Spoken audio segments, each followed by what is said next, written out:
The Out There channel. Please sub and share.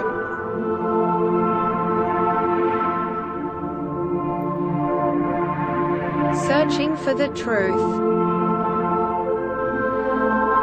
UFOs, aliens, greys and ufology. Real images, real stories, real videos, real cases, researched and investigated by professionals in the field and cutting-edge discoveries.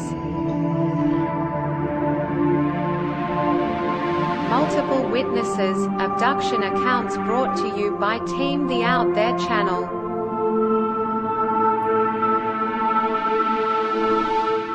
Good to be back. 5, 4, 3, 2, 1. Action.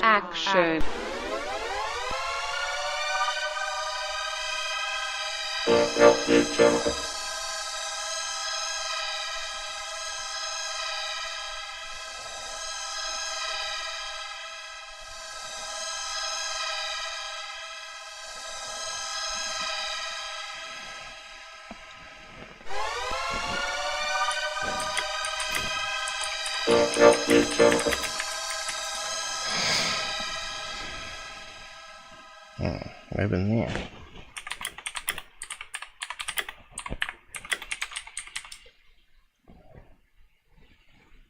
What the hell's going on here? It's not updating. Little glitches today. Hey, now it's coming up. So I missed my yo-yo message on the intro. It's there now. Looks like it's working. Yeah, I had a little niggles. YouTube wasn't picking up my stream, and yeah, it's very strange. Pulled. Need to drag it up.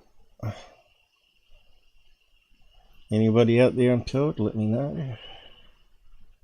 Make sure it's all working.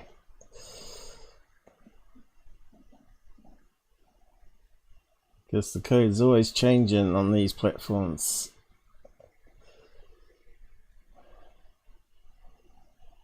Okay, try that.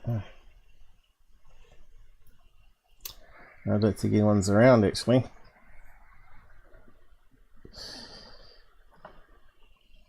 What else is new, huh?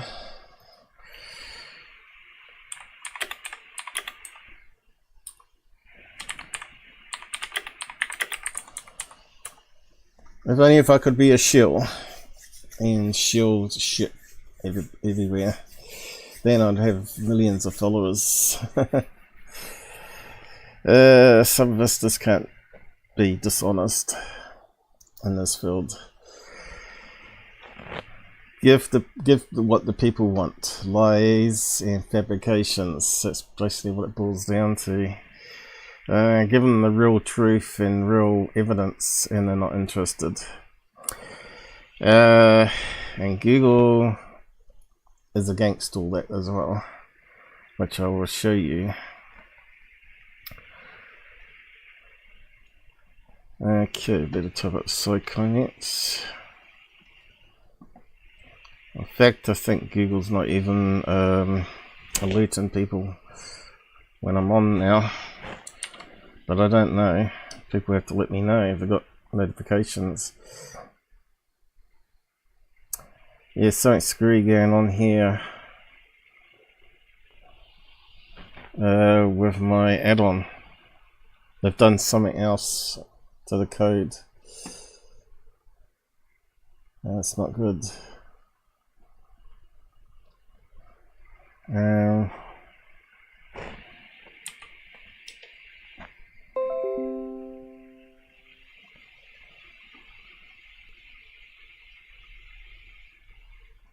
I got pilled pop-ups.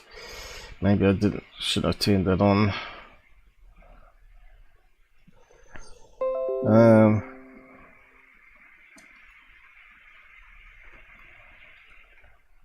Why is it not scrolling here?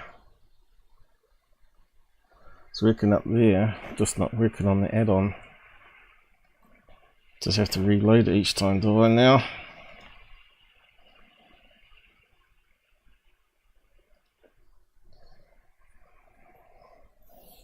Yeah, also I might have to stop those pilled notifications then. That's a bit of a pain in the bum.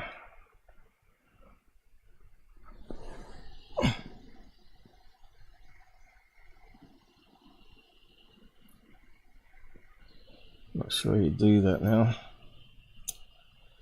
But anyway, it becomes annoying. So, yeah, is it still stuffing up? Yeah, it's not scrolling.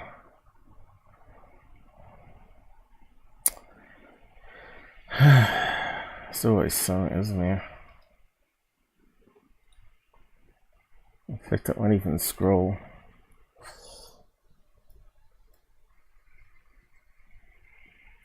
Won't scroll.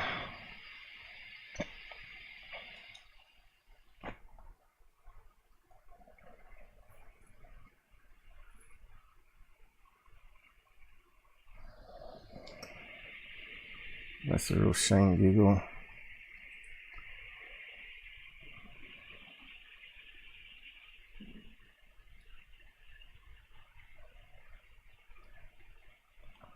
Scroll bars there. Let's come up now. If I can keep the scroll bar there, I'll be right. Alright. What have I got? Oh, right, the other thing.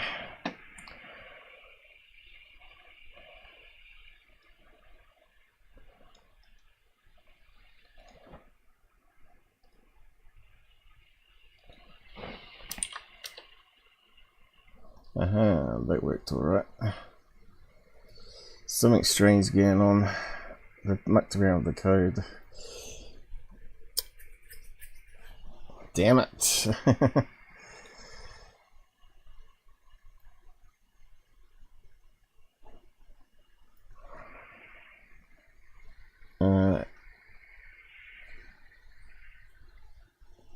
Let's see if it sticks together now. So yeah, is that everything done? Audio check. I think it's working. So let's kick it off.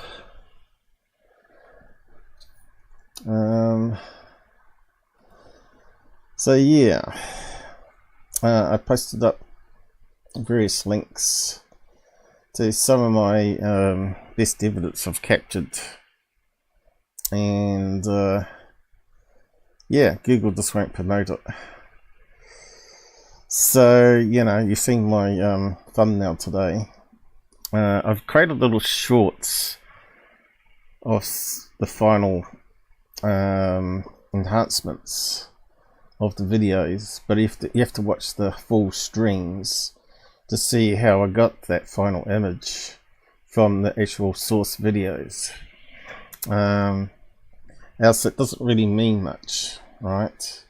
If you watch the full videos, it's quite interesting to watch the full videos and listen to the sounds as well that happens in it. So yeah, this one here, I've submitted a short before where I get a flash of light in the room, and when I enhance it, it looks like an alien grey head, and you can actually see it looks like it's got some reflection on the eyes, and it's got 5 views over the last couple of days. This goes to show, if I put up something that talks about spiders, Google will roll it out, but it won't get much traffic, of course, because spiders are pretty boring. But yeah, this is what's been happening to my outside cameras. I got these spiders that just seem to come out of nowhere and start building webs over the lenses. So maybe the aliens are in cahoots with the spiders. They're trying to sabotage the cameras, but make it look natural. instead of the hardware failures that I have been getting with the equipment. So this one here was this little clip. Now I found that the 15-second clips tend to work better. Short attention spans, I don't know, but it's pretty sad. So this is a zoom in of the flash of light that we got in the video, and to my shock it actually looked like an alien head. And if you look at it carefully, it seems to almost have also a blackness around where the alien head is. Now what's funny is, I've said in that live show at the time, because we did the live debunk on it, right? So I did the analysis live, so first time I saw it, right? When I run it through some filters stuff, you can see there's like almost like a circularness around it, which is like something poking its head through a hole, you know, fabric of space or whatever you want to call it. Yeah, I thought initially it was like a gamma ray burst onto the sensor, but yeah, it's just one of many of the strange things that I've caught on camera around here, where I've experienced yeah, the pill things popping up again. Lightfoot, yeah, not sure. Oh, yep, on the side chat. How do I turn off notifications here? It's going to interrupt me otherwise. Or at least have a mute button, but yeah, that would probably help. Clear notifications, manage notifications. Let's see what we can do.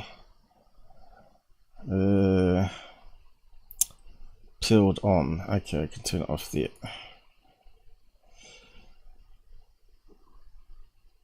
Okay, that'll do. That should get rid of it. So yeah, let's see, I'll just play it. Damn good.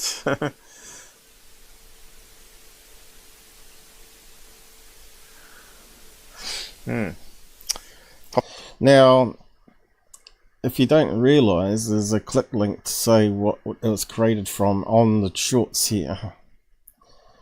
And normally you can click on it, but it doesn't seem to work too well on the browser. Looks like they've been mucking around with the... Damn good. See, normally it would come up with a click link, but I'm not getting it on the browser anymore, so I don't know what Google have done to it. Probably works better on the phone. Yeah, see, so it's not coming up. So Google keeps messing around with stuff. What's happening now? Far out. No, it's not working. So yes, from live 161. So if you go to the description, they've put these over top now as well, and you can't see the icons. So I'm not sure what's going on there. That's just strange. I don't know if it's the add-on that's screwed up. Maybe you have to turn it off.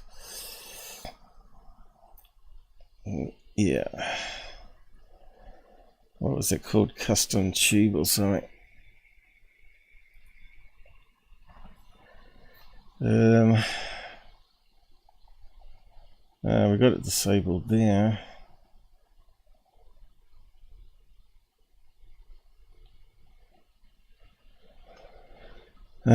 Let's see, which page is it?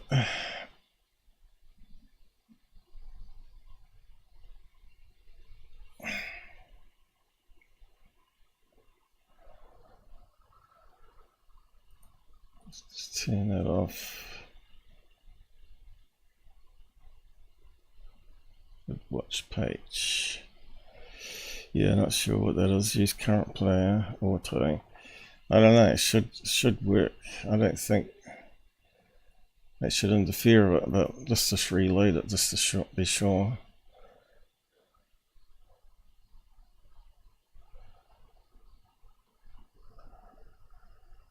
it doesn't seem to work. It's not working.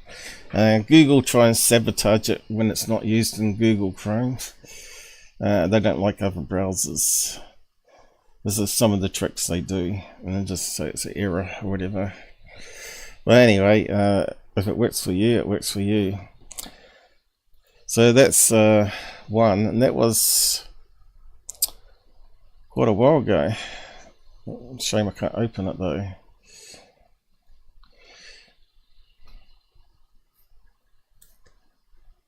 But yeah, if you go to playlists, you can find it that way. And you want to find Paul's experiences in the list here. Alright. There's quite a few playlists.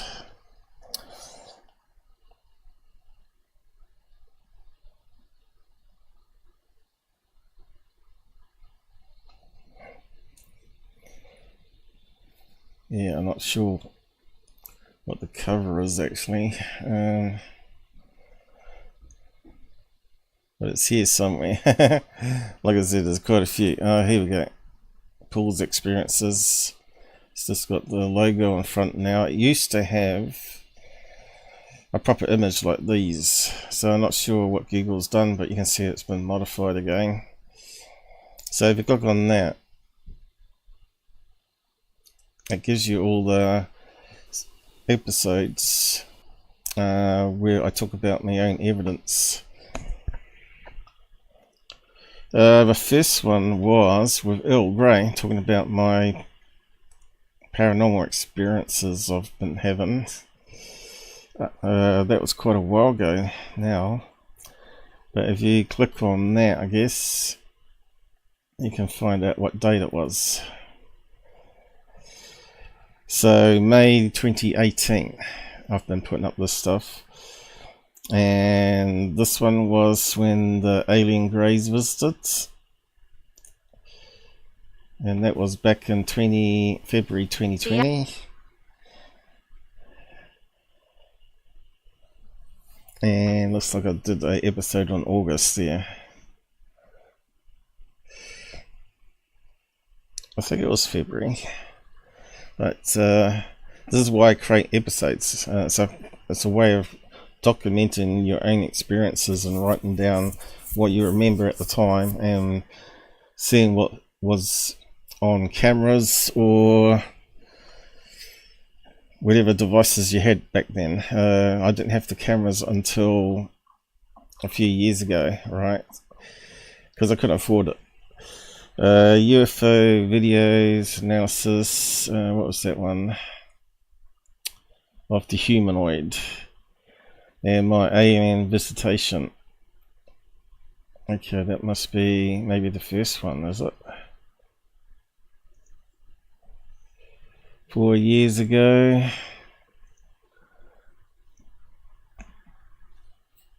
Was it not got a date? Welcome to the Out There channel.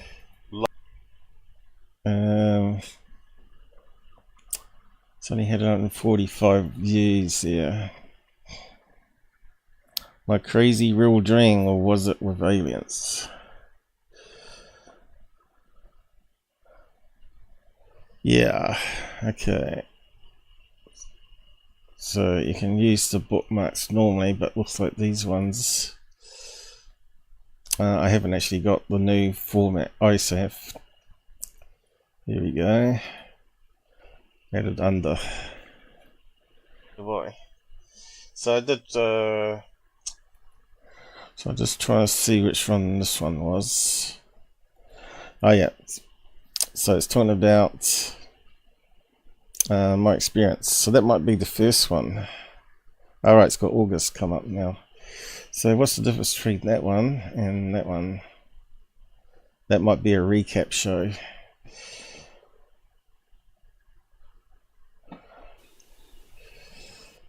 Let's have a look.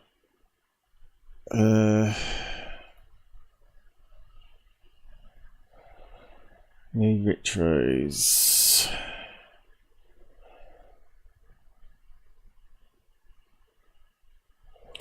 evidence of missing files, evidence of alien injection.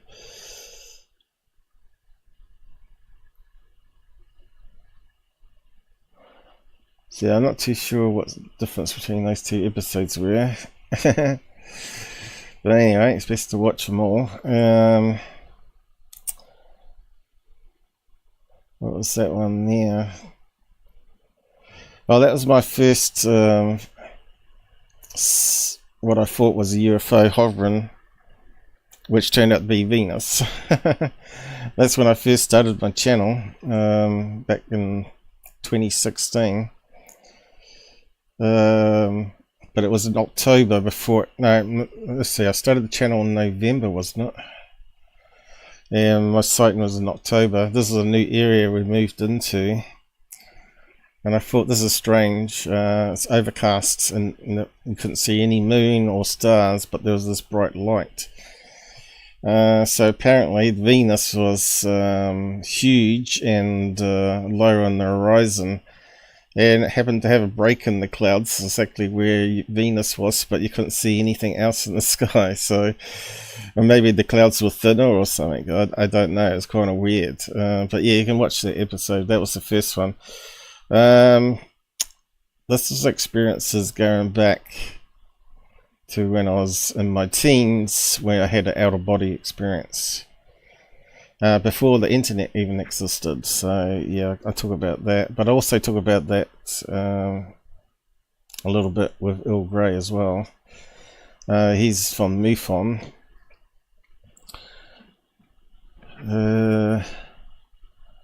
When paranormal attacks. So I talk about another event that happened where I had this thing appear over my bed. About 10 AM in the morning, I think it was 10:30 or something like that, and it started coming towards me, and my bedroom door was shut, and I was trying to get to the bedroom door to escape the room, escape it. So yeah, I didn't have any weapons or anything. I only had this big heavy quilt, so I was throwing that around the air and it was backing off. Yeah, it was kind of strange, and as I got to the door and opened it, the dogs come running down the hallway, and this thing disappeared. So I'm not sure if they got to see it or not, but yeah, it was kind of, had my heart racing that day. What was this one here? This is one where I left the bedroom. What was that noise? We got something pop up anyway. I'll just see what's going on there. Alright. Is it something from Pilled there? Thanks very much. So I'm just going through the history here of these episodes at the moment. As you can see, there's hardly any views. Lucky to get a couple of hundred views on them. So this one here was a strange one. I'll just bring this one up. So, I haven't told them. So basically what happened is I left the room to go and get a drink in the kitchen. The hallway's quite big in this house. It was designed to have wheelchairs for when the parents got older. And there's an L-shaped hallway. So it's a bit of a walk from my bedroom on the other side of the house to the kitchen. By the time I come back, the lights in the room were turned off and my smartphone was lit up. I thought that's strange because I had the smartphone at the side of the bed charging. I'm not sure if I had it. I might have had it on the... No, actually this time it was on the side of the bed, next to the lamp. Normally I had it clipped into here as a camera, because I didn't use my big smartphone like normal people. I only used it really for when I wanted to read text or whatever and to do camera work. So this is a tripod with a big light. And it was turned on at the phone with the camera app already running, which I thought was really strange. And my LED light was turned off. Now I think it might have been this one where I'm talking about it here. And there was something as well, was the LED light, which was fully charged, was depleted of all batteries, which was really strange.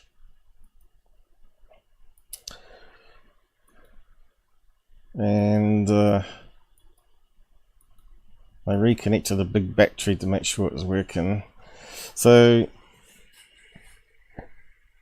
I'm not sure if it's the second time or the first time that the light wasn't working. This might be the second time. That might have been my second event. Well, I might be getting the events mixed up, so you probably have to watch the episodes in order or whatever. But I heard this button. You have to click this button here for 5 seconds to turn on the LED light. And I was on my bed, because I have an overtop. Actually, back then I didn't even have the overtop table. I actually just had a laptop bag with my laptop on the bed, and I had only a single screen, I think it was back then. And I kept hearing this click noise, and I could see the LEDs on the light flashing up and down. And sure enough, I tried to check it, and the batteries were flat. So looks like they were trying to turn on the light, and it's quite bright light when it works, as you can see here. It lights up pretty well. A dark room. Yeah, so that might have been the second time. Second one. I was trying to find the other one where the light was turning on and off by itself. Because I noticed the phone was turned on with the camera app, which I thought was funny. And the light was turned off. And I go and look for the remote, which is next to the light on top of the cupboard. And I think it might be the next video, that one.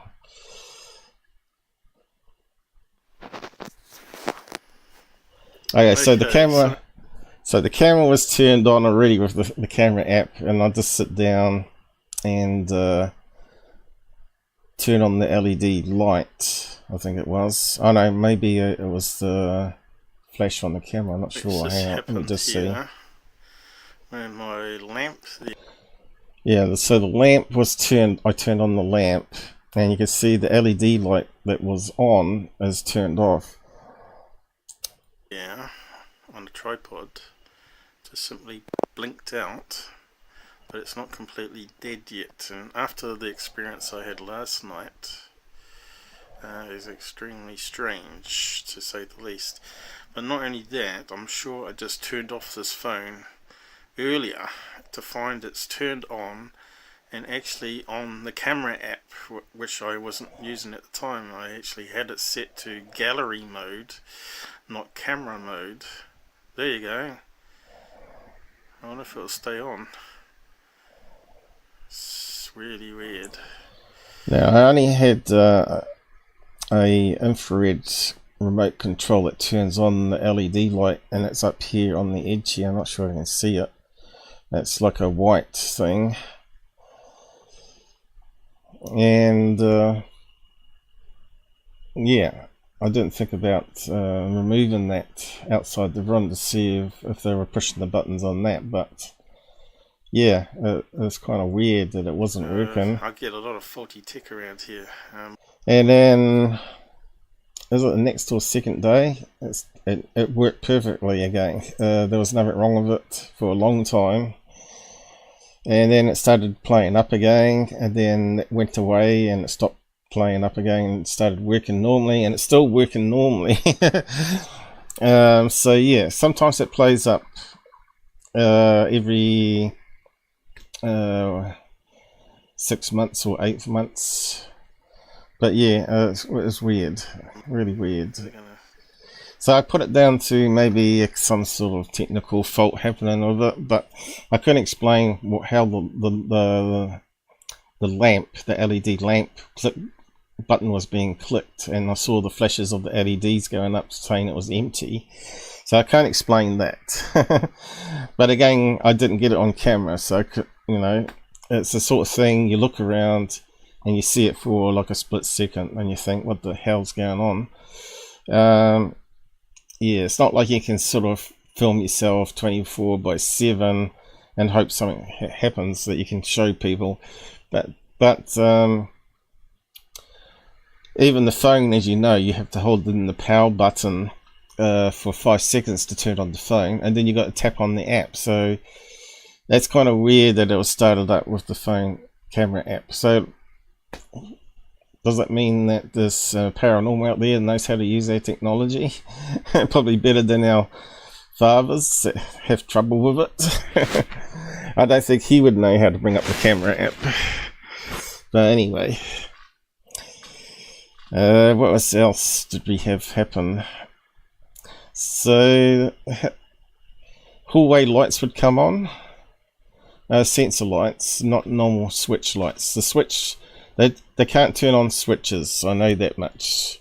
So if I turn off the switch on the back of this tripod that goes to the AC power adapter, it doesn't work.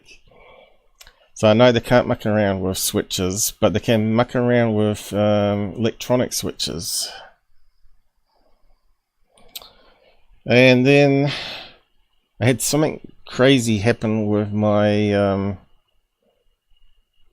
bedside clock. Or I'd wake up and always be on that same time, which is kind of weird. Can't remember what time it was now. Let me just have a look. It's like always was always the same time on the clock. Probably have to watch the episode again to find out what time it was. I think it was 2:20 in the morning or something. No, I wasn't sure if it was trying to tell me something. 2:20 or whatever it was. Or maybe not. Yes. Welcome to the Out There channel. Live stream 130. So it's going to be here somewhere.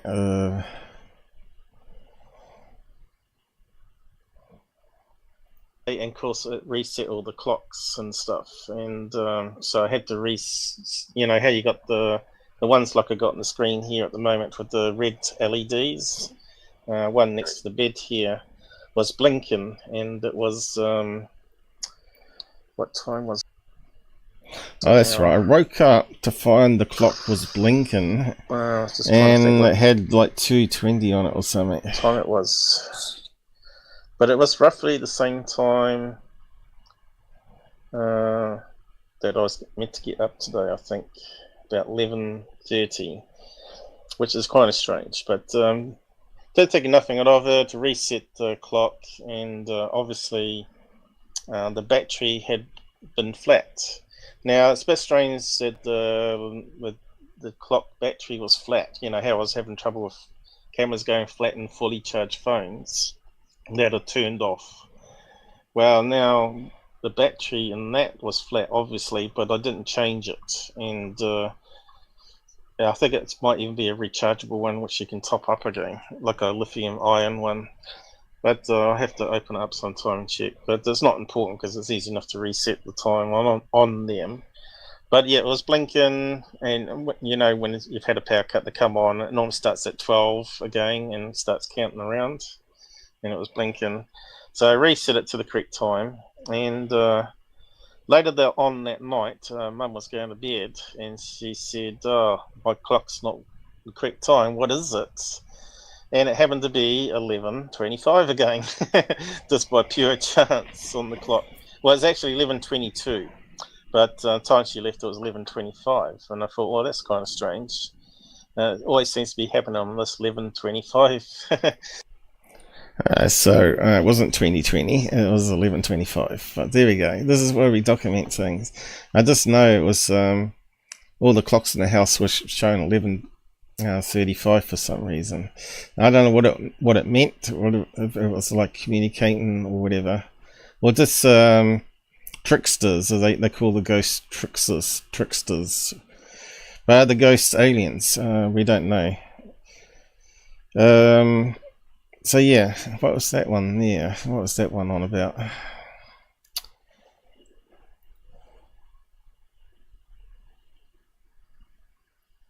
I probably have to read the chapters. You just have to watch them all, I guess, if you haven't. But I've documented everything here, and it's just a matter of people just joining in and watching, having your say on it. Because I collect the evidence for my own state of mind, right? I want to prove to me that it's not my mind tricks happening or some mental problem when you got it on video. It might not be good enough evidence to prove to all the skeptics, of course, but a lot of them say, oh, these people have the same stuff happening to them time and time again, but the stuff that happens to me seems to be all different each time. It's not always the same thing. It's not orbs or whatever other people will put up on shield channels.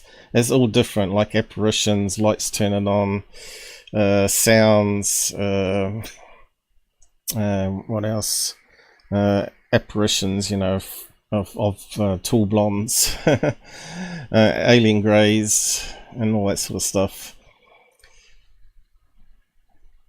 Yeah, so what was the other ones we got here? Probably have to go through all of them, but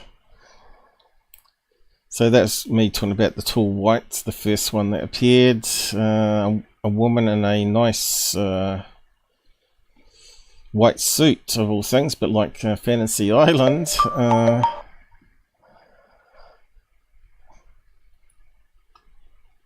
And I got a picture over here.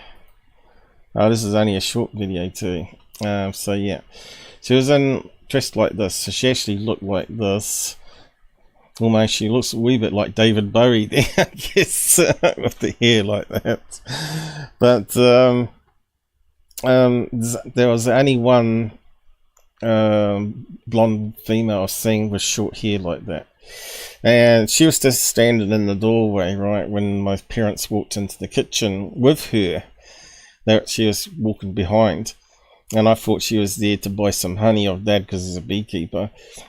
And I rubbed my eyes, and then I noticed that she wasn't there anymore. I said, "What happened to the woman there?" Because they weren't talking to her. And she was there. She was definitely fully solid, looked like a real person. And they didn't know anything what I was talking about. So they went to check their house, and there was nobody there. So I thought that was really strange.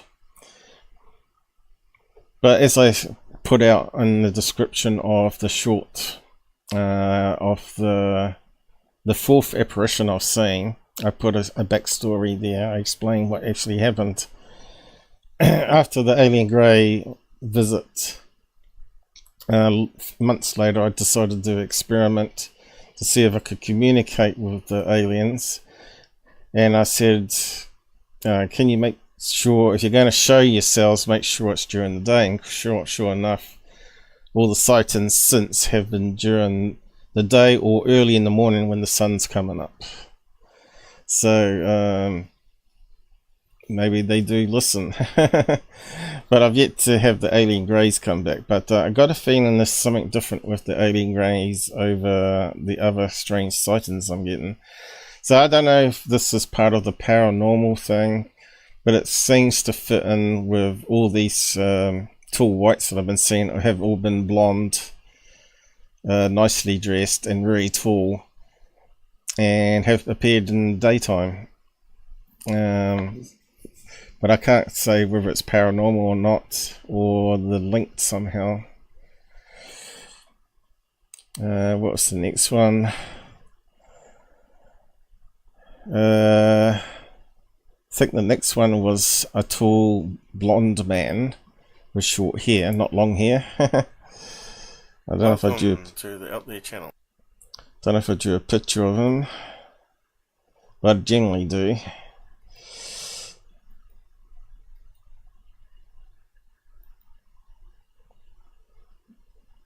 And he had to actually duck under the door frame. He was actually a lot taller than the first one I saw.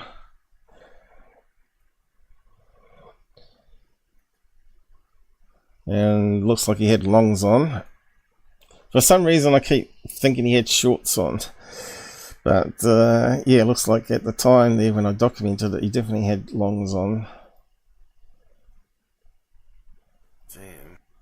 And he was doing the thumbs up to me, which is really, really strange. It was like early in the morning. I think it was around about 11 AM or whatever, but me sitting in the corner chair having a cup of tea, so I didn't say anything. I didn't try to communicate with him. And I made sure not to blink this time or rub my eyes this time. I thought, well, I'm just going to stare at you until something else happens. And someone come down the hallway, which is a bit unfortunately. My mother come down the hallway with the dog, and he simply disappeared.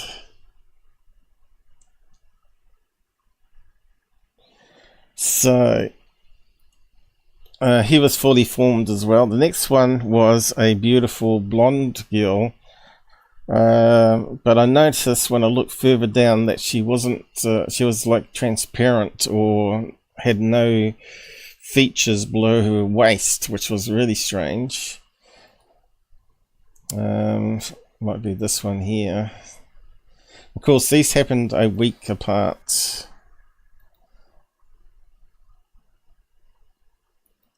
And I was trying to find a picture of her back then, I think. Let's see.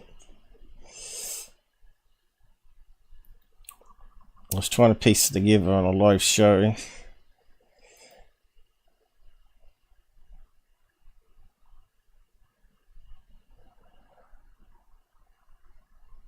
So I'm trying to represent myself sitting in the chair there. There's the kitchen bench. I haven't got the table here, but the kitchen table's there with the dog outside looking through the window, complaining he wants to come in.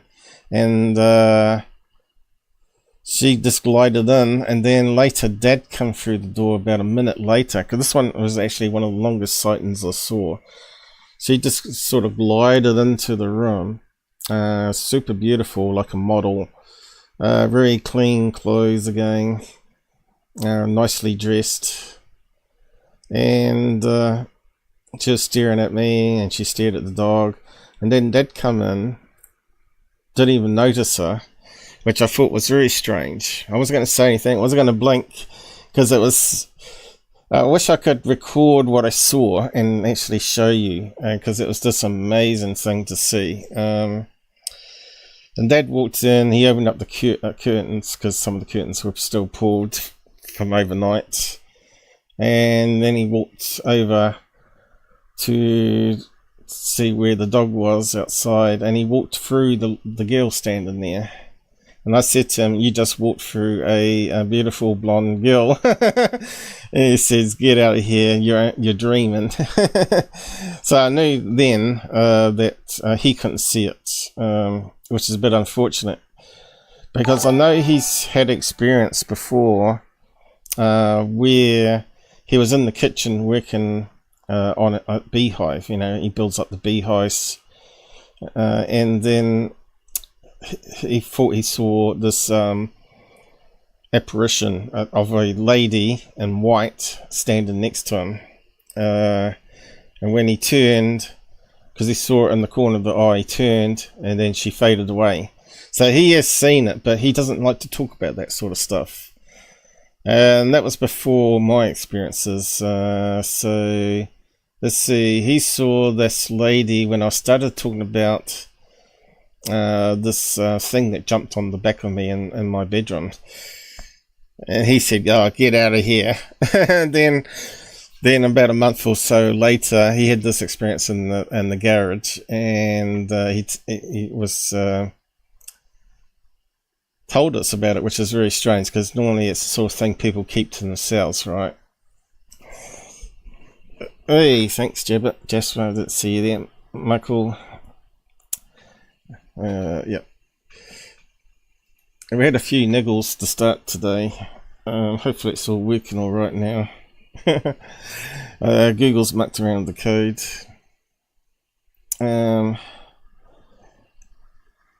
Jesper. Welcome. What's that say? Hey Paul, Michael. Yep. Hello. Hey. Yes, that's me. Yeah. It doesn't. It used to say how much it was down here, but they screwed that up too, didn't they? What was that thing saying? Anyway. Welcome to Poor Human. That's the lowest membership. But didn't you get a freebie? I thought I sent freebie and you were one of the lucky ones to get it. So yeah, carrying about all my weird experiences. You can see they're all slightly different.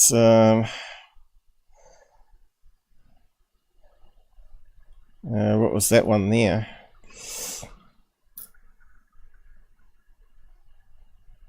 But like I said, no one's interested. No talking heads. None of the big players out there are interested in someone like me having real experiences and with possible evidence, right? Because I'm not an Air Force pilot. If I was an Air Force pilot, people might actually listen to me. But yeah, other than that, I'm not interested. But the funny thing is, I've had paranormal before the internet happening, before the internet, and the alien stuff didn't happen until I got into the UFO field and started connecting with serious, credible researchers in the field. And then the paranormal seemed to amp up, and then the alien stuff started happening.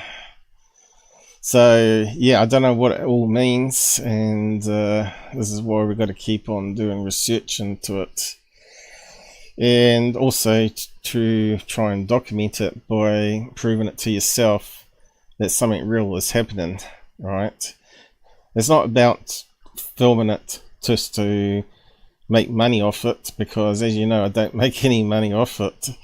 It's not about getting fame and getting on talk shows. As you know, I don't like to be visibly shown on my own shows. I don't really want to be like a public face for ufology or paranormal like ghost hunters, but I like to present my stuff with scientific and credible evidence, because there's so much crap out there at the moment that people seem to latch on, and they're just being conned.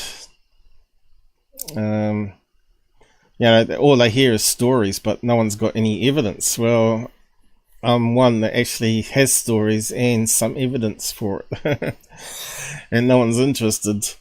And I know that's true because Google won't promote it, and I hardly get any traffic. So yeah, we've started having other stuff with the hallway lights coming on with a thing that looks like a something out of Ghost Hunters, Ghostbusters movie.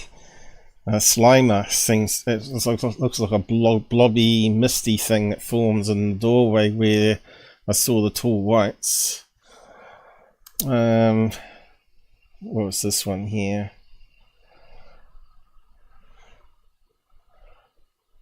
That when we're talking about Gabba's Hat Man, which I don't know if it's true or not, because he claimed he had evidence but never bothered trying to get recovered off a hard drive.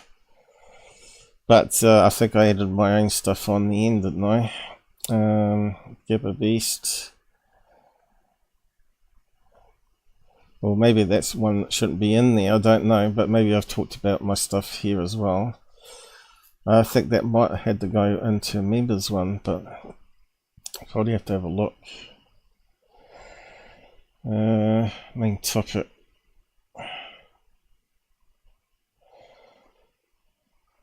Yeah, maybe I mentioned some of my stuff in that one, but yeah, that one's not relative really. Oh, here we go. This is the one I made the short from. one. And then the noise there. Well, that short that we've looked at. So this is tail end where I created the short from. But if you go back, we got the video that I was playing in slow motion. And it's well worth having a watch of it. Here we go. Now, see that? What the hell was that? Something flashes up here. Now, I caught it by pure chance. I was just flipping through various 5-minute video segments because it records 24/7, and I actually saw it flash up just by pure chance, and then I started looking into it more, and that was when I saw this flash of light for a few frames, and when you zoomed in it looks like an alien head. Now,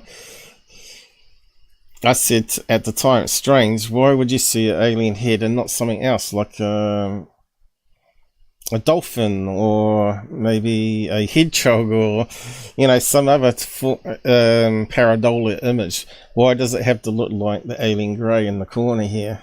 I bet, have you recorded yourself sleeping? I bet you have. So I got the camera here aimed towards the door because I was trying to capture the light coming on by itself, right? But it never ever come on when I was in the room itself. It only ever comes on when I'm outside the room. I've never had it turn on other than that night where I was filming it, when it first was doing strange stuff. That's the only night that it was turning on and off. Ever since, it would never turn on when I was actually in the room, which I thought was very strange. If it was a technical fault, why doesn't it come on when I'm in the room? Because I'm in the room pretty much 18 hours a day, right? I got no life. But up here, there's a flash of light. Fun with that too. Anyway, let's put it back onto normal speed. So I've just missed it there, I think. Just happens before 22 on the clock. Oh shit, Gabba, what's he? I mean, what's he suddenly coming up with? Did I actually hit the wrong button then? Hit the wrong button. It's coming up here somewhere. So, yeah, they don't want to make it shabby, do they? They got it on slow motion so you don't miss it. But that's me snoring. All sparkly? Where's the sparkles? You're talking about noise. Can't really see noise. It's pretty good, really, compared to all those night vision ones, right? Yeah, it is a nice clear picture, isn't it? So this is set on full colour. You can even read the label 100 watts on the speaker here. On the stereo, I mean. Okay, it's coming up. Yeah. So I've only watched it a couple of times, but maybe I missed something.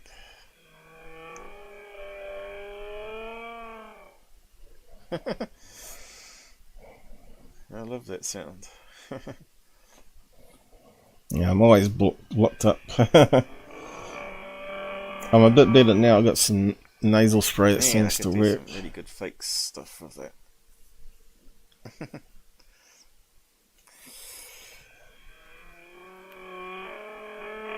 It does. You could say it's ghost speaking and not even say that you're in the room, right? Yeah, I'm a pretty honest guy. It's definitely me there. There's no point to lie about this stuff because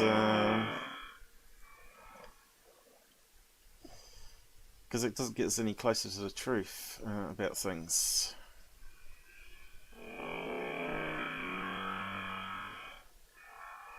Where is it, Paul? So it's about the middle of the video, isn't it? I've done 5-minute chunks recorded continuously.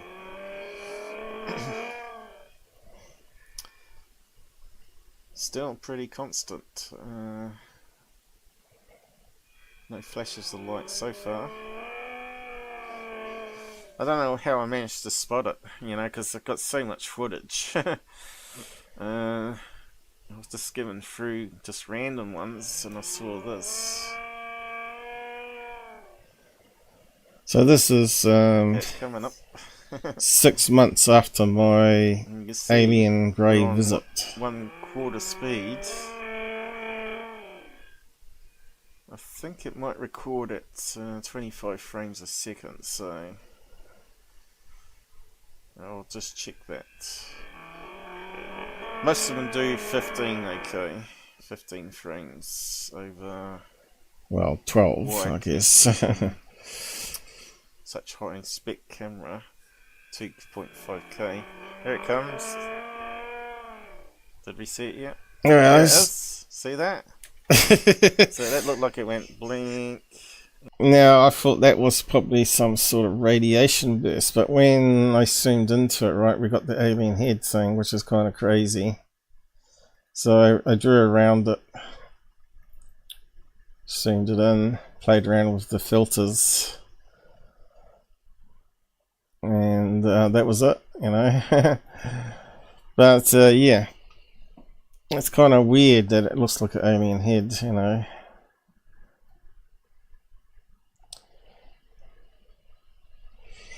And you can see it looks like it's got some blackness around it, like it's popping through a hole.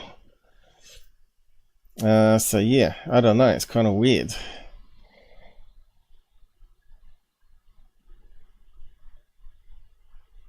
Yeah, it does look like it's got black eyes even on that filter there. And it's got some eye shine. But we're getting down to pixel level, unfortunately. But why would it be so small? You know, small alien head, kind of crazy. But yeah, I thought it was quite interesting though. Funny and interesting. Can't really take that one too seriously, but yeah, it's just weird. And then I had this one here.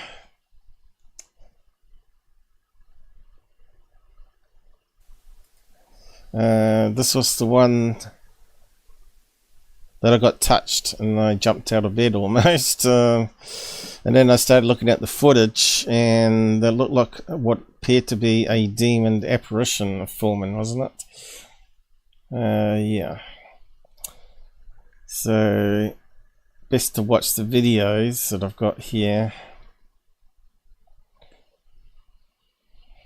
But there was something that you know, I got touched with the legs, and there was something that formed here for a few frames that looked like a full body apparition. We could see other orbs and things, you know, which are generally dust floating around, but this thing seemed to be different. It's there now even, I think, but you just can't quite see it without running through some filters. So you can see there's a shape, looks like a body, and then a head. I think I did some further analysis on it. The only thing that, because you know, I was hoping that we could catch something on camera, but infrared, you don't seem to catch that ghost very well. On normal camera, you do. Normal optical light, you do. If there's enough light in the room. So I did actually set up another camera later on, didn't I?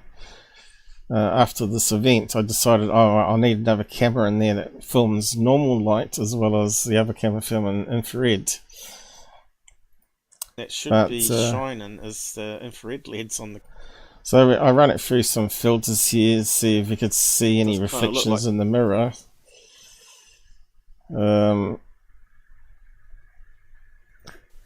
Like a person to me.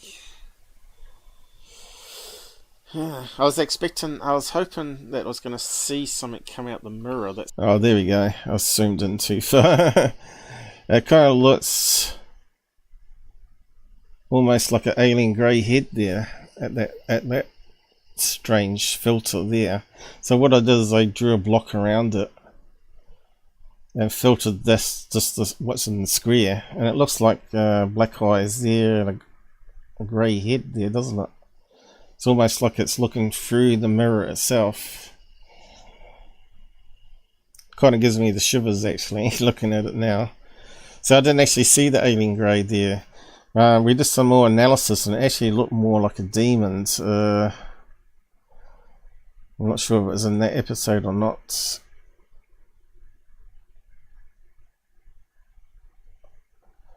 But yeah, it's the first time I noticed it looks like an alien grey.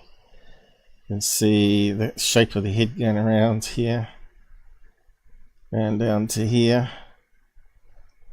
Looks like black eyes there and a black eye there with reflection.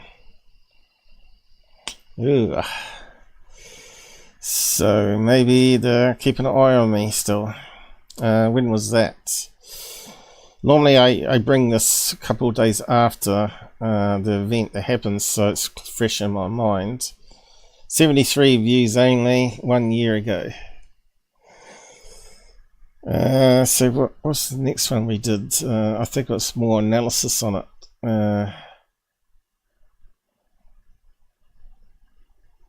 Let me just have a look if it's on this one or not.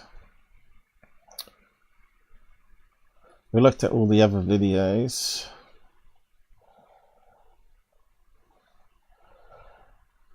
That was when the light was turning on.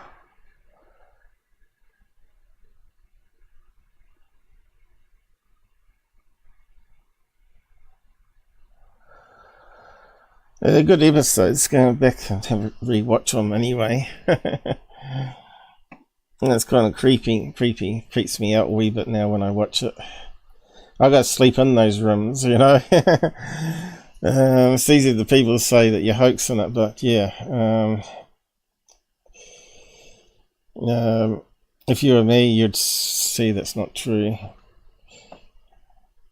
If you lived here, you probably experienced stuff yourself, probably. This next one, I think we did some more analysis on it. Try some other filters. And we got the demon head instead of the alien grey. So let's just have a look at that one again.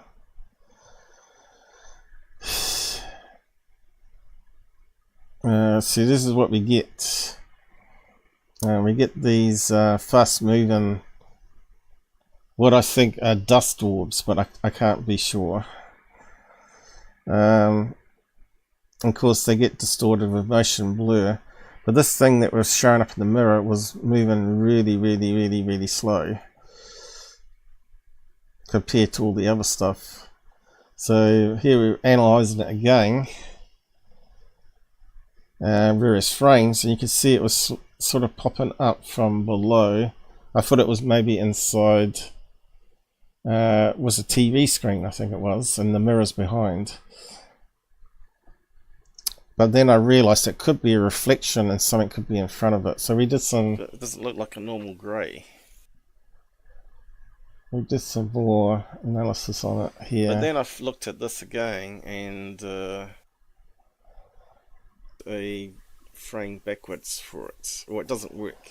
Never works. You can see the quality of the images I'm getting. It's nothing like Navy footage crap, you know. It's proper infrared.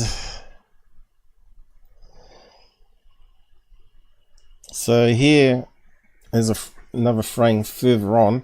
So I think the other one I was looking at was further down. It was coming up here, but you can see there's more to this than just a orb. You know, a lot of people say orbs. They see faces and orbs, but this one seems to go on right down to where the dresser is. So, but you can see here, there's another image we got that kind of looks like a goat. You know, it looks like sort of like a goat head going around here with horns on it. But yeah, I don't know. One of them looked like an alien grey. Alien grey would make more sense than a demon head. But yeah, kind of creepy. It goes around here, and then comes up there, then around, then it looks like it's got something up here like that and something up there. It's a good pareidolia anyway. I told you, it's always hard drawing on a mouse. But the thing is, when you almost link it, you have to link it to my experience at the time that I was being touched on the feet when I woke up. And when you watch the video there, which I won't play today, you see that I jump up yelling and kicking my feet. And so decided to have a look at that, and it wasn't when I didn't notice this until I was doing it on the live show. If you ever watch, I said, "Oh, it looks like something might be there." It's just very faint, because the problem with infrared cameras is they get overexposed. You can see here the bed sheets where the infrared lights are illuminating it. You can see how much overexposed it is here. Grab it out because it will have you laugh.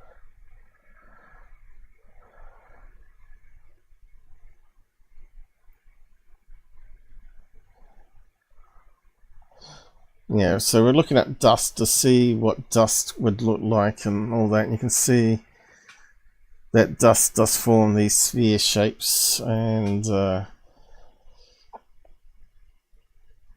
you know, it's mostly coming off our bodies. And so on. What was the other ones? This one here is when we got the apparition coming down the hallway. Now you got to remember, this doesn't happen all the time. It can be very quiet in the house for 6-8 months. Then something else abnormal starts happening. It's not like it's happening every day, every week or every month, because else I'd be bringing you everything I keep capturing. And then you'd say I'm making it up probably, but you can see here when I go through this footage on the camera that it seems to go foggy for no reason, and the whole light LEDs turn on. The sensor ones that they detect movement or body heat, what they call electric, what we were talking about before. So here, just went past it. And we'll just do some analysis on it now. I'm just trying to get that frame off again. Where is it? Here you can start to see that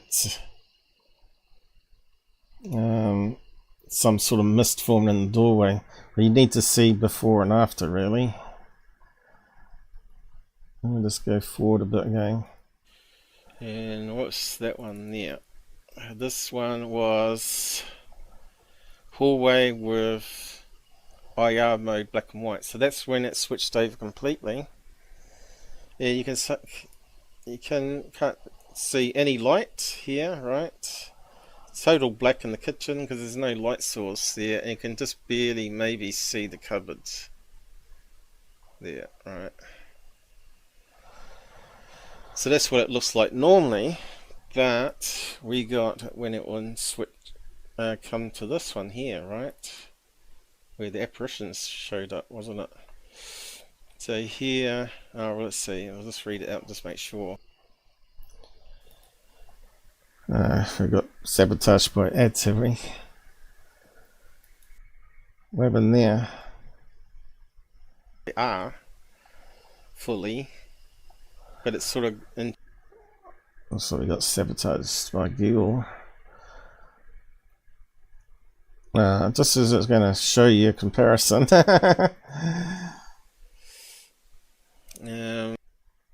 Yeah, I think that was the misty one. Yeah, I was just a few frames before. Let me see if I can step back on that. Yeah, I don't want to spend too long on it, but I'm just going through all the different evidence I got.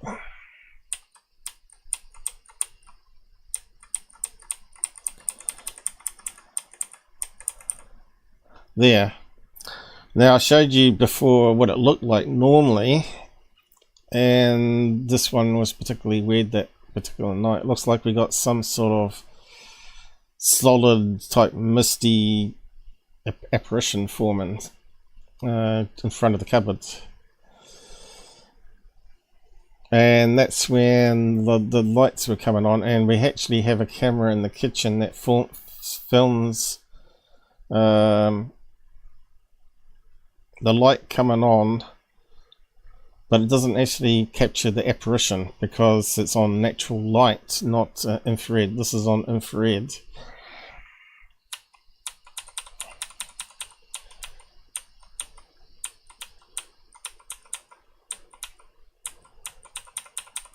I'm still talking about it.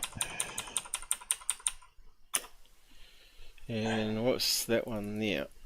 This one was hallway with IR mode black and white. So that's when it switched over completely. Yeah, can't see any light here, right? Total black in the kitchen because there's no light source there, and you can just barely maybe see the cupboards. There, right.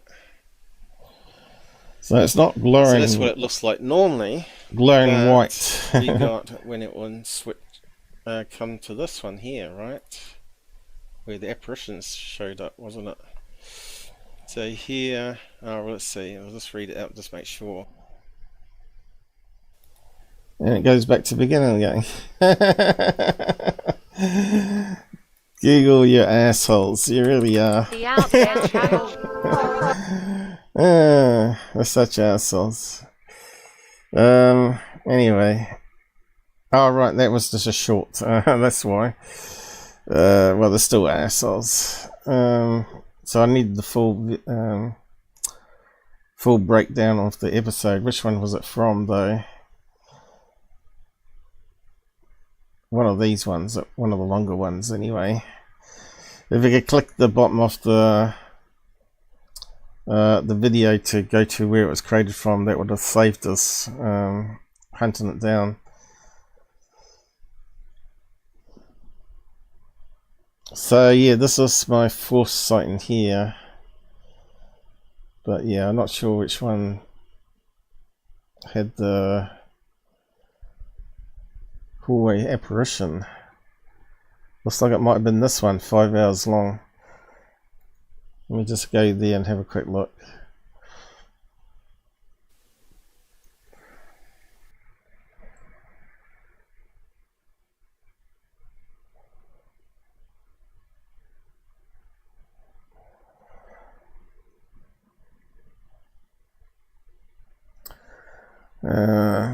Helps to use the chapters, I guess.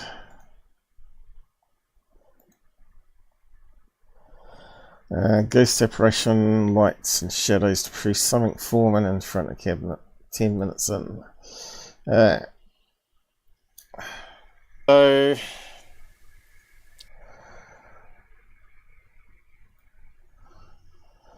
So I must have taken it from this one. That one, I guess.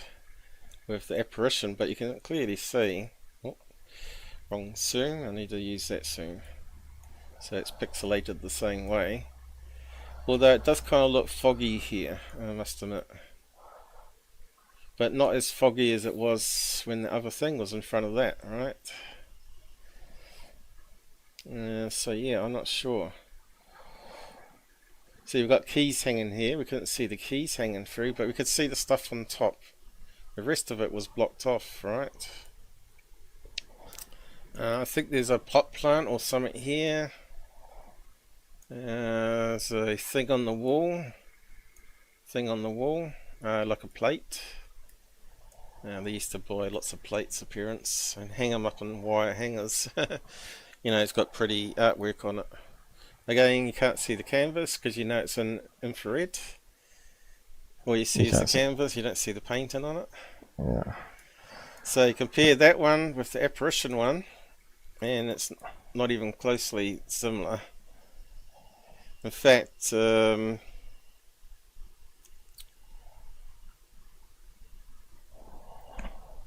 kind of strange that the sensor hasn't switched to fully infrared at that stage. So something strange was going. It's almost like it's picking up optical light here as well, as it's switching between light mode and IR mode. And where all this light's coming from, I don't know, because there was no light on in the kitchen.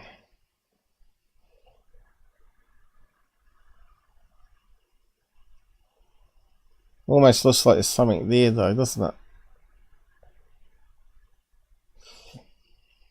It's kind of creepy. It's 3 o'clock in the morning, or around about then.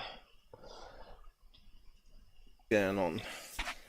Now the lights don't switch from infrared to optical unless the lights come on, and it's just got a normal LED motion detector light in the ceiling, and the camera is slightly further down the hallway, also in the ceiling.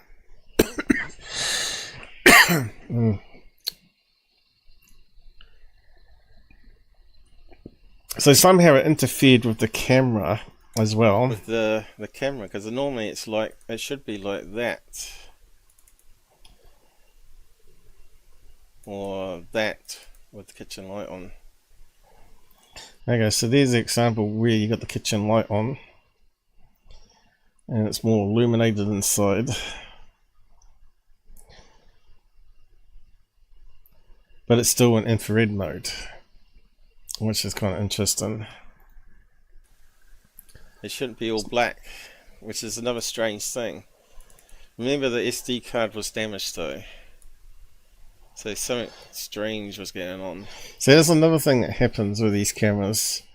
Whenever you get something like this happening, you always find files are missing off the SD card, or corrupted. The SD card's corrupted, you have to format it again.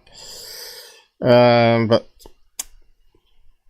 I have got these, lucky enough, streaming Wi-Fi to a MVR that does a second backup onto a hard drive, 24/7, and this is why I got the image. The SD card was corrupted, but I've got it off the second copy. So yeah, maybe they weren't expecting that. To me, that's something there. Does look like something's forming there, doesn't it? It's kind of weird. And you can see the camera's gone pixelated as well. And you can see previous comparison shots, it wasn't like that. But anyway, like I said, I got lots of evidence, and it's all there. You can just go and watch it. But we haven't had really much apart from this one here of the girl that showed up, right, in the bedroom just as dawn was coming. So really, technically, it's in the daytime, even though I told him only disturb me during the day. So that's a side by side of the actual image, and that's me with the one drawn next to it. And it was exactly what I saw. It was a fade-in blonde girl with long hair and a nice dress. Just scared the crap out of me. Often blondes don't scare the crap out of me, but they do when they are sort of transparent and standing next to your bed. Like an axe murderer. So yeah, go and check out the playlists.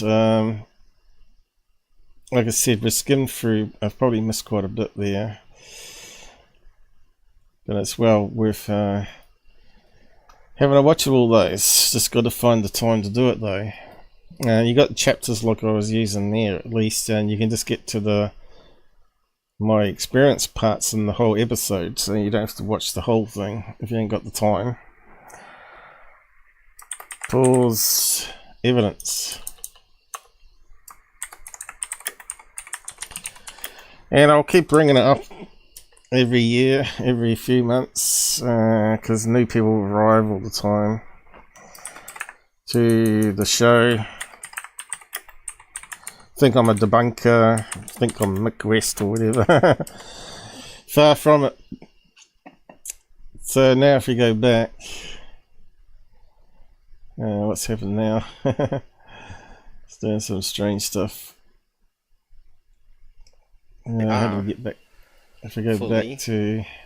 But it's sort of in transition on this frame here. You can then see... how do I go back to the beginning?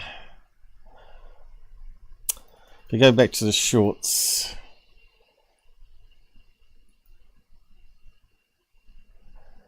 we used to get a little pull down, didn't we? We used to say about to go back, but we don't have this in the browser anymore.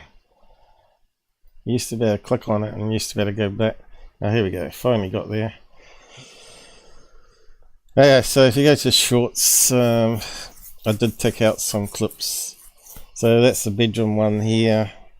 And we can see it's only got 18 views, right? People are not interested. And we go back to all the older ones. So Charlie can get lots of views, generally. He can get 100+ views, 1,000 views. And I'd rather watch Charlie than Apparitions, I guess. There's 100 views on that one, even though even that's low, right?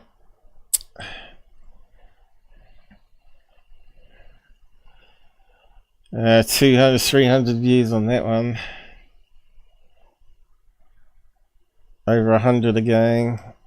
This one they didn't promote very well, that one. 32. I mean 20, no 37. 101 again.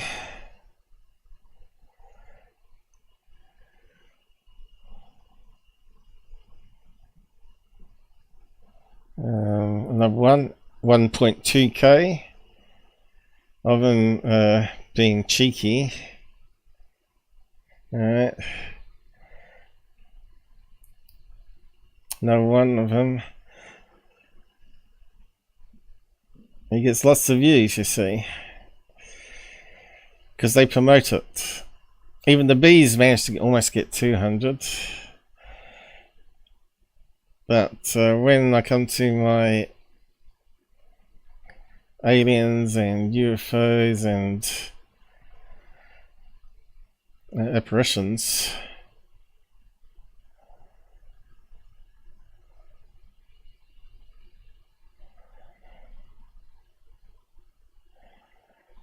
hardly any views. Okay, so still going.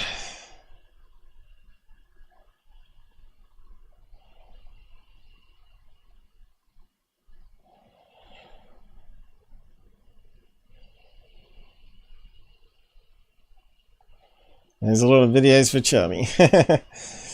So let's see. Well, what's that moving fast past Saturn? Now, if you have a look at this one here, we did actually do this a live skywatch, right? And we caught something on camera and we analysed it live at the time, and the following day I think it was. You can see how people get mistaken identity that things are in the sky, a UFO. What's that moving in front? What's that? See, I was talking about it and then saw that's something moving quite fast. You can see how people get mistaken identity. See, no one's interested in that one. It's probably better than Corbell's because it was live and crap. I want to go back one level. And see, this is what I hate about Google. It loses your place on the shorts. It's just crap. Where was it again? We had some shorts of it.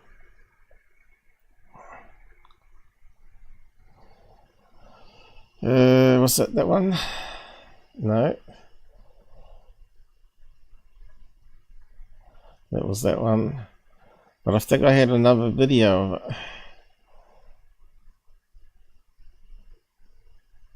Where's it disappeared to? See, I think Google's oh, here, maybe this one here doesn't always show the ones I've done. So a UFO. What's that moving in front? What's that? That's moving quite fast. What is it? Is that a satellite? Could be our first satellite. At least I thought it was a satellite. You don't hear me saying, "Oh, it's a UFO" straight away. Well, maximum, almost maximum zoom there. Let's have a look. So this fast thing moving was smaller than the star that we're getting on the camera here, and we could only see it because we were zoomed in. But look at this thing here. Look, how's that great? Google, YouTube. Look, there's going to be icons of down thumb, and it's not there. You can barely see it then. How people get mistaken identity. Oh, you can just barely see them. It's just ridiculous. They're putting other people's videos up now, but you can't see the buttons. So they've mucked around with that overnight, by the looks of it, and it's all crapped out now. Yeah, but where's all the apparitions? You say, well, they are here, scattered. So this is months after I got the alien visit, and I had this lump form on the back of me, which was oozing all this clear, smelly fluid. And you can see here that there is actually a punch mark here, punch mark there, and another punch mark there. Let's say it's forming like a triangle. And maybe one in the middle here. I know it's kind of weird. And it formed like this clear, smelly fluid that turned into like these little white crystals. So I don't know what was going on there, but I had an extreme back pain before the event, and I had no back pain after that event.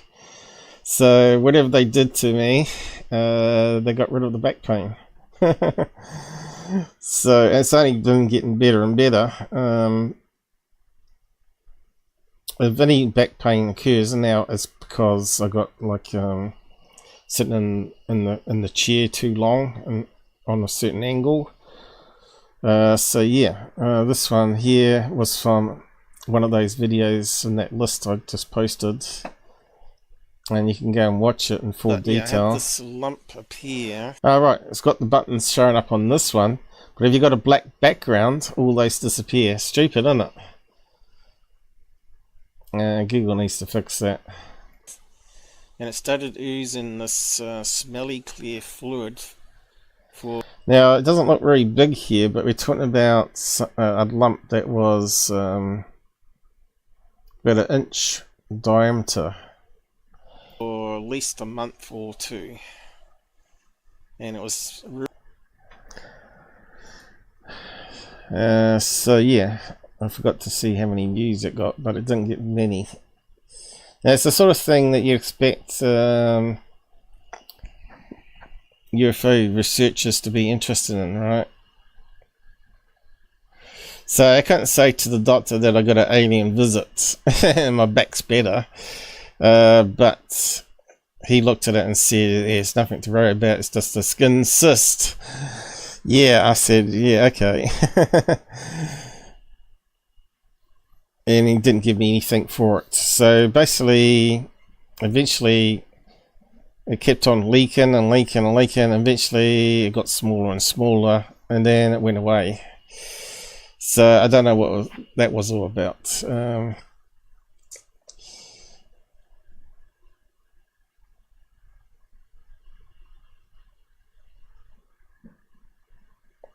So there was more stuff ahead here. It's just a matter of finding it. I didn't realise how much I've put up there in shorts now, but there's quite a few shorts.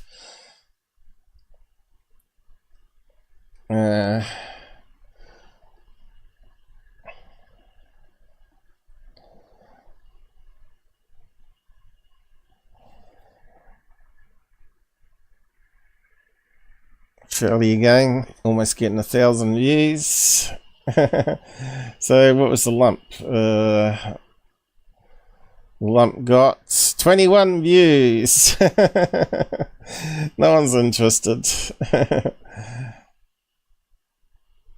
Sad ufology.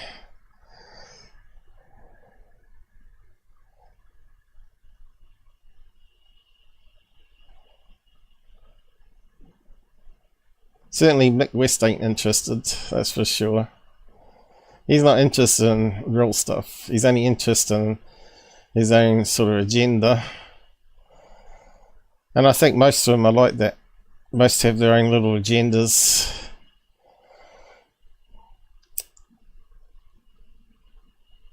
I was just trying to see if there's any other ones, but yeah. It just shows you how hard it is to find stuff.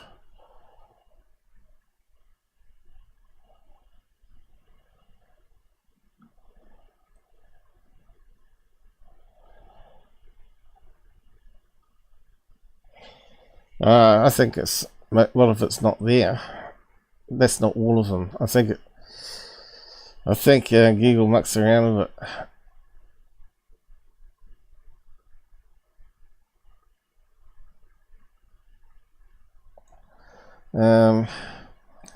They only have it latest, right? That doesn't say all. Where's the all button? Show all of them. Not popular, not latest. They want all of them. See, Google's just shite. You know, you don't get that on TikTok like that, do you? As far as I know. And Instagram. Only Google mucks around with it.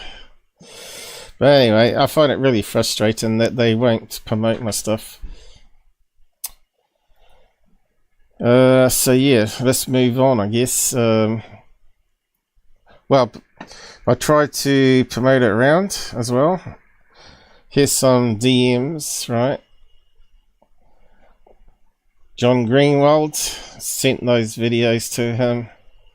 No reply. And Sangworth, Stephen Greenstreak. No one's interested. Maybe because I haven't got a blue tick. Maybe that's it. Huh?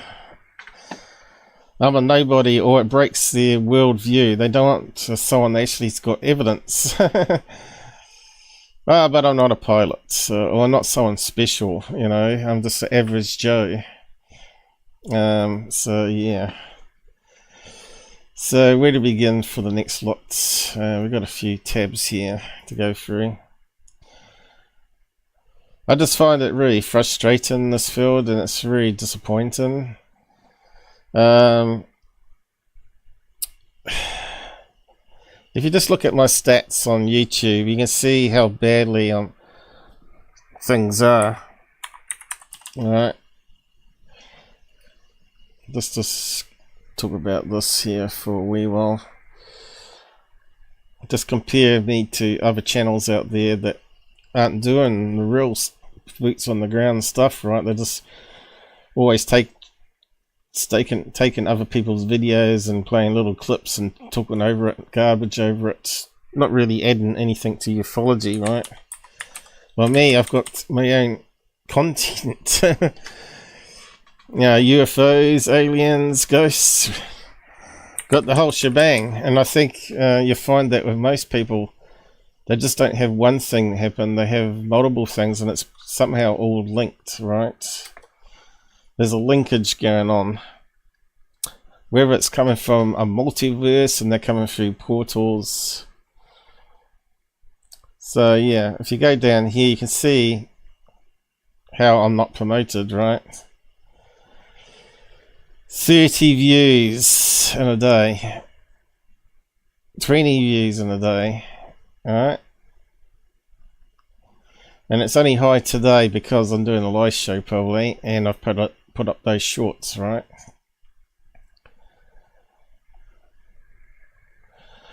But if you go to shill channels that work with other shills, something strange is going on. Alien Girl 111. another grifter. But boom, and now she's overtaken me. Well, almost. She's getting like all those views, and no one ever heard of her until she showed up on GUFON. Now she's getting plus 10 subs a day, and she just puts up garbage. Crystal hippie bitch. Yeah, talking about garbage, talking about Bob Lazar again. Who cares about Bob Lazar? We got new content coming in. She's just putting up old content, talking about the same garbage, and getting 3,000 views. You know, where's the justice in this system? Maybe if I was a girl, maybe Google might actually promote me. We got third phase of the moon putting up garbage, right? Putting up 10-foot aliens in the mall. Google's quite happy to promote them, that garbage. Alright. Look at this. Bang. That was all the alien in Miami, right? That's all that there.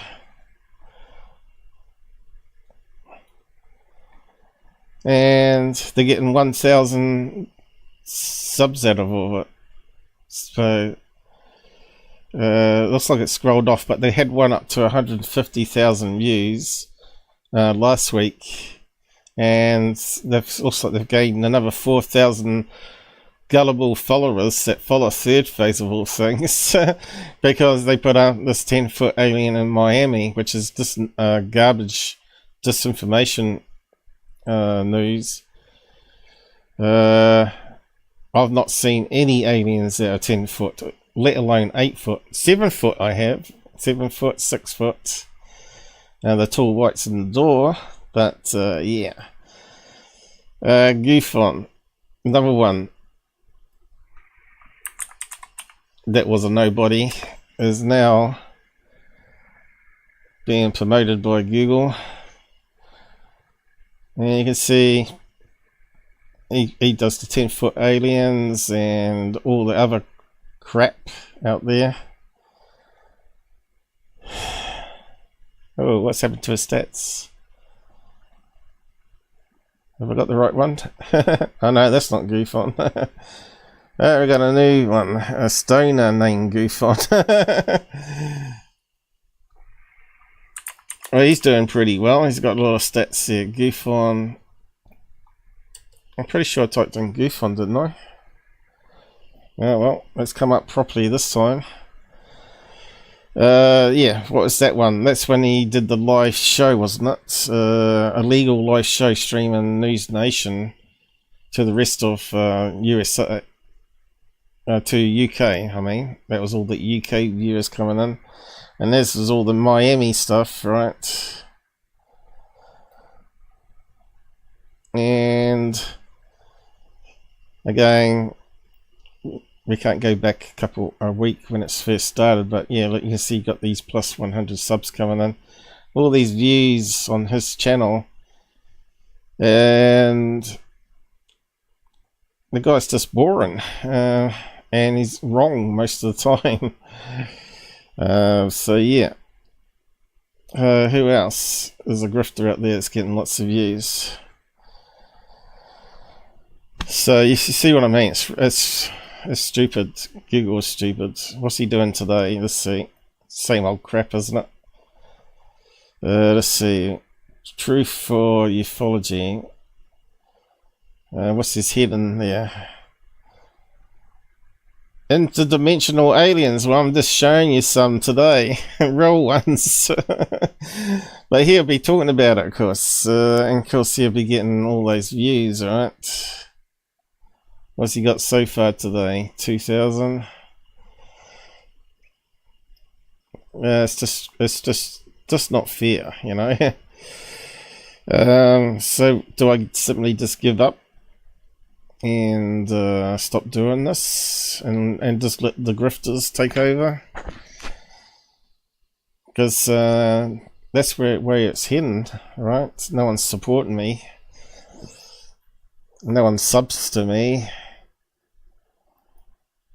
Anyway, let's go through it all here.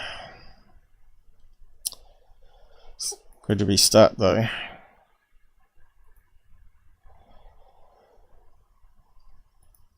Now we'll start with a clip of this one here. The race to create an iPhone of AI.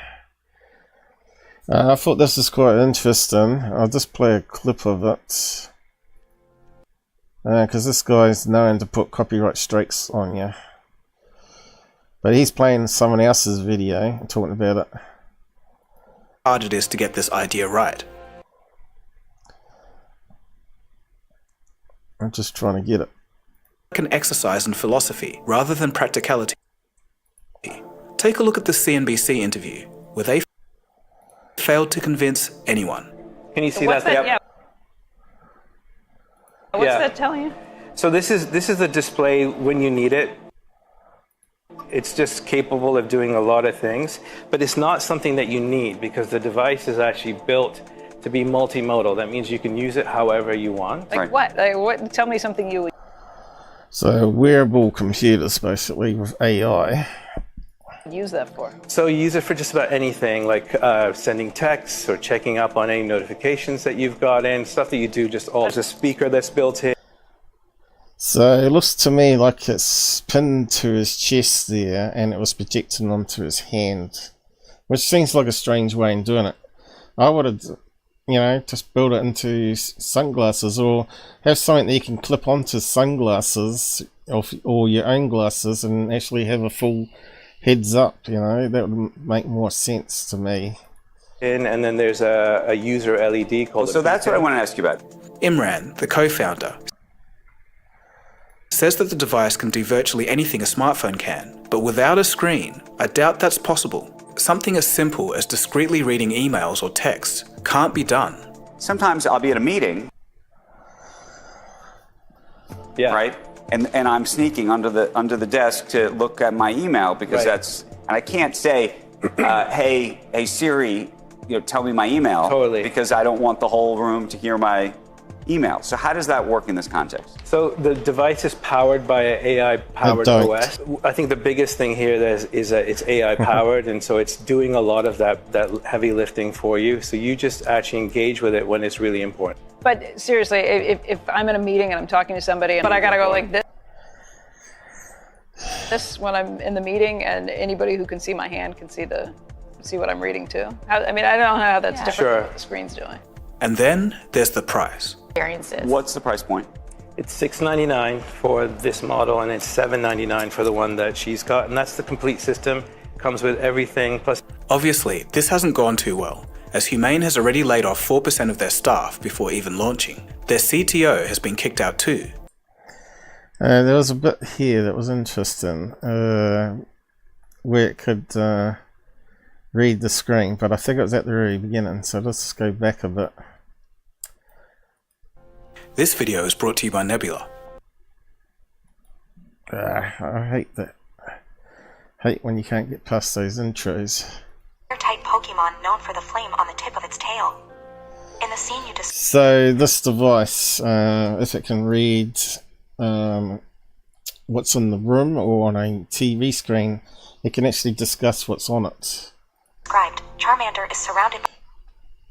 This makes you wonder how this is going to be adapted to what I do with the video analysis side of things on UFOs, right? By other Pokemon, such as Pikachu, a small, yellow rodent-like Pokemon with long ears and a lightning bolt-shaped tail.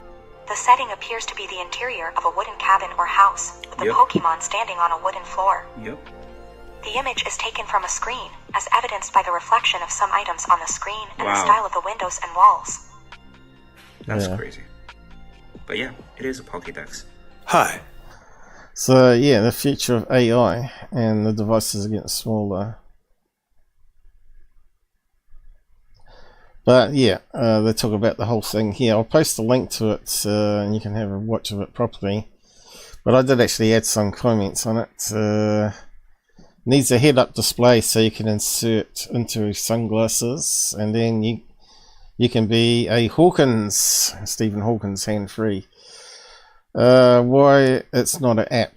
CPU, GPU, RAM, battery power are clearly obvious. So yeah, if you convert it into an app on your phone that uses your camera and all that sort of stuff, it's using more resources on your phone, right? And it may need all of them to be able to do what it's doing. So yeah, it needs like a separate thing. But I said it could be a USB clip-on attachment to the phone with the app. So you could slide on the bottom of the phone through the USB another device, right? That expands onto your phone. And you could use an app on the phone that talks to that device on you. But like a USB expansion port on a PC, or maybe a bus, you know, what do you call it? PCI bus and all that. So you can see where the future of phone technology might go.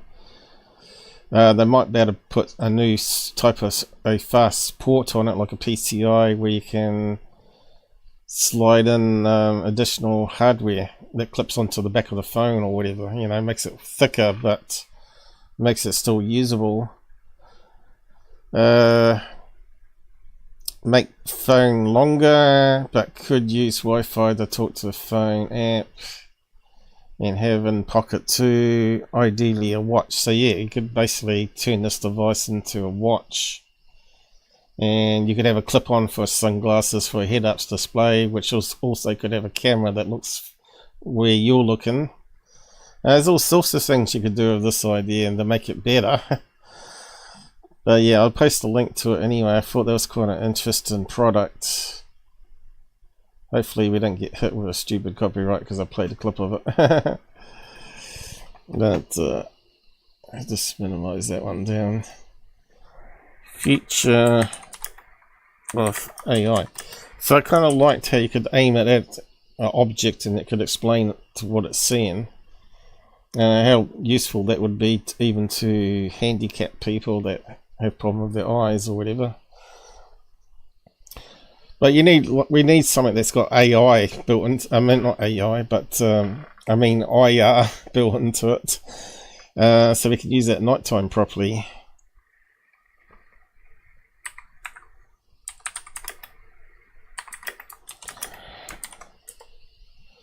We're done with that one.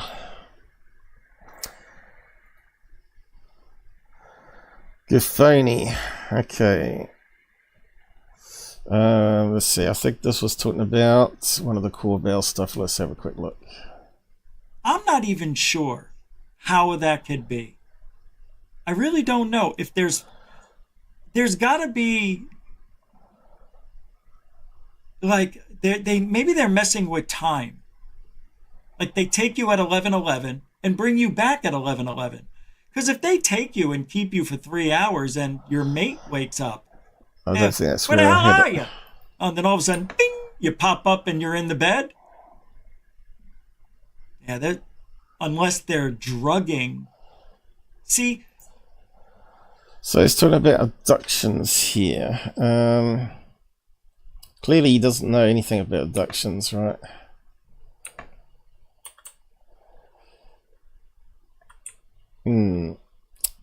Not sure why I bookmarked that, but I don't think that was the location.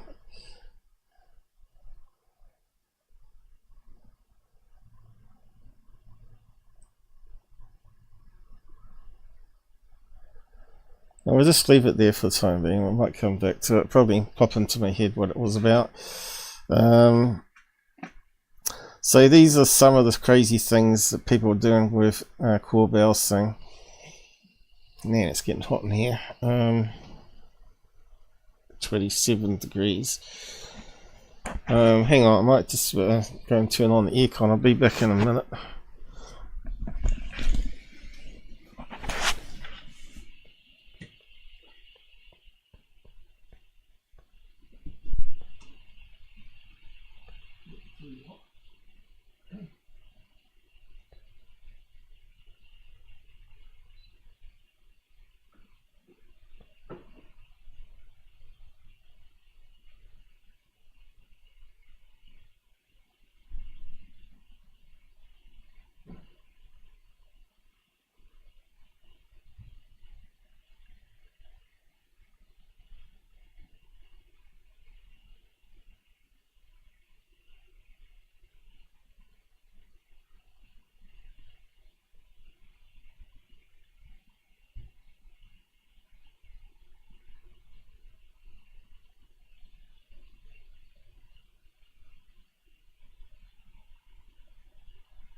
destroy that.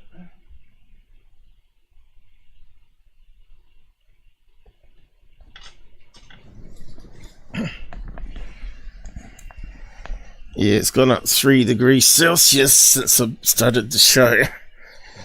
That's quite a lot of temperature change. Yeah, so someone's been running it through AI processing, right, and it's not really good. Trying to make it into more of a robot or alien craft. Clearest photo of jellyfish. Total garbage, right? When we know it's a bunch of balloons. See how it's sort of made things like edges in it? This is a problem with AI processing. They look for edges and square off things.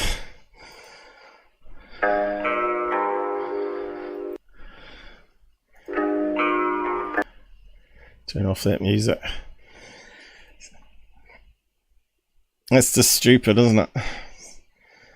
So you can modify an image to be totally something different. It looks kind of like alien creatures now, doesn't it? It looks like alien grey head on it, but something from Star Wars with a robotic limbs with claws on it. So heavily modified, it's hilarious. How many views did he get on it? 1,400 views. Well, mine only gets like 1 on Twitter. This is garbage. It really is. What did they say? Yeah, what did the comments underneath it say? That is not. It's been messed with filters to rid the obvious balloon curves. Yeah, it looks like he's had 14,000 views and no comments. That's kind of weird, isn't it? And then what was this one here? You're unable to view the post.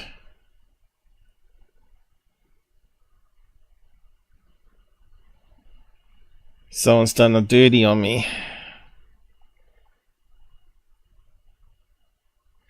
So this is a guy called Dave, what's his name? Dave, and he won't let us look at his video now. What a dirty bastard. So this is what happens when these shells and people claiming to be PhDs or experts, if you disagree with them, they end up blocking you.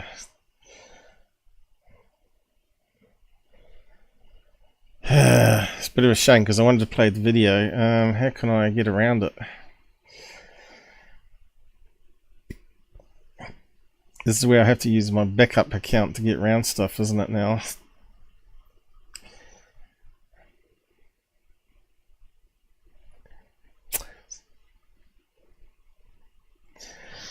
Can I do that on a live show though?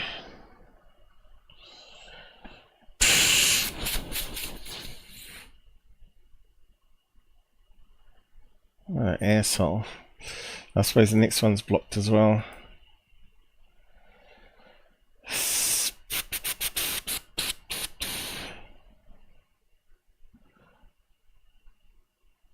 Yep, he's blocked it. What are we going to do? What are we going to do, Paul? Anyway, he put up in the video a frame of this where he's doing a comparison of infrared of Mylar balloons, and he put up one of the frames in the video where the camera adjusted it to the dark image and a light background, and when it went over a light background it went to a white image. Part of the military, obviously, firmware to recalibrate it so it's always visible, depending on the background. And he was saying it's not a match. But I said that's only because you didn't take the right frame from the source video. And if you look here, I adjusted the contrast of the white image here to match his overexposed image here of balloons, Mylar. in infrared, right? Because they're reflecting the LED illuminated light from the camera. And you can see it looks like identical to his image, right? So, but he goes through all this, right? And at the end he says it's a DARPA object. Let me just see. Try another browser maybe. Let's see if we can get around his being a dickhead. He's obviously got something to hide, right? Dave, what's his name? Falch or whatever. But I think I'm logged in here too, aren't I? No. But it won't let me see it, will it? Oh, here we go. This is a guy. So my guess is DARPA project. I could totally be wrong. Yes, you are totally wrong. And that's fine. Why did the thermal signature change? Was it calibration? Why didn't the background change with it? What material goes from cold to hot and back to in seconds? That's because of the calibration. It's not changed in temperature. So this guy here claims to be depot level FLIR technician, electronics geek, drone flyer, 3D printing, jazz lover, and he doesn't like criticism.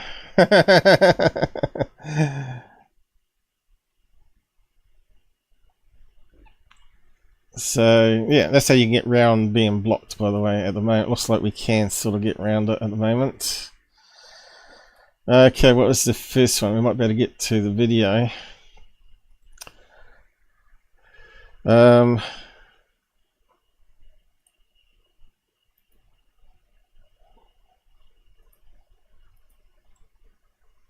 Let's try that.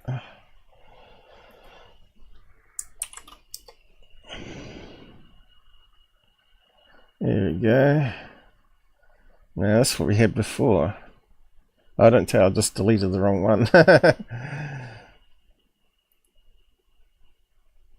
Let's try that one. Yeah, looks like I deleted the wrong one. Or maybe I can't get to the other one.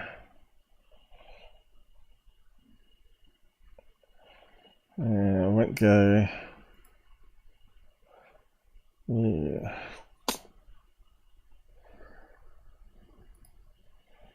Damn it.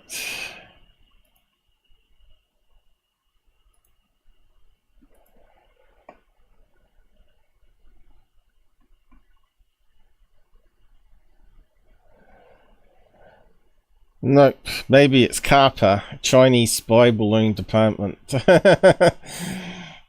Got no sense of humour. You can see no one's liked it. 37 looked at it.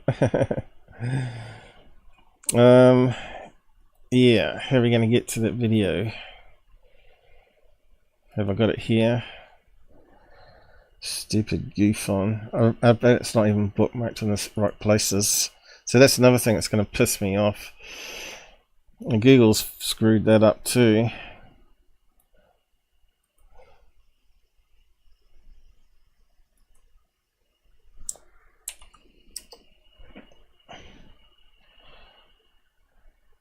Also, I might have to go to his page and find it again. Hang on.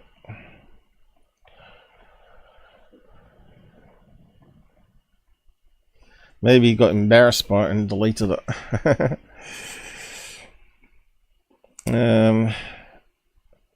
This might be it here. Watch on YouTube. Okay, we'll do that.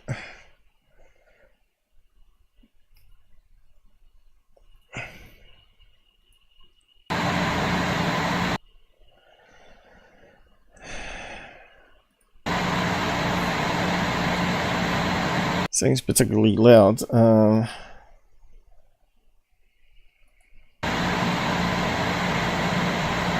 turn it down a wee bit. Oh, maybe I should do it that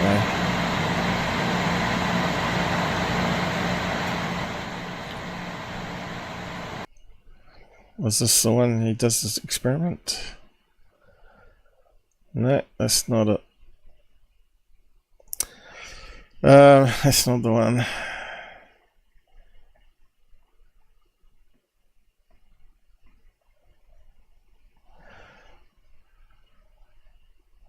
He's saying jellyfish isn't a balloon.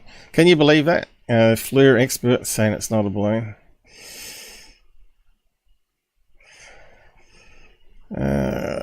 Whereabouts is the video of his?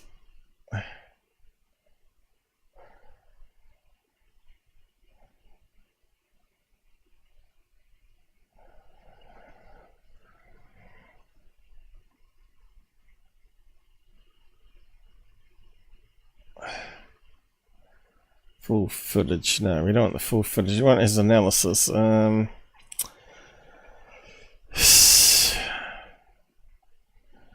That's what happens when people block you. Still on about the gimbal video. How boring. Still trying to prove that it was something real. These people, that's all they do.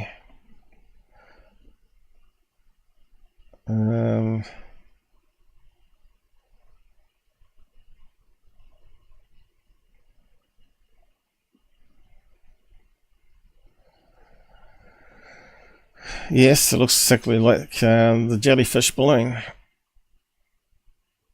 Yep, looks just like the jellyfish balloon, doesn't it? This guy must be a complete moron.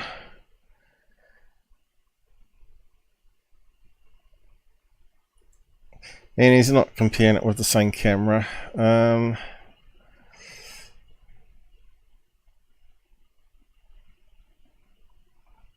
Yeah, he's posted a lot of crap since. Oh, he's a Leto fan. They wouldn't know what the truth was, you both idiots.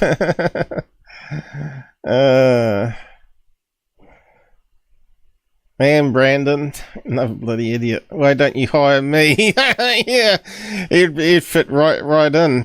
He doesn't know what a balloon looks like.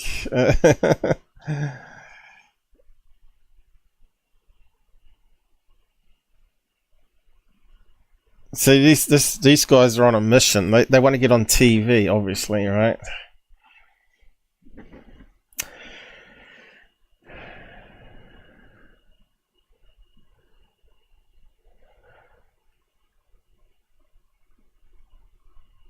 This could be here somewhere.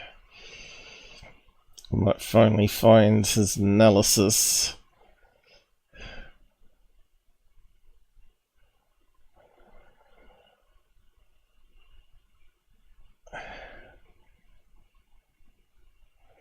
Is that the one? No.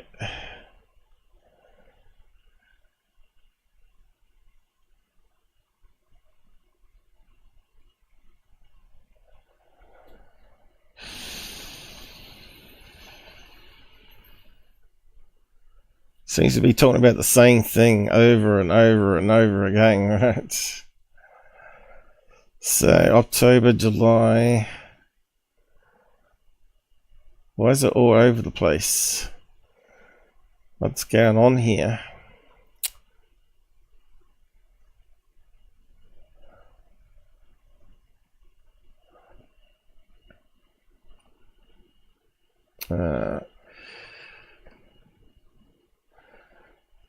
Let's see, I might better find it on his YouTube. That's Jeremy Corbell crap. Where's his YouTube video?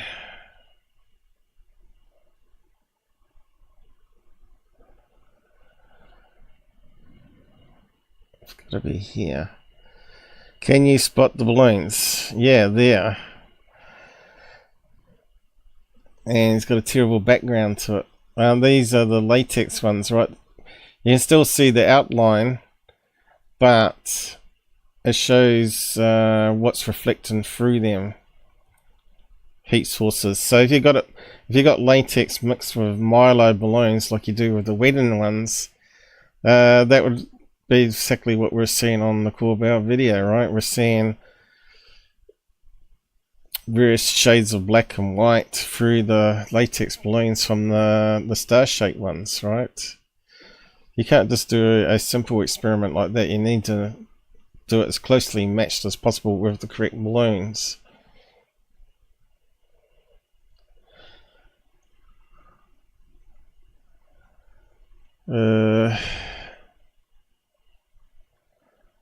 It's really annoying, I can't find it. Let's see. I shouldn't have done this, but if that guy didn't block me, right? If he was a big man, but he's obviously not a big man.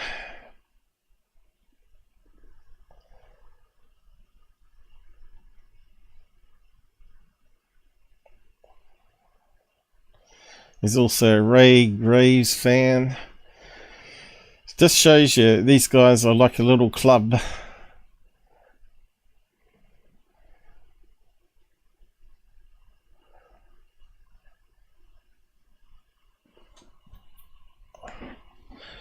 UAP experts have no response. Which video shows recent?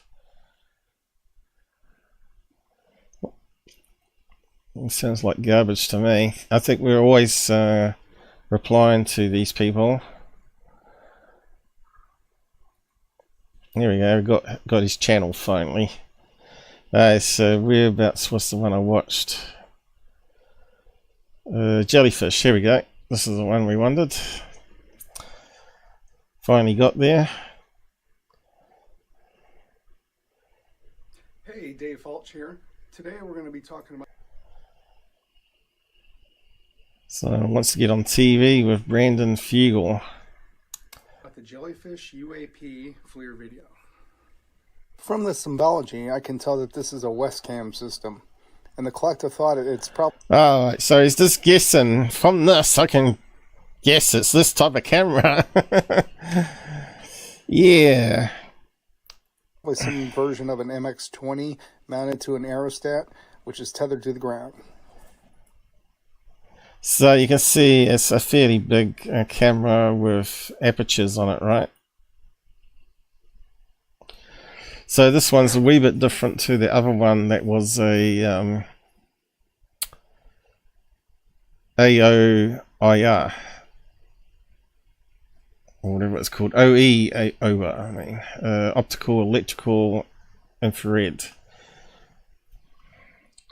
Some kind of dead bug or bird poop on the window. These windows are exposed to a lot of debris and get filthy for sure. However, the infrared optics see through this debris in the front window, and it's usually not an issue. Allow me to explain. There is a wide range of focusing for the infrared optics. When changing magnification, the focus lens is used to focus the scene at a particular focal length. Infrared focus. So there he doesn't really make it clear, but the dome has a glass cover, right? And then the camera is seated inside that cover. So anything that falls onto the cover, you can actually film with the camera. It's not actually on the camera lens inside the dome itself. That's the difference. So that means you can actually set the focal length and all that, so that it blurs it out basically. And you can see through it rather than focusing on it closer to you. You've got a focus point further outside the camera, so all that's close to you is actually blurs out. So it does affect the picture quality, obviously, but you don't see it as bird poop. Focal lengths are set far beyond the focal length of the front window. Therefore, the infrared optics effectively see through any debris on the window. Yeah, see, he didn't really explain that too well, I don't think. So, let's just bring up the drawing thing. I haven't actually got my on-screen drawer. But yeah, so he's saying it's a X20. and other people saying that too. Maybe, but was it? You know. So you got your dome, and you got a front window here, and you got some bird poop on it, and then you got your sensor back here with the lens or whatever, and you either can focus onto that or you can focus past it. Alright, you can focus outside and that becomes like a blur, and obviously it's going to create some sort of smudge or unclear part on the camera, so that's why you have to wash it.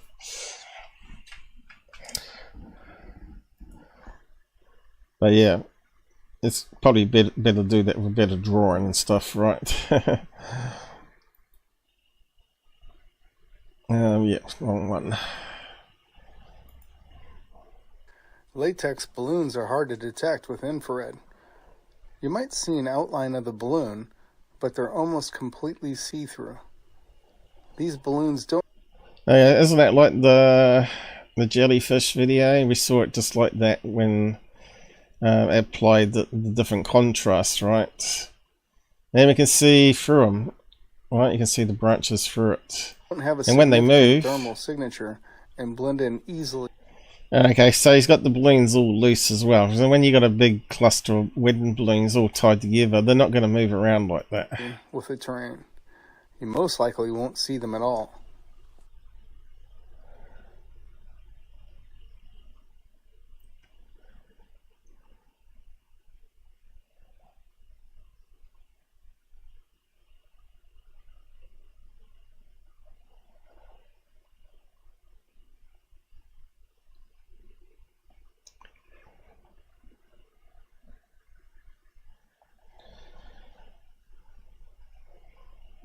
Now I can see something moving here.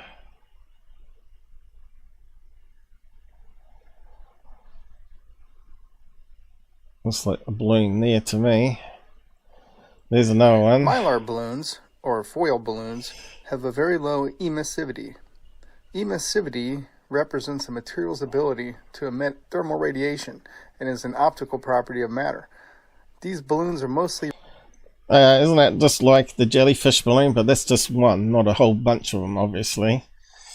You know, that's stupid. Of thermal radiation, like floating mirrors, as I call them. Yeah. Well, how come you come up to the wrong conclusion then, mate? Because this proves it. So this is a bunch of Mylar balloons, this time not latex. There is the normal light. Let's see, what's he got there? Heart-shaped ones, all sorts there, isn't it? Which is really like what's on the Corbell Jellyfish one. Star shape at the top here. It's got some round ones, some tear-shaped ones in it.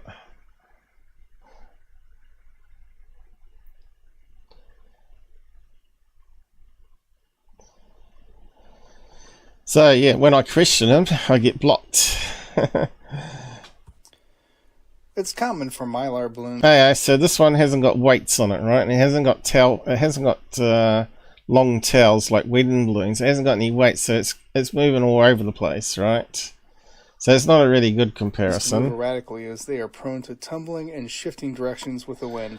If they don't have weights on, mate. However, that varies depending on how full the balloon is with helium. Yeah, and you stick a weight on that bunch and it'll be just like Corbell's.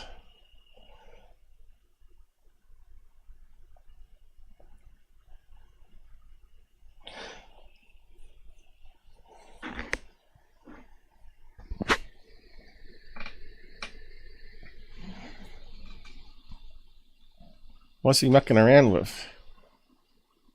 Taking a long time on that one, hasn't he? So he gets a frame from the video where the contrast has been adjusted for the background where it shows up dark, right? And he's comparing apples with oranges. So that's why I did my correction graphic, right? So he blocks me out so people don't see my correction in my comments. At least he thinks he does. I think my comments are still visible to everybody, right? But they're not visible to him because he's blocked me. And latex.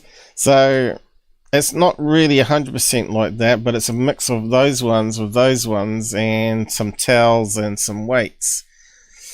And if you get the right frame, it matches.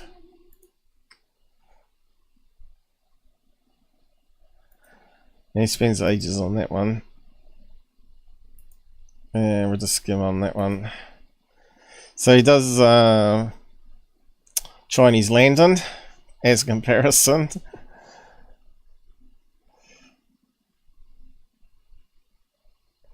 Now they're all good sort of comparisons, but he's just gone right past what his solution was, which was the model balloons. Why, I don't know. I don't understand this guy's thinking, but you can see the hole with the smoke coming out on thermal, infrared, or whatever. You can even see the flame flickering inside. And then he does drones. And we know it's not drones. And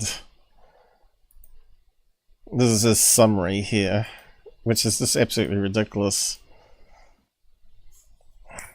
Oh, he's doing dead pixels on the camera. First, it kind of resembles a cracked detector. Then the dead pixels, cracks.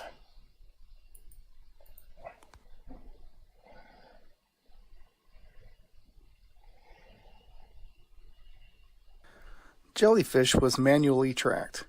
Was there a problem with the automatic tracker? Could it not lock on? That's totally plausible, considering the contrast shift of the target. Trackers lock on more easily with high contrast, slow-moving targets. If the contrast of the target shifts, then it breaks lock on. So we know that was with the gimbal video too, when they're trying to get lock on the go fast, right?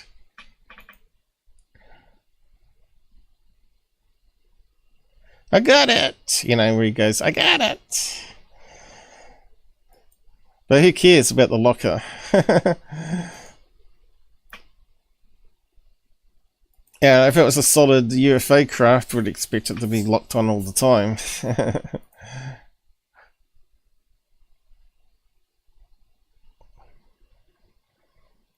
Was it some other camera anomaly, such as the ghosting that my thermographer picked up on the Sky Lantern video? Not likely. No. Out of all the different systems that I've worked on, I haven't seen an anomaly like this. He can't tell a bunch of balloons to save his life, and he's got all those certificates for fixing cameras. I suppose that just proves a point.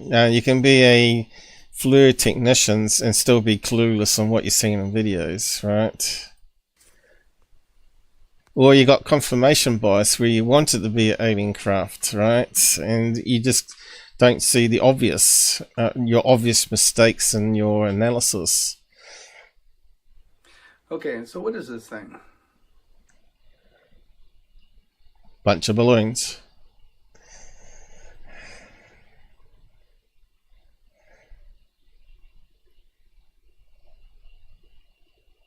Come on, mate. What is the thing? Besides the lack of movement in the XYZ axis, the auto gain level that the object does itself is intriguing. It's almost as if it's adapting or sampling. It doesn't seem to be directly reflecting the surrounding environment. Come on. There's obviously military firmware where they want it to be able to calibrate it as good as they can so the object's always visible, right? Depending on the background. It's fairly obvious what's going on.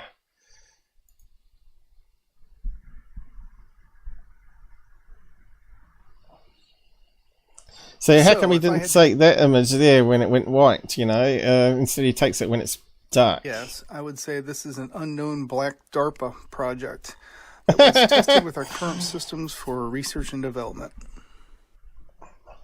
Yeah, how come you didn't take a comparison video when it was white? Terrible, terrible job. Anyway, we got there in the end. Yeah, he didn't want me to make comment on it, obviously, but I don't care. That's what happens. I'll post a link to it anyway. See if you guys can actually see it. Now that made it a lot harder than it should have been. Why won't it select it? Oh, come on.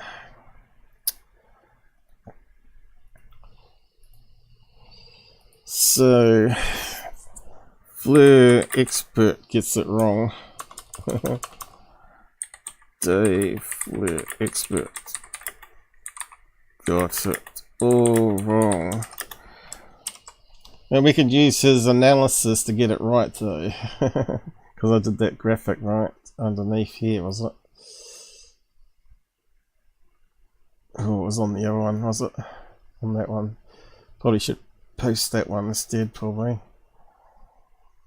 Well, as well, probably. Let me just post it. I don't know, these people just make me angry. How stupid they can be, and how they sort of got this little cult mentality on Twitter going, where they can't take criticism, and they can't take why can't they answer my question? Why did you not take the correct frame from the video where it clearly was white?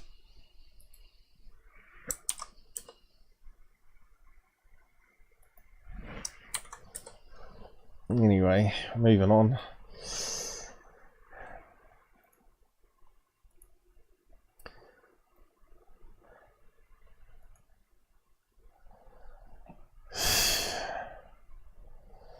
So Mick West even posted this up with balloons. Unfortunately, they're not in infrared though. But he's going to order some and probably do more experiments. He's probably already done some today, has he? But we'll just play the video. I'm not sure if I played it last time, but we'll just refresh our minds if not of this video here. Which does look like the jellyfish. But these are party balloons, not wedding balloons. And it's got some smaller balloons midway.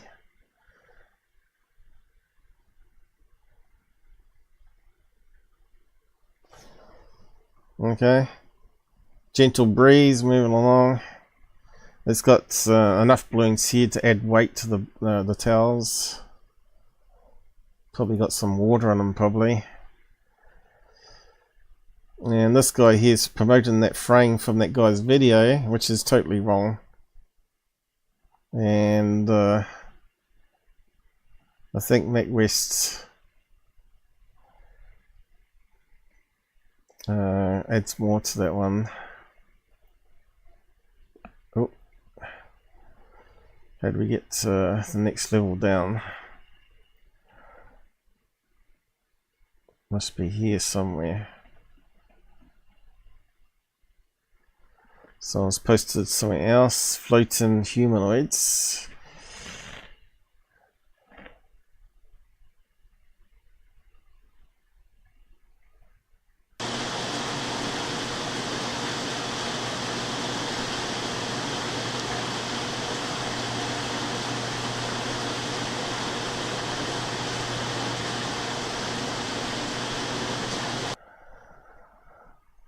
I think he's got a zoom in. Here we go. We've got a zoom in of it.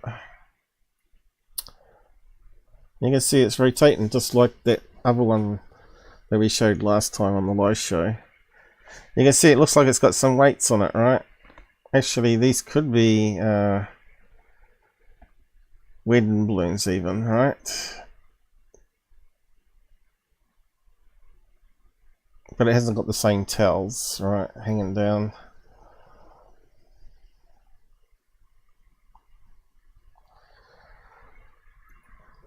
Shame we haven't got an infrared of it as well. But I think he's buying some and he's going to do an experiment. Whether he does or not, I don't know. Let's just have a quick look.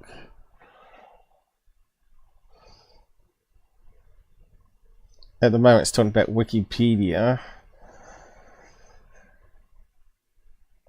People were saying that Wikipedia is garbage, but I have to beg to differ. It has definitely got better in the recent years than it used to, but then the wokeness come in and the cancel culture come in, where they started deleting actual history things because it offended people.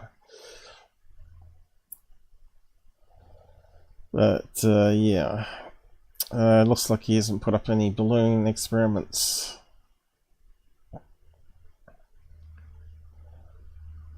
So we have to see if that comes out. You know, this thing here, you know, everybody's saying, oh, Mick West is so great, he's showing these illuminated balloon lights. You know how I've shown it several times already in past live shows already, this thing. For construction or party events where you can illuminate outside.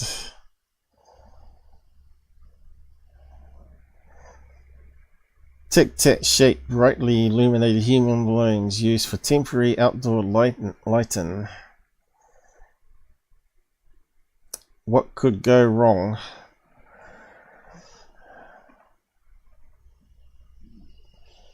Yeah, if you go through all my videos, I show you those lots of times over the years, right? but no one watches me. These twits don't watch me, so they don't learn, alright? They've got their egos up their asses. Yeah, so talking about Wikipedia here. Asking AI on Wikipedia, it says, which I agree, it depends on the topic and always check its sources. Find 3 places they repeat often as it's up-to-date info. So this is what the robot come back with when I asked it, is it credible? Wikipedia is a popular online encyclopedia that is written and edited by volunteers. Well, it's a good place to start your research, is not a credible source that you should use to cite from. The context of Wikipedia is subject to change and may not always be accurate or up to date. However, recent studies, which I said in the last few years, it's definitely got better. Recent studies have indicated that Wikipedia is as accurate as reliable as many of the peer-reviewed works by top publishing companies. That's what the AI bot said. So then I added another post under it. How accurate is it? Wikipedia says it's 80% accurate versus other sources being 95 to 97. No source then is full accurate or up to date. So even all the other comparison websites where you can get your information from is not going to be fully updated, right? So that was on a web link there. And I said it suffers from wokeness and cancel culture. That's the only problem with it.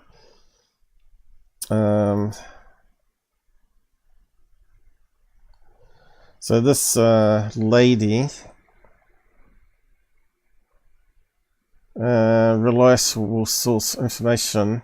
So basically, I think it was Lou Elizondo was talking about there was a hate group attacking Wikipedia. And all the people jumped on saying this sort of thing. Reliable source of information, giggle giggle. Somebody might want to tell him 10-year-olds aren't even allowed to cite Wikipedia on grade school papers.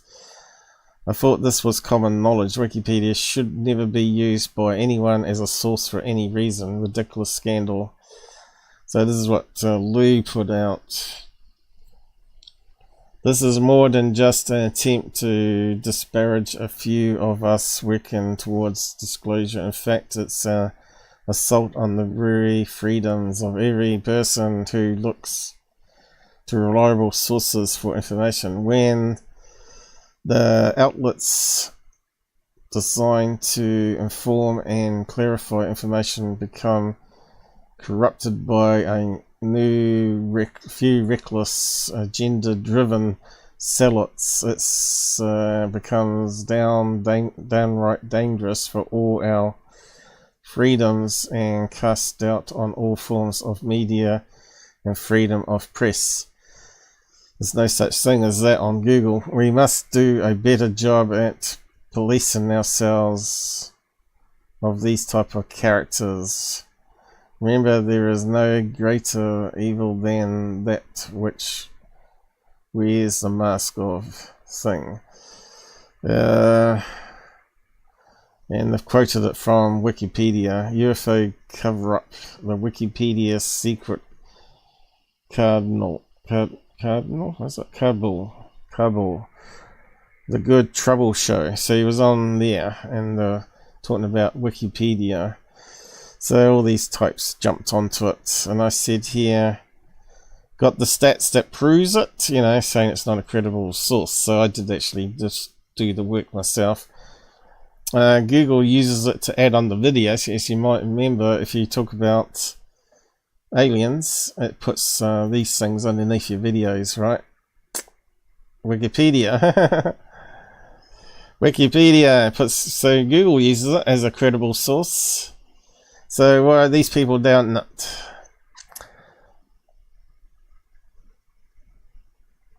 Let's see. So there's a good article here I added. Let's just click on that. Evidence suggests Wikipedia is accurate and reliable. When are we going to start taking it seriously? And this was back in... and we got sabotaged. Back in 1 year ago. September 22. So he goes through the research of it and finds the stats. And talks about it here. It's quite good. How accurate do you need to be? Wikipedia may be humanity's best effort at collecting all our knowledge in one place. It has more than 6.5 million articles and now 90 times larger than the 420 volume Britannica. Yeah, I didn't realise that. That's quite good, isn't it? Scientists have actually done a lot of work looking at how accurate Wikipedia is across all sorts of topics, and that's the main thing there. Wikipedia is acknowledged as the best source of information online for arthroscopes, whatever that is. Arthroscopes. For example, it's cancer information. It's as accurate and in-depth as database maintained by experts, and so on. You know, it's accurate depending on what you're talking about. If it's like a celebrity, it may not be accurate. You know, that sort of stuff. A review of 42 science articles by subject experts of nature found Wikipedia was as accurate as Britannica. A study by Oxford University of 22 English language articles funded by the Wikipedia Foundation concluded it was more accurate than Britannica.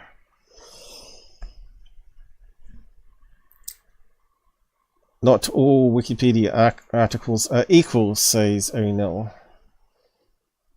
who is organising an academic conference on Wikipedia at university, blah blah blah. But on a more obscure topic where there's less interest, less people will be involved in editing it, and so there's more scope for incorrect information. You mean less interest in Lou Elizondo?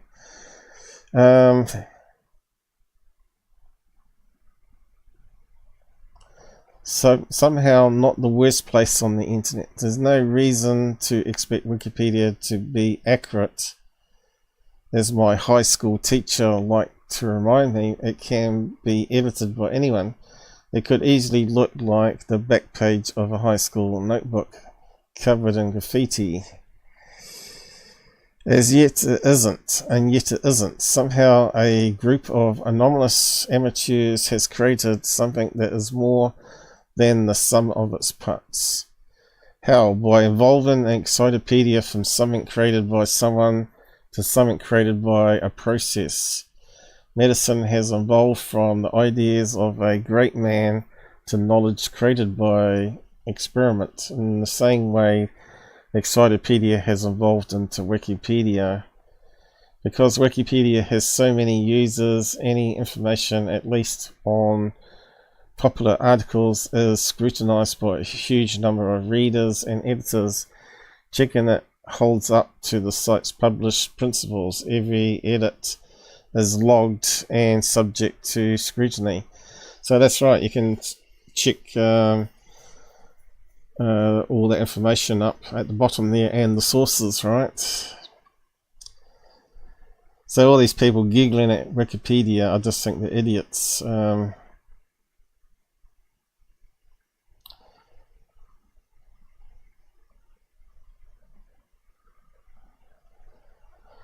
Of course, we know there's going to be, with the UFO topic, there's going to be problems there, right? There's going to be holes in it.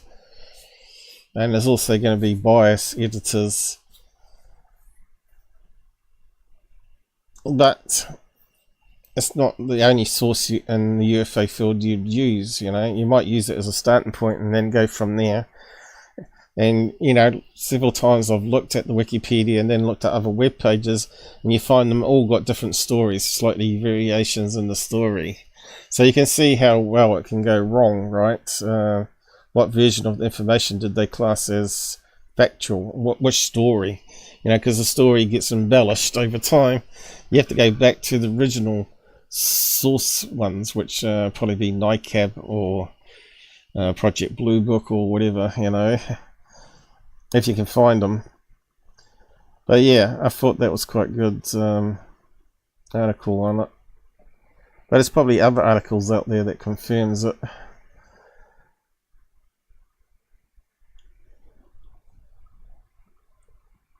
Yeah, just do a search and moving on. It's the same thing. On to Corbell now again. Yeah, the worst offender is Corbell doing this. So this is what Corbell wrote. Well, I'm watching Good Trouble Show, which is talking about that media and Lou being attacked and all that, which is nonsense. Live on YouTube right now. Holy shit, I don't realise just how manipulated and orchestrated the UFO disinformation attacks are. So I guess you're going to have to go and watch that interview,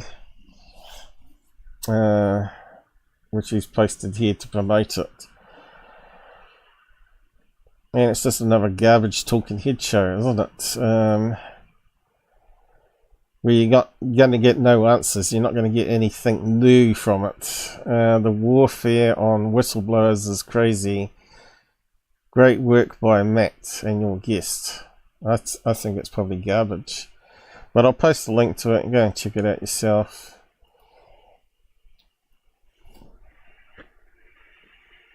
What do you call it? Lou attacks. I don't know.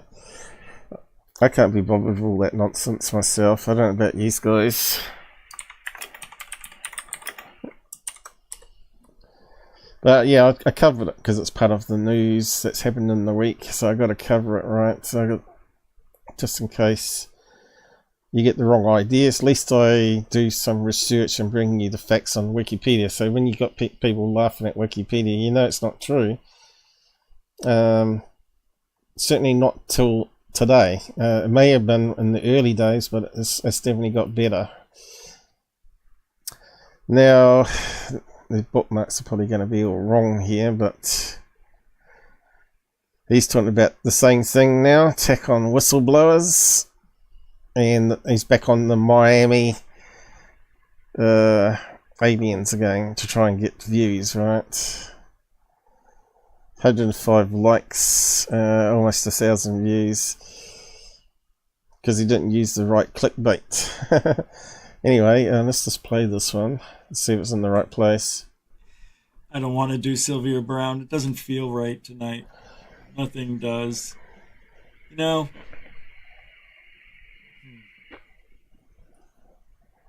What do you say we get out of here? Let's just do it. There's no use to staying. No, I know. I think... What's tomorrow? Wednesday? He doesn't even know what day of week it is. It's hilarious. I'm gonna look into something. Maybe I'll take a road trip tomorrow. Where should I go? Okay, if you were me. Oh, wait. Oh, we got the poll. Go to the moon and get off the internet. Where's my poll? No, don't. Ooh, you suck ass. This is not where I had it bookmarked. Here it is. 141 votes. That's it. Come on. Let's end this poll. Could Miami events be a precursor to a false flag alien event happening soon? No. Well, you know, they're testing the public first, maybe. 66-3. Well, we know how stupid the public is in America, don't we? People like Mike Dice do all those street surveys, and they haven't got a clue. What one did he do recently? And he asked, what's special about January the 6th to people walking along California Street, and none of them knew what January 6th was anything about. And I'm pretty sure you guys would know what January 6th is all about. I don't know, Americans. They're so out of touch of what's going on in their own country. Well, when you live in a country like New Zealand, you're well in touch with what's going on in your own country as well as what's going on around you, because what's going on around you affects you in your own country. 3/4 almost of you say, yeah, it's possible. 33 no. 141 votes. A little weak. Yeah, but your watchers are all gullible, and they're the type of people that wouldn't know what January 6th was, probably. But thank you for voting. 200. I mean, we should have 200 easily, but we didn't. That's sad. That sucks. It's not good. This is not what I wanted to play, Don't forget to subscribe to GUFON. Once we get to 14,000, we could chill. Gotta get to 14 before the end of this month. You understand? See, they're just obsessed with how many people are watching them, their subs, and how much money they're making. And if you're watching this show on replay, and if you made it this far, thank you for hanging out. Even those who were here live, thank you very much. Yeah, I don't think many people from my side of the thing would be watching him for a few hours talking about his theories and all that without and watching random ghost videos and stuff from TikTok, which we know is mostly fabricated nonsense anyway, and also third phase, right? Much for hanging out tonight. We'll be back mañana. Yeah, we're gonna be back. So 7 p.m. Eastern, because we have it's lost my bookmark, hasn't it? Time. Let's try changing that. I think they've stuffed it up. 800, let's see if that loads. Different spot.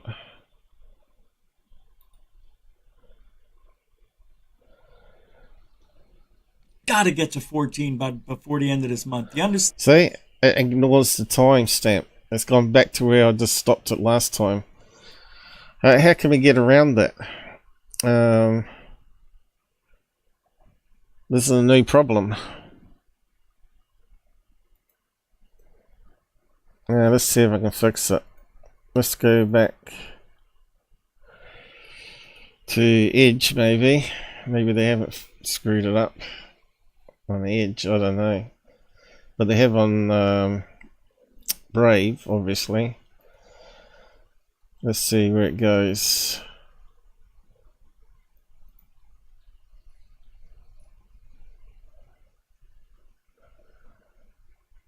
I'm still logged in though. Maybe I have to log out. 141 votes.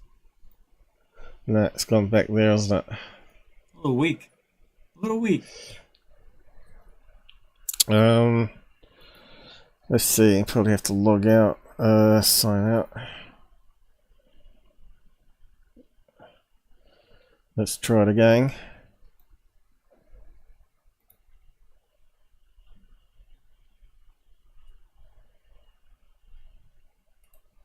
You know, one of the long ones. There you go. All right, it's doing it right now, I think. See, it's gone back to my bookmark. I'll probably have to talk to Google about that. I have to report it to Team YouTube again. They're always screwing up their own system. Anyway, what's he saying here? This was hilarious, I think. Remember that? I don't know, but seems a little balloony to me. I don't know. Okay, so what are you looking at here? That looks kind of like a solar tube balloon, doesn't it? But I think they did use those in the Navy. But look, whereabouts is it? It's over at airport by the looks of it. So my guess is that's a solar tube balloon. That's fairly obvious, isn't it? We won't go over those again. We sort of cover every live show pretty much. Little crumple of the, I don't know, like a... He should know that's a solar tube balloon. He doesn't even want to say it because he doesn't want to lose subs. What it looks like, but it does. It reminds me of a schmeckle. You know, men have them. It looks like it's upside down. That's what it looks like. Where's Fessler? He's an expert on other people's schlongs. Yeah, he's talking about penises or whatever. What an idiot this guy is. Here's a schlong UFO. Hello, and welcome to UFO Schlong. I'm here with professional schlonger, the Fist. Idiot. Hello, Fist. Now, the guy he's talking about is a gay man, by the way. Hello, how are you? Well, good. Not going to untie you. So this is a good... He should be used for ads for don't do weed every day, because this is what you turn out to be when you're in your 50s. Don't do weed, kids, because this is what you're going to end up being. You're going to be nice? Promise? Do you promise? All right. Thank you. Thank you. I was stuck in there. Couldn't breathe. Stomach acid was way too... Got a lot of stomach acid in there. All this garbage, but anyway. You know, it's just... Get on with it, you turkey. You. Why do people sub to this guy? I just don't understand it. I really don't. Show this, it says. Okay. Tic-tac shaped, brightly illuminated helium balloons. Oh, this is unbelievable. This is supposedly used for indoor lighting. No. Outdoor lighting. Yes. I've never seen this before. This is what... There you go. And he claims to be a balloon expert, guys. Here's another admission for his stupidity to attack on me, claiming that he's a balloon expert and he knew all about balloons. But I knew far a lot more about the balloons, especially the modern thickness of them and the glues used and how high they can go now and all that sort of stuff. This guy was way out of date. Because he doesn't do any research. He's too busy being high and sleeping. And then he jumps onto a show just to all the video clips bookmarked and doesn't add anything to it. You know, he doesn't add any of his own new findings to counteract what they're saying on the shows. Why we do the show. This is why we do it. We're finally going to see proof of things we never understood, like those blimps. You know, the... See, that's a line out of my book, isn't it? I said, come to my show, you never know what we're going to find out during a live debunk. So he's basically copying me, right there. The whole blimp lights up, right? That's what we got here. Look at these, they're lights. Okay, so he's reading Mick West just like all the other shill heads. They're balloon lights. I know. That's kind of cool. You don't even need an electrical pole. That is cool. There's another picture too. There it is. Now, tell me. And of course they use them on construction sites, so you can just tow it along on a line at the back of a truck. And they can just run it off the truck battery, right? On roadworks. Tell me, if that flew over your house at 3 a.m. and those strings... And if it was UFO, man, he'd be calling that a cigar UFO. Weren't there, and those loops, you know, like right here, you can see these things. Let's just say you couldn't see it. It's a little higher, imagine. If you saw that, you would be like, oh, yeah, that's a UFO. You would... Okay. That was the bit we wanted to talk about. That we already covered it anyway. Yeah, this proves that he doesn't know, as he claims. He contradicts himself all the time. So this one here didn't have a timestamp on it, which is a bit of a shame. I don't see one on the end, so I'm not sure what happened there. So we can't get around that bug.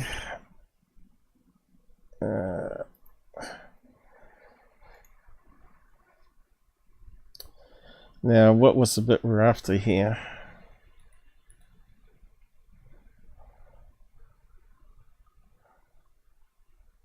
I think he was talking about comparing himself to other shows or something. It was hilarious. He was talking about Scambian again. Let's see. I might be able to find it.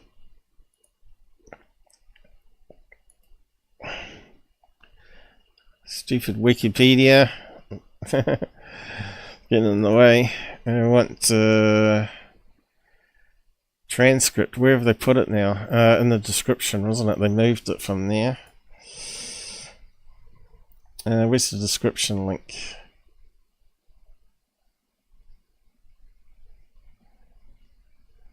Oh, here we go. So again, they've moved all that around too. Right, now it's come up here. So we should be able to search it now. Control F. Type in Scambian, see if it comes up. I'm pretty sure it was this one. Maybe it wasn't. Maybe it was something else.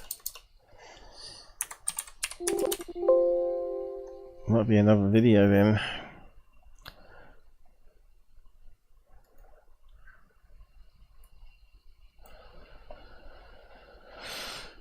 Well, we'll just have a quick listen. What was I trying to show in this one? It's crazy. So, with that being said, if it's not real, then why are people seeing it?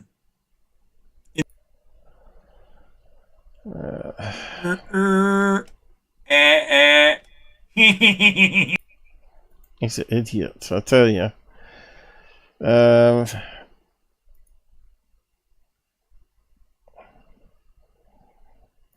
don't know why it's so black.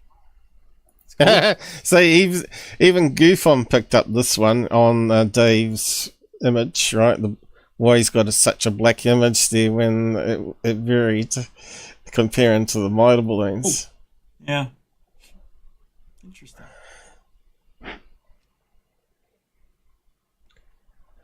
I think this is probably the part I was going to play in it, probably. Is it playing? Let's go back a bit. I think it was I can see him! Oh shoot, I accidentally clicked on that. Yeah, I did that too.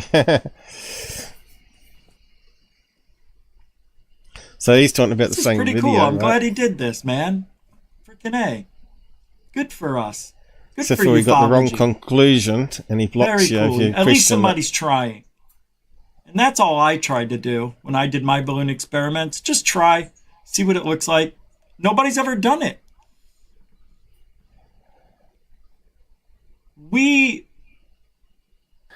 Mylar balloons, or foil balloons, have a very low emissivity.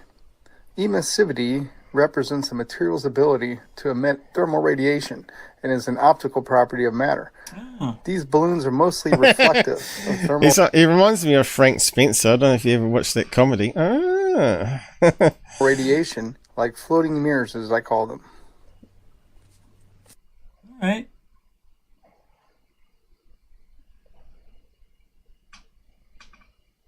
Oh, I don't know what that is. Maybe I should go back.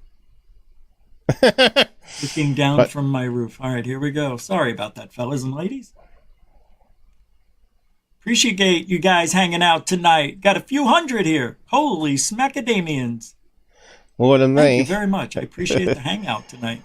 A lot of activity. Aragame says I'm signed out. Oh no. What's happened?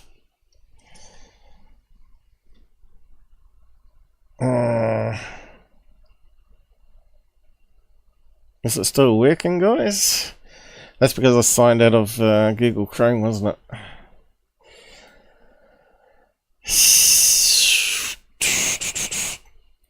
it? I forgot about that. Oh well, screwed up myself there.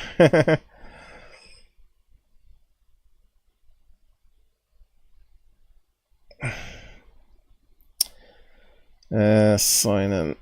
Not sure if I can do it.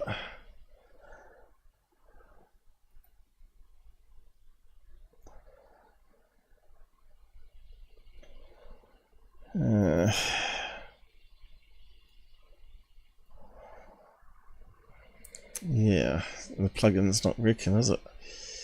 I may just put it down here just in case something goes wrong.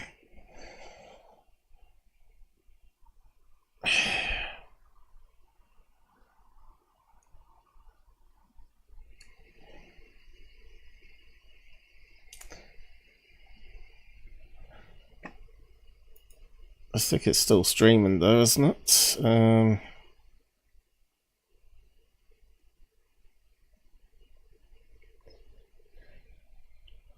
Yeah, looks like it's still working over there because I'm using a separate browser there. Yeah, I'm getting a blank window coming up on the another fun time ahead. Looks a bit. Why is it coming up black?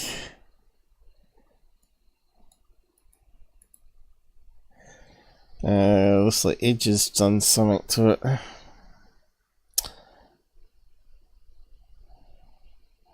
Well, it looks like something I'm going to have to fix after the show, innit?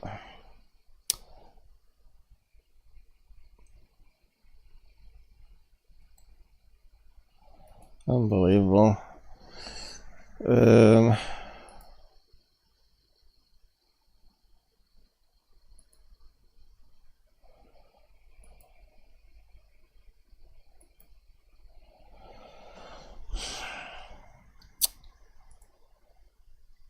Damn it. No, I can't. I'll show you what it's doing. It's another problem. It's always problems with updates. Click on that there, which is my password remembering software, and we just get a blank window. I can't win. Can't win. But I think we got a couple of people watching still. Anyway, I'll try and fix it after the show, I guess. Stupid. Okay, back to this clown. Sensei, what do you say, man? Welcome. Mana. Rayfield. What's up, everybody? I suppose okay, look, here we go. It's common for mylar balloons to move erratically as they are prone to tumbling and Thank you. shifting Yes. directions with the wind. Yes. However, that varies depending on how full the balloon is with helium. Yes.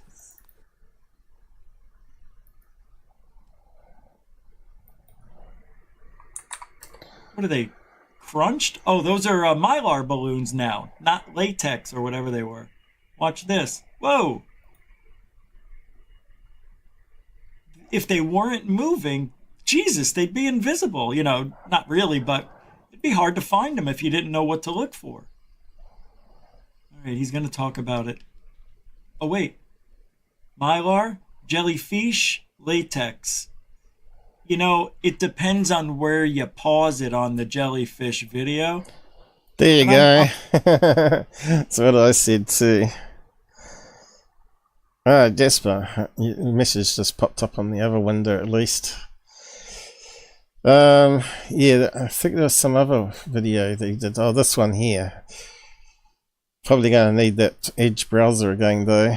That's not logged in at the moment.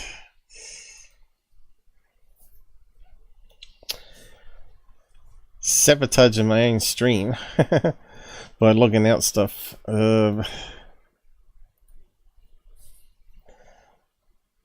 Anyway, it looks like it might be in the right place because I'm logged out there.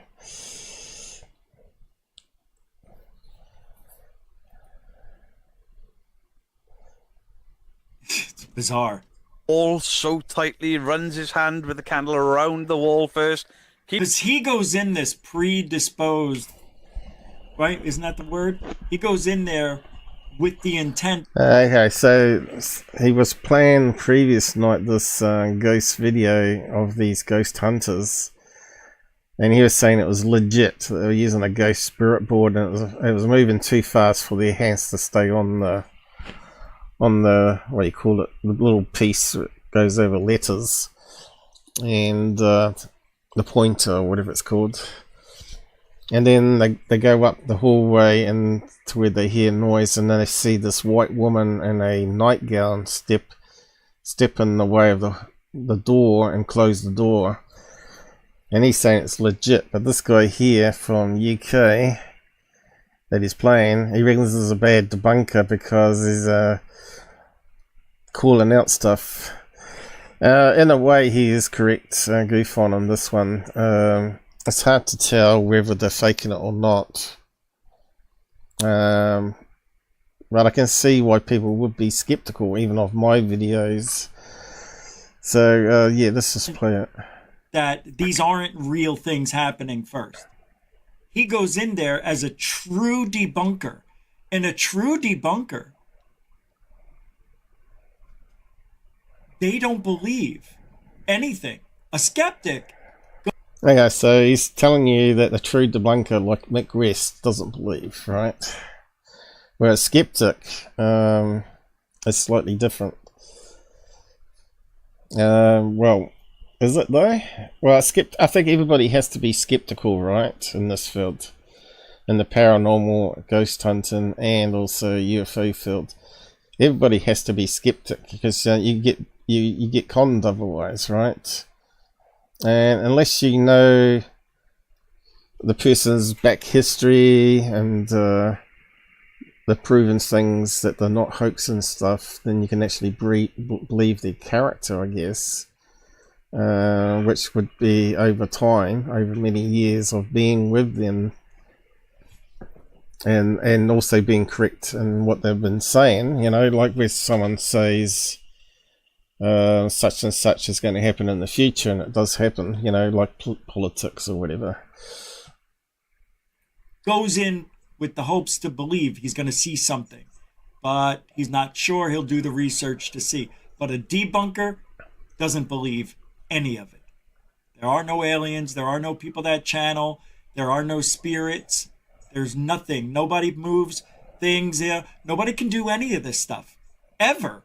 And he'll make up his own narrative, which is why I showed this to you, same way Stephen Scambian did with me, right? Well, we know that's not true because Scambian actually did use our videos as well as other researchers' videos that exposed Secure Team and Third Phase, I mean, and him. But he never shows it to his audience, right? He always makes misquotes, or he talks about it that they didn't do this and didn't do this in the video without actually showing the video clip on them in full detail, right? But yeah, he's talking about like Scambian as a debunker. Well, looking at all his recent shows, he does seem to be that way, doesn't he? He's not a believer. He's not going out there trying to collect his own information like I am.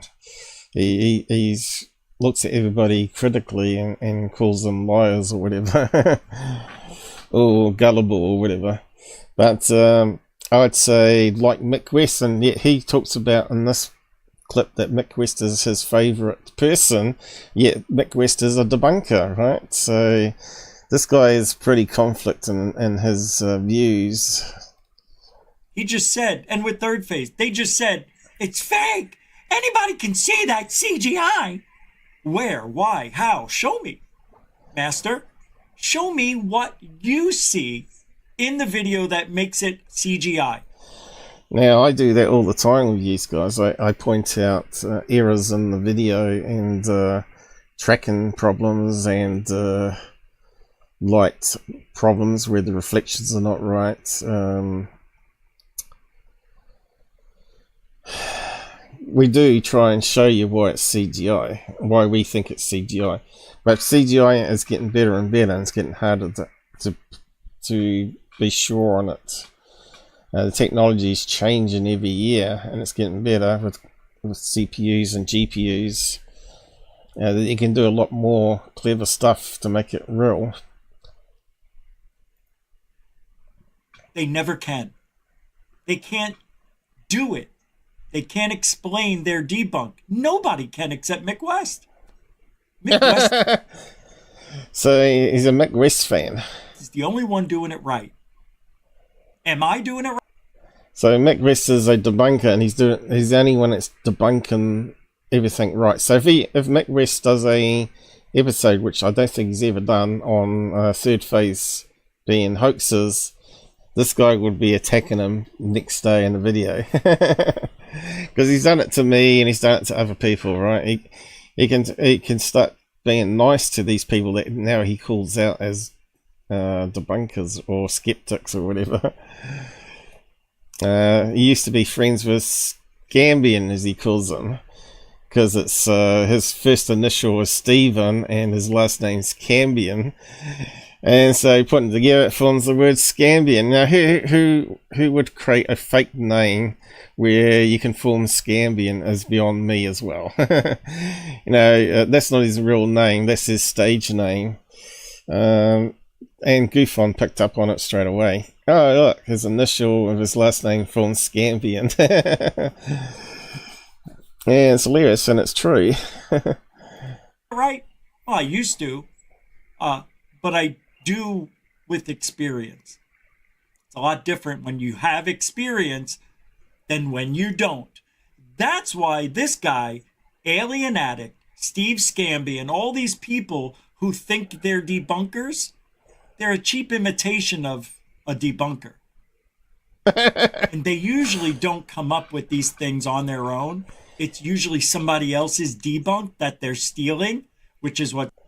Yeah, that's not true. Alien Addict, before he went into shield mode with Third Phase and GUFON and all the other grifters out there, he was actually debunking security, and he actually did his own debunks on it, right? He did his own research on it. I don't know if they're still available or not, but he certainly didn't take other people's videos and use them as debunks. He used it as a source to debunk it, you know, like Tyler's video, but he didn't use other people's debunks for his own debunk. This is what this guy does. What Stephen Scambian did. He's like a double standards guy, this guy. And that's why we're the best. He's the best. No, it's true. We're the best. Nobody does it better. Nobody's more honest with you. I'm being honest. Telling you. I don't think he's ever told the truth in any of his shows. And I've pointed it out many times. He's lying now even about Alien Addict. and Scambian. This is not how you debunk. Now, I'm going to do the same thing when we watch UFO videos. And I'm going to say, no, it's a balloon. And then I'm going to explain why. Right? They don't. We don't, of course. We never explain why. Don't explain. Oh, you could hear it go. It didn't even do that. It was like a. You could hear it. Have another. He's talking about in the video where the candle gets blown out, you can hear a whoosh sound, and the guy goes, which is not the same. But that's just that particular host that's debunking that video. He's a complete idiot when he's debunking if he can't make the same noise, right? But yeah, it does sound like someone did a deep breath and blew it out, right? Whether that was ghost or someone behind the guy, who knows? Whether it's faked or not. I suppose you'd have to watch it, the video in question. I don't know if he's posted a link to it. Like an Olympic team trains for the the farcical award. So there's the spirit board. These guys, I'm telling you, I don't. Where's the lady in white? You hear somebody go. He hugs into that wall so tightly, runs his hand with the candle around the wall first. You want to know why? Because it's dark. So he can blow off the wall and knock out the flame. That's what he's saying, I think. And you can feel the wall next to you. God, this guy's never done a paranormal. And that's also true. If you're in pitch black, you're going to feel your way around, aren't you, in case you fall over. But also, it might be just to gauge the distance so you can do a breath out and blow the candle out. So both viewpoints could be correct here. Well, research. This guy probably never held a camera, used night vision, been scared of being in a location because it has high energy and shit all around it. That's. Yeah, where's the picture of the lady? Is he going to show it?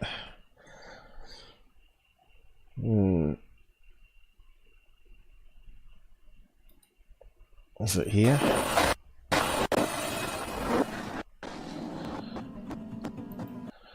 I think it shows up here. Look, you can see an outline of what looks like a person in a nightgown. Right, we're going frame by frame, yeah? Yeah, it looks like someone reaching out with an arm, catching the edge of the door to slam it shut. It's the sort of thing I'd catch on my videos, right? So yeah, is it transparent?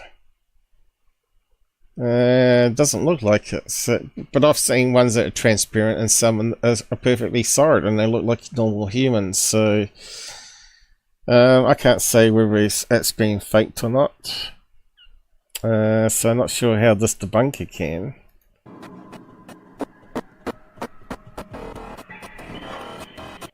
And then it turns and runs the other way. That's a hefty lady. Just say. Hefty lady? That looked like a normal size lady, right?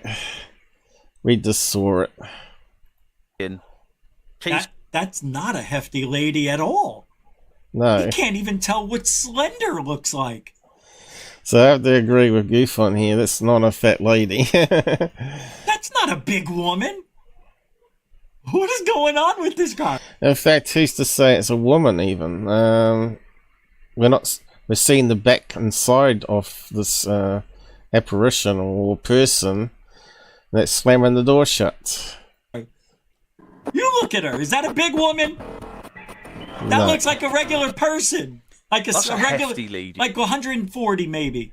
Because you're dreaming about it. Oh my god. Just saying. So anyway, it's just hilarious. But yes, GUFON does get it right sometimes. But yeah, it's strange guy. I think he'd be a lot better if he got off the weed and maybe stop lying. He was better before he teamed up with Third Phase, and he went downhill after that. And it's about the grift now. So what he does is he mixes in credible bits with mostly uncredible bits. So that keeps the people watching him without unsubbing him, thinking that he's just a debunker. So yeah, he's learned the art of the grift is not to debunk stuff. Unfortunately. Was that the one? Yeah, it's back in that place I last finished, was it? So yeah, it's the same one, isn't it? A rush of air, like they said it was. Yeah. So yeah, I think he might have posted a link to that.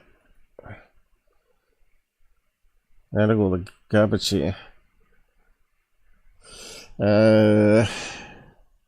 Mind CT, one of our scariest videos yet. So it might be that one, I suppose. What? Oh, here we go. What's happening right now? So this is the original clip that he took it from. I'll post the link to it.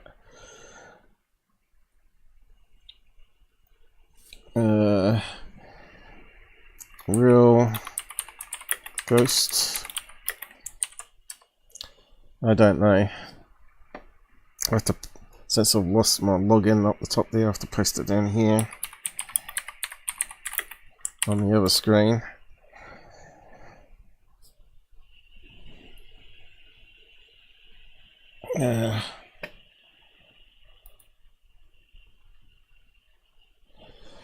So let's just play this little clip of it under fair use properly without people talking over it. Immediately, as soon as it finished spelling that, we hear a door handle jiggle behind us, and then a door slowly creak open. Hey. What the fuck is happening? Dude, go to the right. Yeah. So the problem with people going into these haunted places, you don't know if there's some, like a hobo, or what do you call them, homeless person, hiding in the other rooms that's moving around.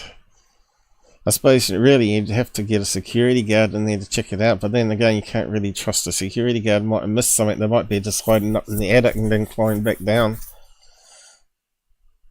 So they're doing the spirit board there, and you can see it was moving quite fast. Bro, now, how would you rig up a spirit board to fake a spirit board if you think about it? You can see it looks like it's quite thick here, but maybe I'm wrong. Maybe it's just the colour. Is it on little feet? I don't know. Is it like is it actually a board of wood or a board of cardboard they've got there? I don't know. It's got some sort of cable going to it here, so I'm not sure what that is.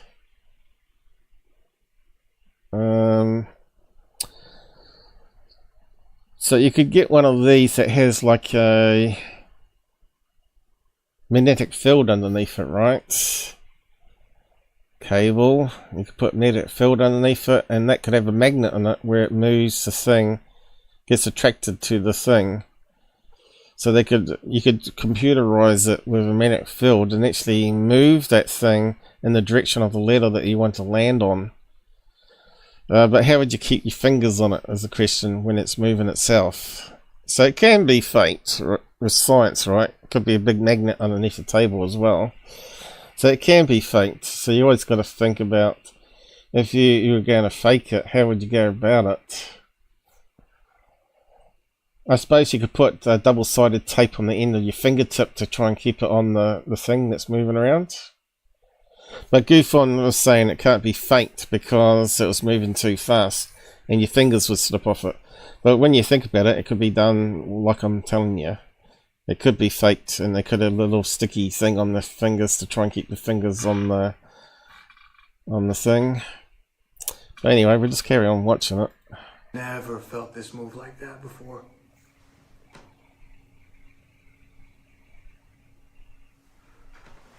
Hey. That sounded like a door. Don't move the camera. That sounded like a door. What the fuck was that? And click, click, click. My flashlight worked fine before we used the Ouija board session. Now all of a sudden it was dead. No. Alright, so this is a common thing that I also get, you know, where things, the batteries are flat and fully charged, right? So this is a common thing you see on ghost shows quite often. But it doesn't happen all the time, which is kind of interesting. It's just working, bro. He's clicking the torch there, I could hear that. I didn't want to go to the truck and grab another flashlight or grab new batteries because everything was happening so quick. I just grabbed But it's a way to fake that too, the flash torch, right? So you could fake that too by simply those ones that have a little screw in it. If you just unscrew it a wee bit, then there's not enough pressure to touch on the back of the battery, so it won't work, right? And you can just do that when no one's watching. So there's a way to fake that. You're saying it's a toy.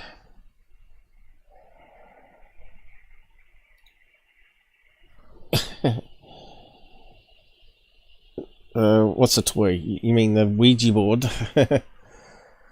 Essentially, yeah, it was put out as a toy plaything, wasn't it? And then it just turned into a thing that opens up portals to the spirit world. But if I would do this differently, I would make an electronic version of it, right? And you know how they do the EMF pod where you put your finger over it and it lights up? Well, that's how you could do it without having any person interact with it at all. And it's very hard to fake that. So you could have like a series of REM pods per letter, and the ghost or entity or whatever, or another interdimensional being or whatever you want to call it, could be touching those EMF pods to light up the letters. But no one's done that, and I have actually recommended that to like ghost hunters and ghost adventures, but on Twitter and also an email, but they never ever do it, right? So you got to wonder why. But if it's me, that's what I'd do, because they got the money, because those EMF pods are quite expensive. I think they're like $200 US to buy, you know, and I'm not sure how hard it would be to make one, but it still would be, you know, getting up there in price probably. But anyway, I think, you know, there's no reason why they can't make up their own communication devices and experiment with new technology to... You could even stick it in a Faraday cage, right? Make sure there's no outsourced EMF that's triggering the Ouija board then, because it can only be done when you have a field that comes very close to the antenna on those things. So yeah, I'm not sure if I got a picture of the EM pod, whatever it's called. EM pods.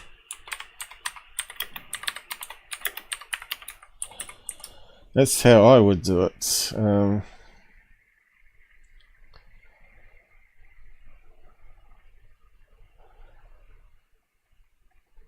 Gadgets. REM pods. REM pods. Okay, that's what we're after. A hobby of ghost hunters comes with a wide range of gadgets. Skeptical Inquirer. Have they got a picture of it? There we go. Have a little antenna coming up, 9-volt battery underneath. And you can see it's got LEDs, and it's obviously got a circuit that lights up the LEDs, and also a circuit to detect any what is it, electric field and magnetic field at the same time. Got like a trimeter, what do they call it? Speaker, it's got a speaker on it, resin.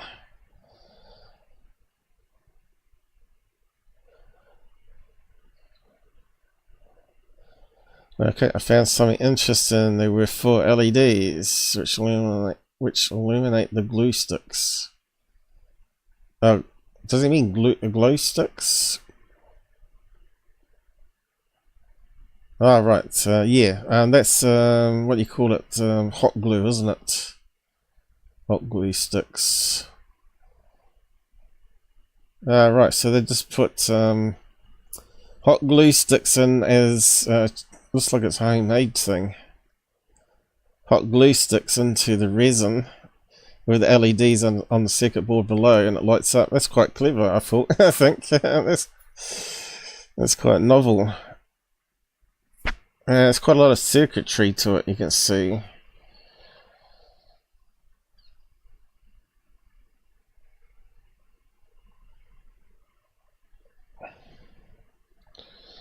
Now, we know it's a fairly simple device, right?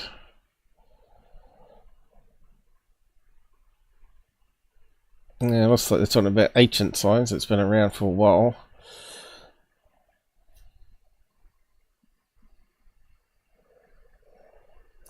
So you can actually put your hand near it and it picks up your body, right? So technically, if a spirit is also energy, it should be able to do the same thing. There's nothing wrong with the theory at all, but yeah, I think that would be a good thing for creating one per letter. Let's see. I don't think you can buy it on AliExpress. I don't think AliExpress or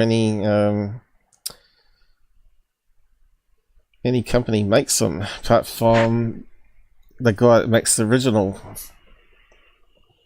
REMpod. I keep thinking of EMF, but yes. What does the R stand for though? REMpod. Boy, let's see what comes up.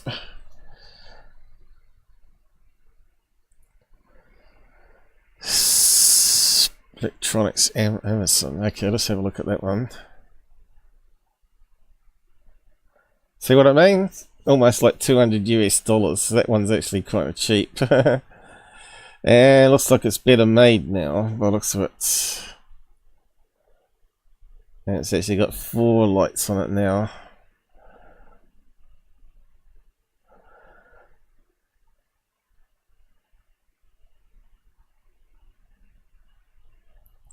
But you can't get a REMpod Ouija board. REMpod, how do you spell it? A Ouija? No, it's not how you spell it, is it? Ouija, Ouija. Something like that, isn't it?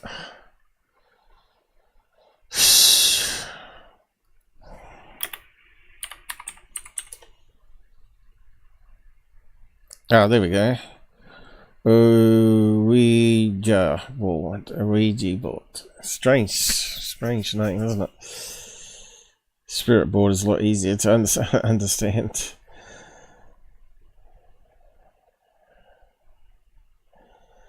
Yeah, I don't think anyone's combined them. I've looked, but they sell them as separate. I don't think anyone's done it, but let's just have a look. Just maybe someone's read my comments somewhere and said, oh, let's do it.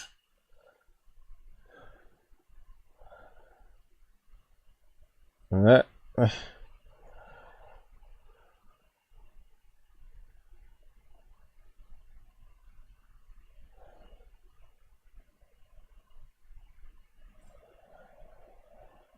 No. So I'm not sure what the different colour lights mean.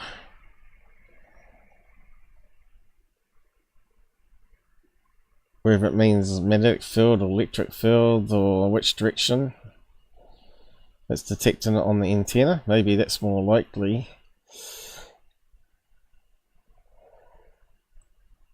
That one's got more lights on it. Michael. But yeah, I don't see anyone connecting that with a spirit board. Bit of a shame, because I think that would be a good experiment. Someone's doing something there, is it? No, that's a sound switch on top of a spirit board.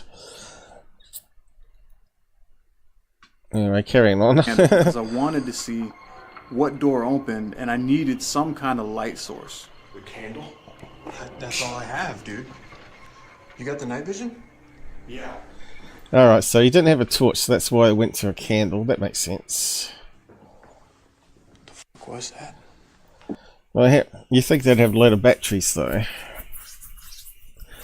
It's simply, you could carry around a backpack with a motorbike battery, which has plenty of amps in it. So it's very hard to drain those.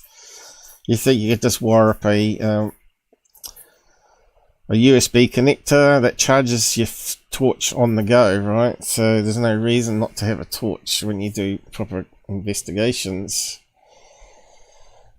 And of course, a gel 12 volt or 6 volt motorbike battery are quite big, and I'm not sure how many amps they got on it, but they got quite a bit. Yeah, hear me talking about science and the technical side of things, right? I always do this, right? Because we always want to make things better. Not that anyone listens to me, but yeah, anyone that's got a ghost hunting team, if they're listening, should actually consider what I'm doing here. You got 6 volt ones, haven't you? 6 and 12, right?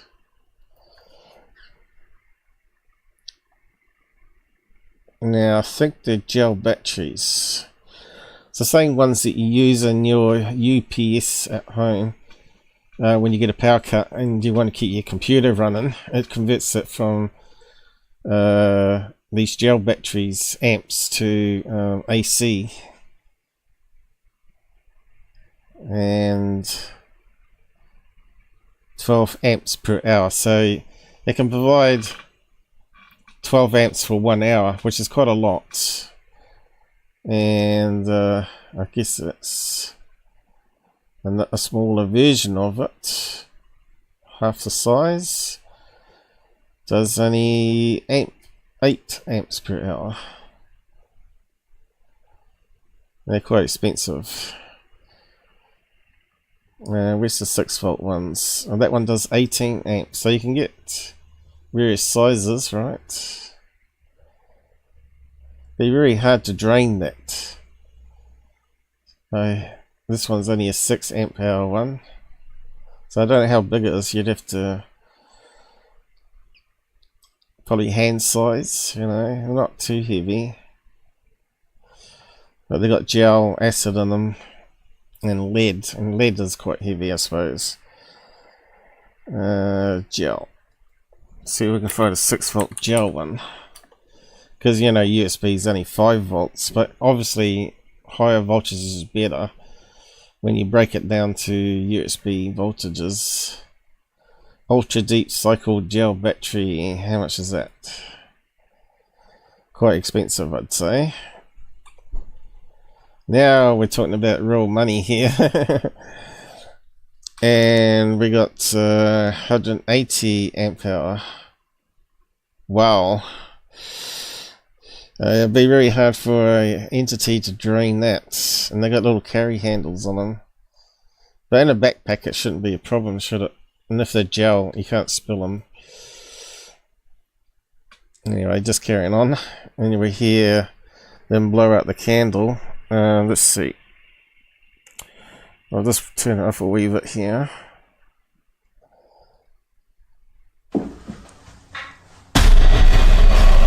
Oh, I wasn't expecting that.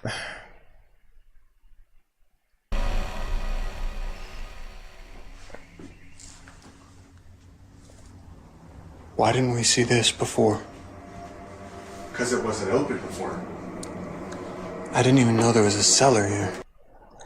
Maybe I got it too loud now. I was trying to hear.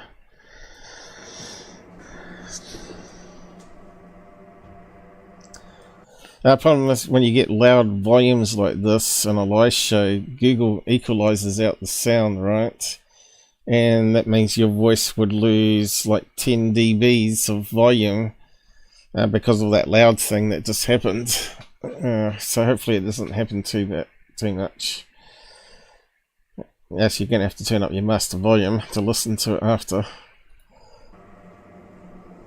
Casey gingerly opens the door, and I'm right behind him with the night vision camera, and we just slow. So whereabouts was the candle blowout? I thought it was here. What was that? Maybe not. Maybe it's coming up. I couldn't keep up with it. I'm sorry, man. That's just like... Is it here? Shh. It's like the water pump or something.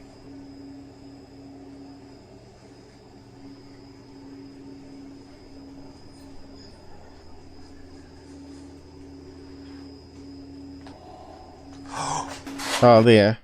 You hear the sound. You see the peak here. So it's about there, is it? Anything, dude. As I'm turning a corner into this black nothingness, I can't even see through this doorway. Something literally blows the candle out right in front of me, and now I can't see a fucking thing. Bro.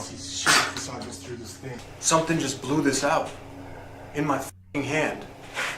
I'm behind Casey, and I literally see all lights go out except for what I'm seeing through my viewfinder. It was pitch black down there. Casey was blind as a bat, but as it happened, there was like a gust that came through the room. What the fuck is going on down here, man?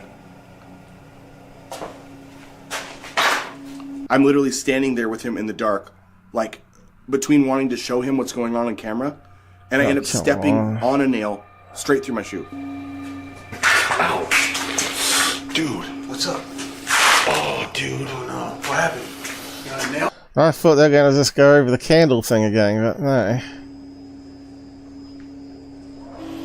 Shh. It's like the water pump or something.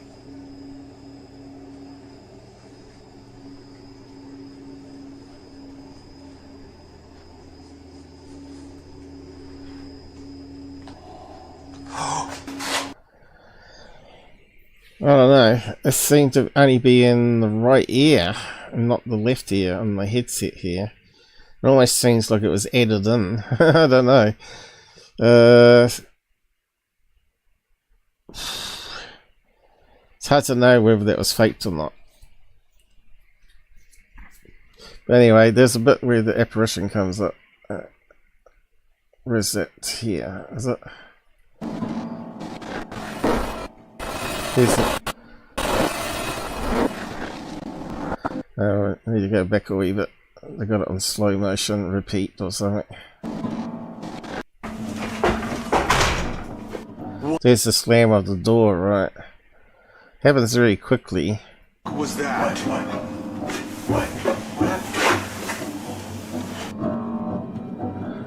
Yeah, we're gonna slow it down. We just missed it again.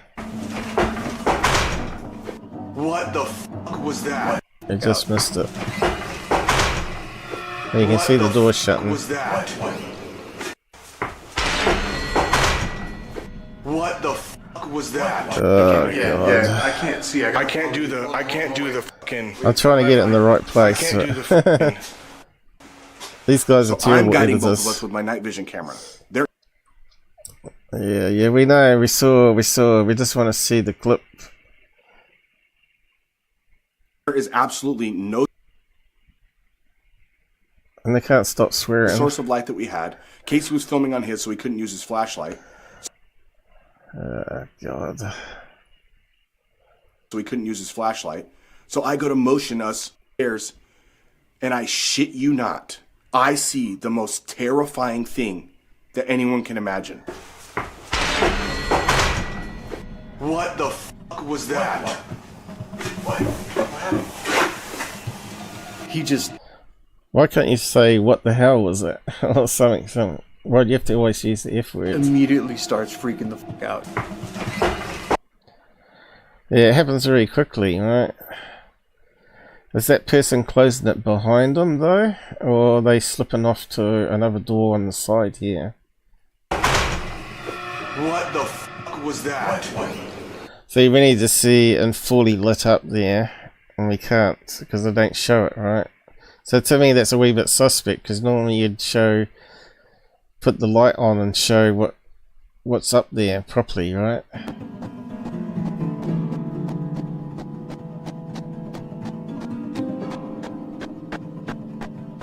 Is it like grabbing a door handle and pulling it shut? What's it doing there?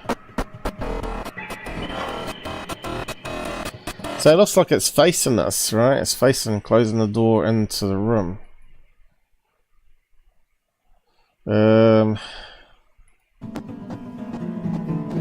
So we can't see the person's face in that case, right? Unless it hasn't got a face.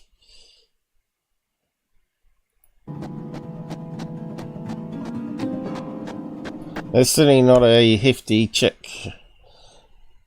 But it does look like a night dress, doesn't it? Let's run it through some filters. I know it's a waste of time video, but let's stick on some filters here. Let's see what we can see better. Here we go. That makes a lot of difference when you got someone that knows how to do video. Let's see what we can see. Can see a little grain now.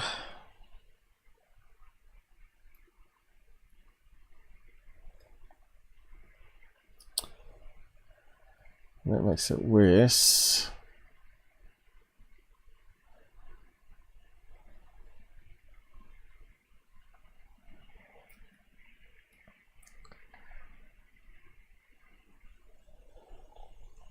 Yeah, it looks like the face might be up here, has it?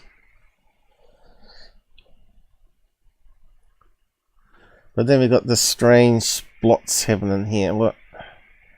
Green, blue, red. What's all that about?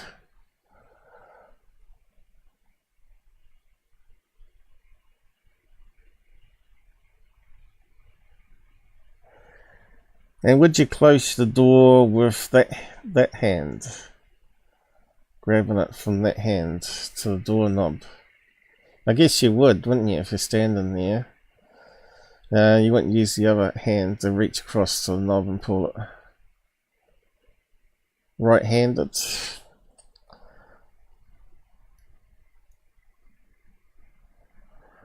Let's get rid of some of the colour then. Make it black and white. So if the arm is there,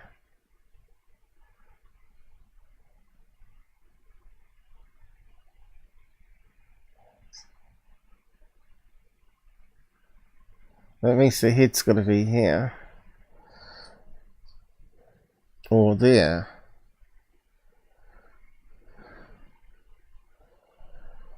Kind of looks like eyes there. Pareidolia kicking in again. Kind of looks like a skull head. A head going down here. I don't know, kind of weird. Kind of looks like a face there too, doesn't it? Looks like an eye. And yeah. Definitely needs some post edit to it really, doesn't it? So let's turn it really bright. Looks like a head there, and a head there, and a head there, doesn't it?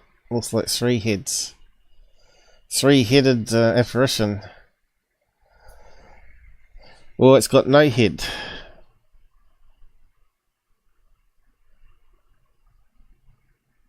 Certainly can see more detail there now.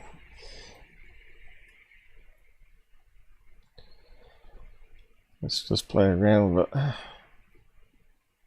Too dark. It's too far over.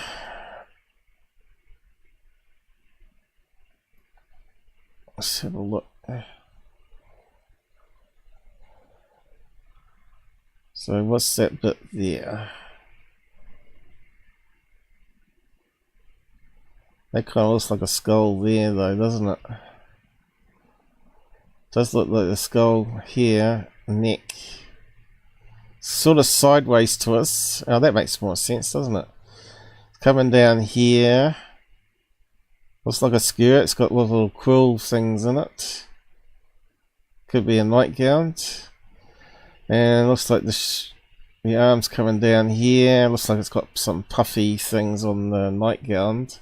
Does look like a woman. Elbow, hand, reaching out for the doorknob. Looks like a doorknob there. But that looks like the face coming out here. Looks like the neck and the head. And the two eyes. Yeah, you see that? Kind of weird looking. Looks like a skull. Going up here to the other arm. That side.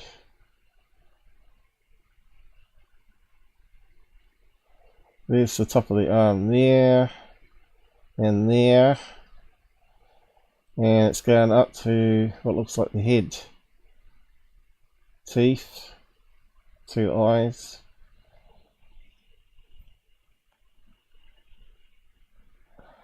But we got a lot of noise. That's the problem.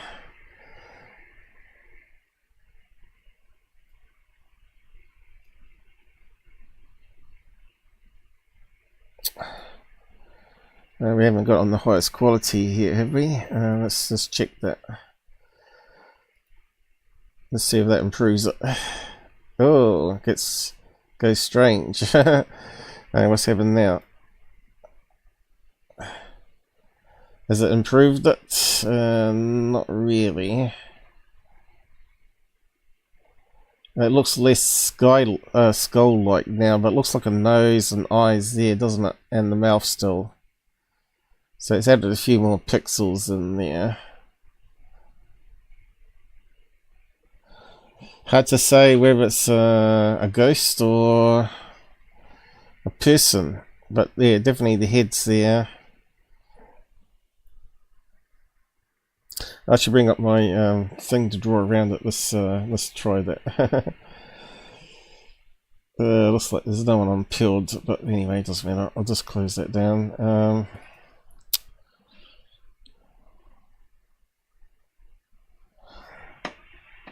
Let's get my drawing tool up. This is where it comes in handy, I guess.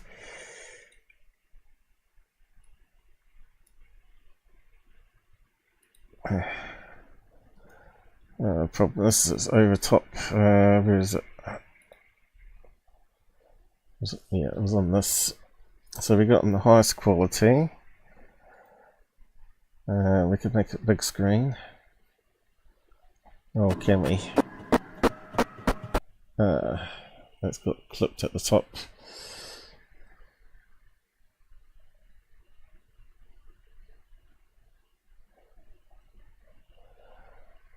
We said the head was up here.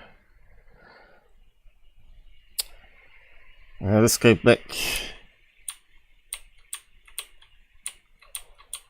Google's having trouble. It's not going back. Maybe because it's on such high pixels. No, it's not going backwards. Another problem with Google.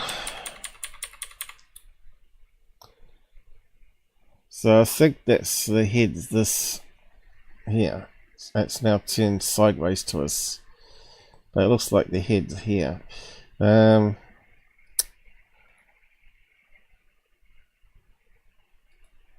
Let's see.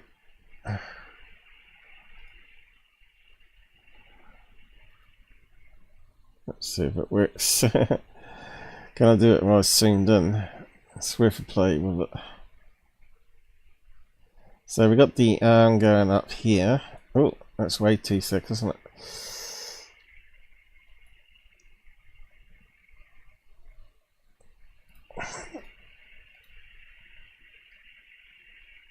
Try that. So we got the arm going up here. It's grabbing the doorknob there. Still too thick though. Let's make it smaller still. How's that looking? Still a bit thick, is it? Maybe too skinny now. Okay, let's try that. So it looks like the head up here.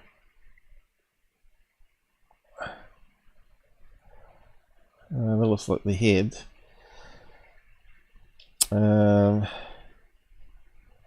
So it's going up to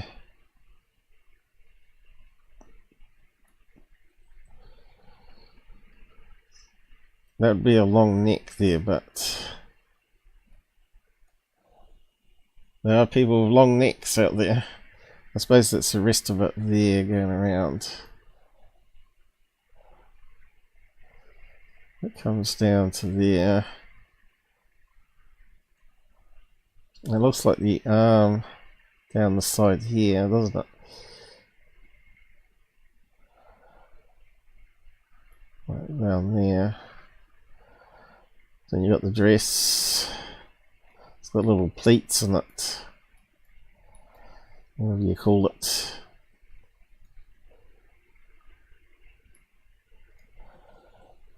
Yeah, it doesn't look like a big woman. Kind of strange though.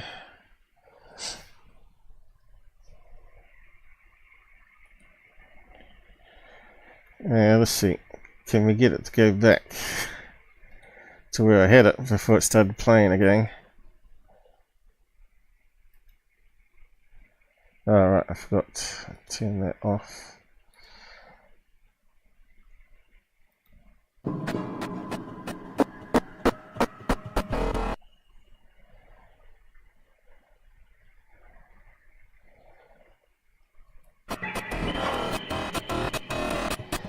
Yeah, it's gone in the room now with the door shutting.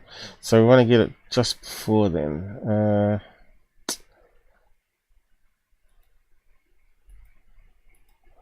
Won't go. I better turn that down too.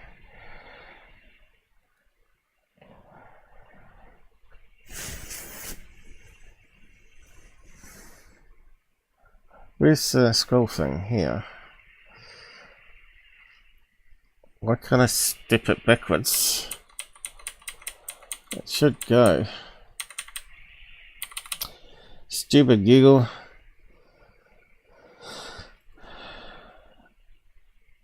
Does it work on this when it's smaller? No, still having trouble. Alright, here we go. Sort of working. No, it's not going to go.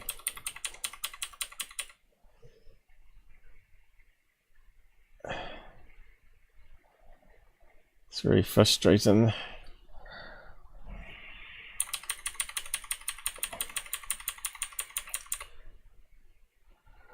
Okay, so it looks like it's more sideways here. And as it's closing, it's turning its body at the same time, which is all natural for a human. So that would be the breasts here. And that would be the heads up here now.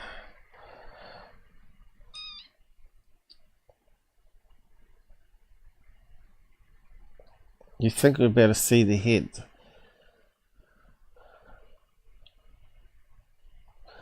Let's just can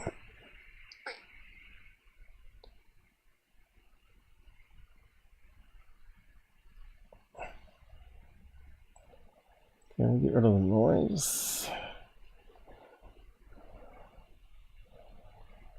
Okay. Looks like it could have long hair there though, doesn't it? Definitely looks like the breasts here. Neck. Maybe long hair. But you can't see a face really. But it looks like it might be there, right? Looks like two eyes here. You see that?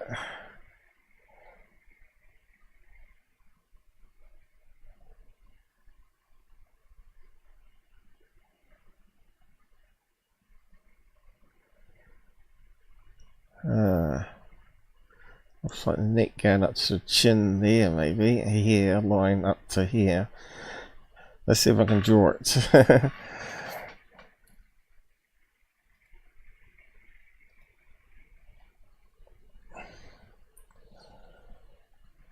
So we've got the top of the arm curve in here. I think that's too thick again. Looks like the neck going up there.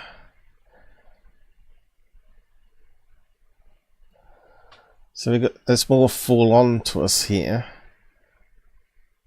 And it looks like the face here this time. There, in that circle there. 2 eyes, nose, mouth. And it looks like long hair going down.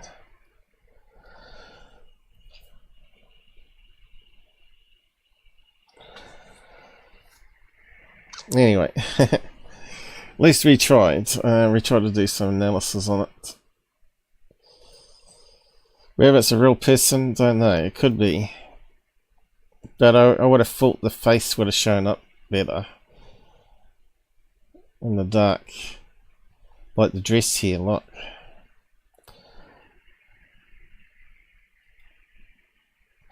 Well, if it's real, it's a good capture. And you can see the hands around the knob, or the handle.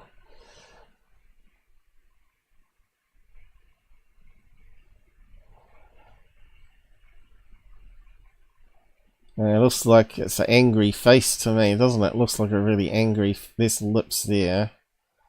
The eyes. The hairline going up there. So it looks like really pissed off.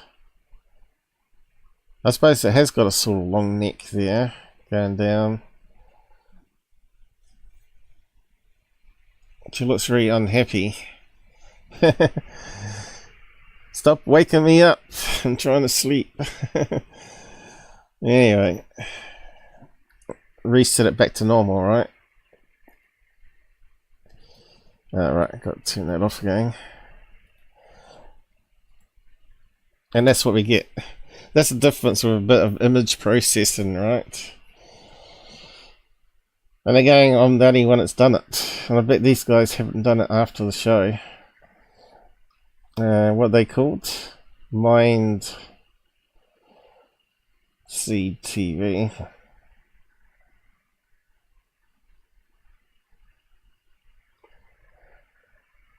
What do they say they do? Welcome to a paranormal channel where we explore the mysteries.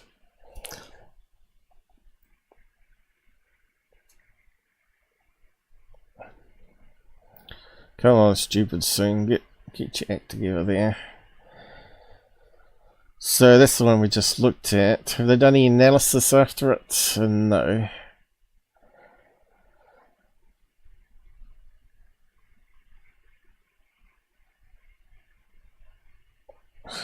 Looks like a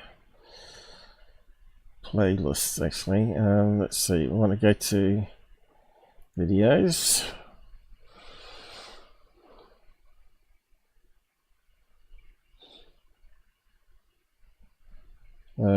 So when they do that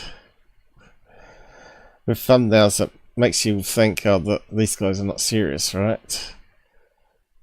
Let's have a look at their faces and stuff, right?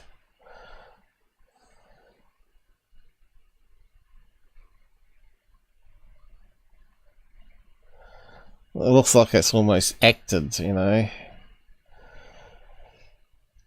It's not natural, you know. Ghost hunting natural faces. Look, why would you do that?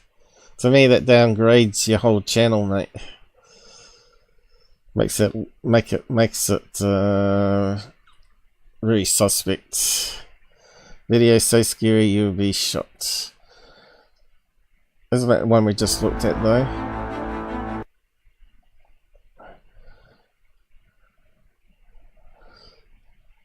Is it the one we just looked at?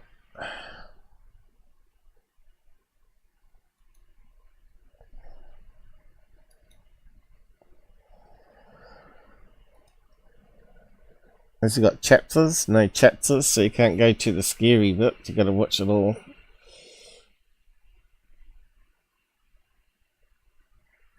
Did it sound like more than one person talking? It sounded like 2 tones of voice, yeah.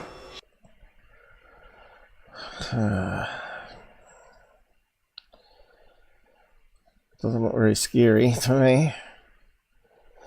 So no chapters, so stuff you. Can't be bothered putting chapters in. I don't think they'd put it in that one either, did they? When we just looked at.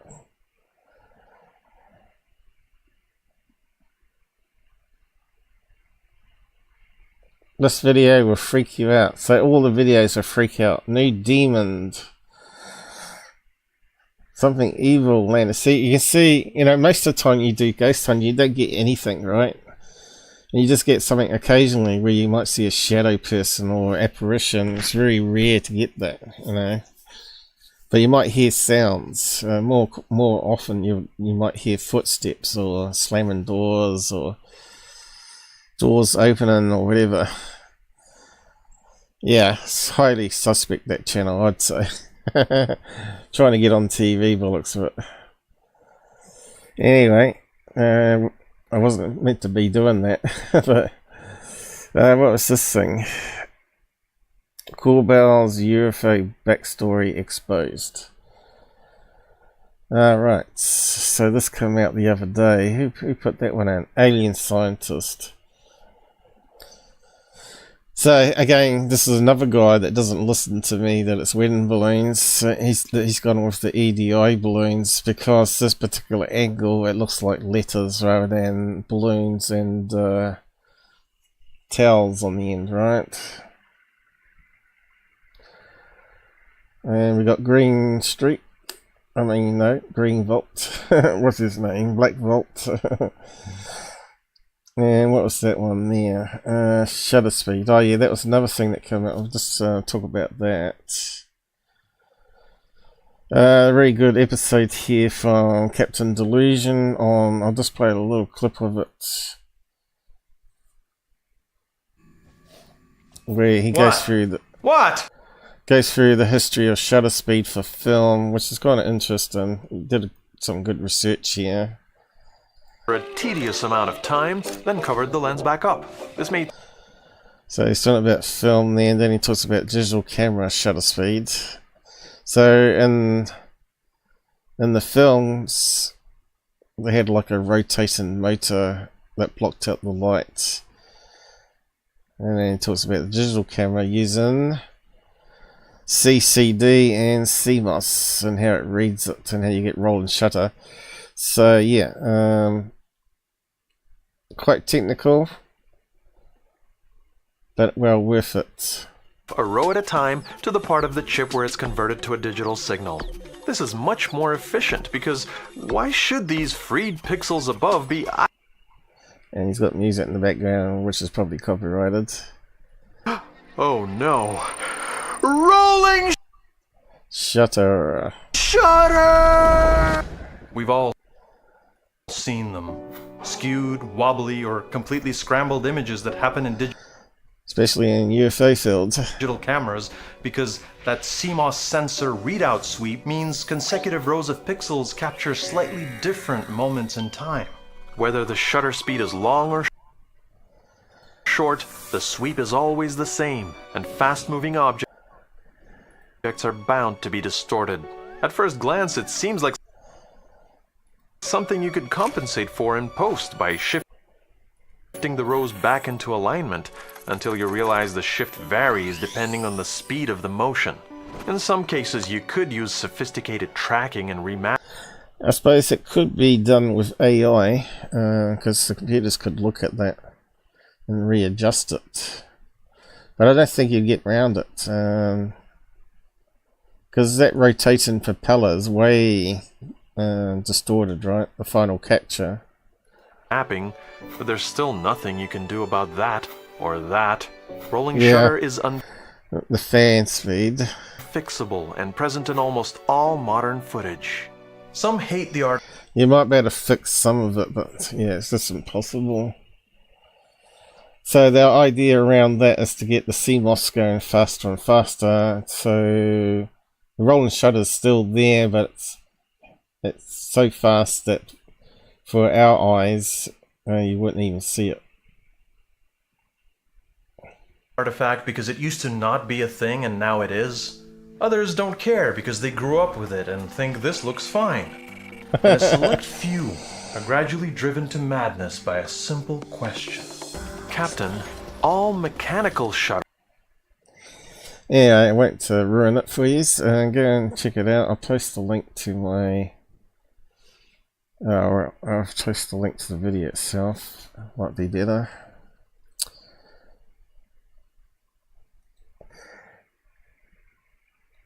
Shutters are lit. So I'll post it down here. Shutter speed.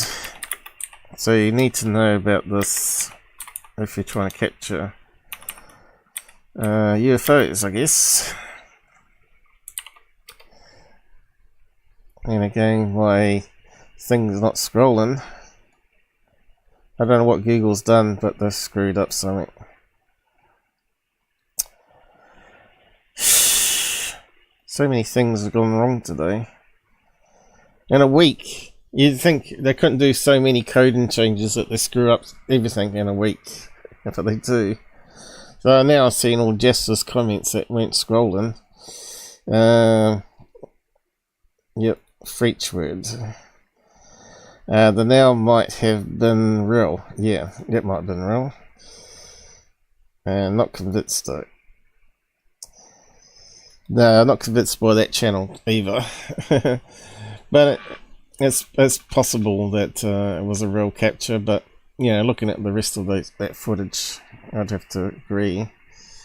It's a wee bit suspect. But GUFON thinks it's real. He didn't bother checking out all the other videos there, or doing any basic analysis on it. So yeah, Captain Delusion. Oh right, I can't post that on Pilled. But I think I have posted it as a separate thing on Pilled anyway, so just scroll through my posts. Blackvault's talking about that he's not a skeptic, which I think is, he's thinking debunker. I think everybody's a skeptic. Anyway, we'll just go over what he was saying here, just add my comments in. What are your thoughts on the idea of condemning the con men but having compassion for the conned? It's time to see this as the UFO cult it is. The profiteers are the problem. Believers need help and route out. Well, look, that is a loaded comment, and one that I will say this to. Yes, people need to be called out, and that's why I get a lot of hate from people where it's not all the time calling people out, but it's asking questions that many people are afraid to ask. And when people are afraid to answer them, you know that that's a red flag, and that needs to be pushed on. Now, he's the one that doesn't answer me in DMs, and he's talking about the same, that people ignore him.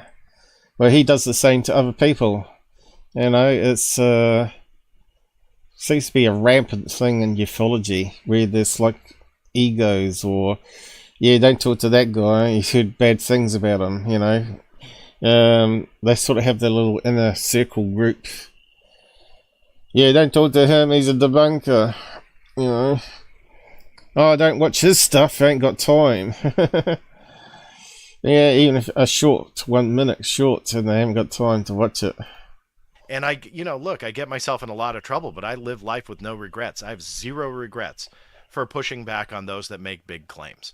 And I think that that's what we need to do. That's what we need to move forward with the mindset of, is to push back on those that are sitting on things for years just to premiere them and make money off of them.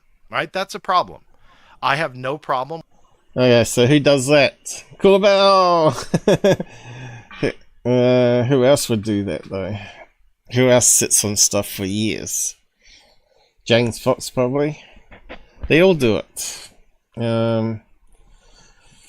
But certainly Corbell, right? He might have a big pile of stuff and just leak it out slowly so you got content for a few years. Right? And then people ask you, why didn't you release that 2 years ago when you got it? When it could be researched better. Oh, we researched it the whole time and couldn't detect it was balloons, you know. With people writing books. I have a lot of problems with people writing books and saying that they are going to give you never before heard information, even though they've already said that before, but all of a sudden, like, new stuff comes out for the book. That type of false misrepresentation of things just gets to me. It irks me. But it doesn't Lou do that thing too? He says, oh, go and buy my book, you get new stuff in it about interdimensions, aliens or whatever. They all do it. I do have a problem with stuff not being free. If you want to be honest and open in this field, they talk about transparency, and then they stick all the stuff into a book that you got to buy, else you never hear about it, or you got to buy the movie, right? Instead of it being free on YouTube, but you could donate, crowdfund the next one here, or you could donate for the time spent on this one if you liked it, or get a HD version download instead by having a sell button. You know, you could at least put it up in SD quality, make it free, and then if people wanted it in higher quality, they could pay for it, right? You could do it with a paywall. But then all the information is free to anybody, but it might not be the highest quality. I think 48p would be good enough quality for most things, unless you're going to do detail video analysis on it. You need at least 720p upwards, really. But then again, looking at some of the footage that we get in ufology, it doesn't matter how much you can scale up a crappy smartphone image, right, or something that's in dark. You can only do so much, you know. Me a lot. So that is something that we all should point out, and we should all push back on, because you said compassion for the conned. I've learned this so many times over the last, especially the last 7 years, but quite a bit over the last 27, in that people are so genuine. Truly, the majority are so genuine with what they want from getting involved in this conversation. Some have experiences that I believe they really want to know the answers to. They're not. Hey, and that's what I sent him, my video links. He hasn't paid any attention to them. Most of them are not trying to sell you. You know, my stuff's been up since 2020. None of these guys have looked at it and said, oh, that's interesting. Oh, we get this guy on to interview. They experienced. Never but rather happens. They're trying to understand it. Others, I think, don't have experiences, but they want answers. They're curious. That's where I was at the age of 15. I've never experienced anything. That's where I still See, am that's now. another problem I have with a lot of these YouTubers. They haven't had their own experiences. If you don't have your own experiences, how can you relate to other people that claim to have experiences if you haven't had the experience yourself? All these guys are just talking heads, researchers, but they want to believe, but they've not experienced it. I don't know, I think it's just a problem with most of the ufology out there. Some people have seen stuff, but they write it off and still become extreme debunkers. Scambian is one of those. He's had his own personal excitement, but when you watch him, it's always negative. It's always... my favourite people are Dunnan, who's been compared to Philip Glass, right?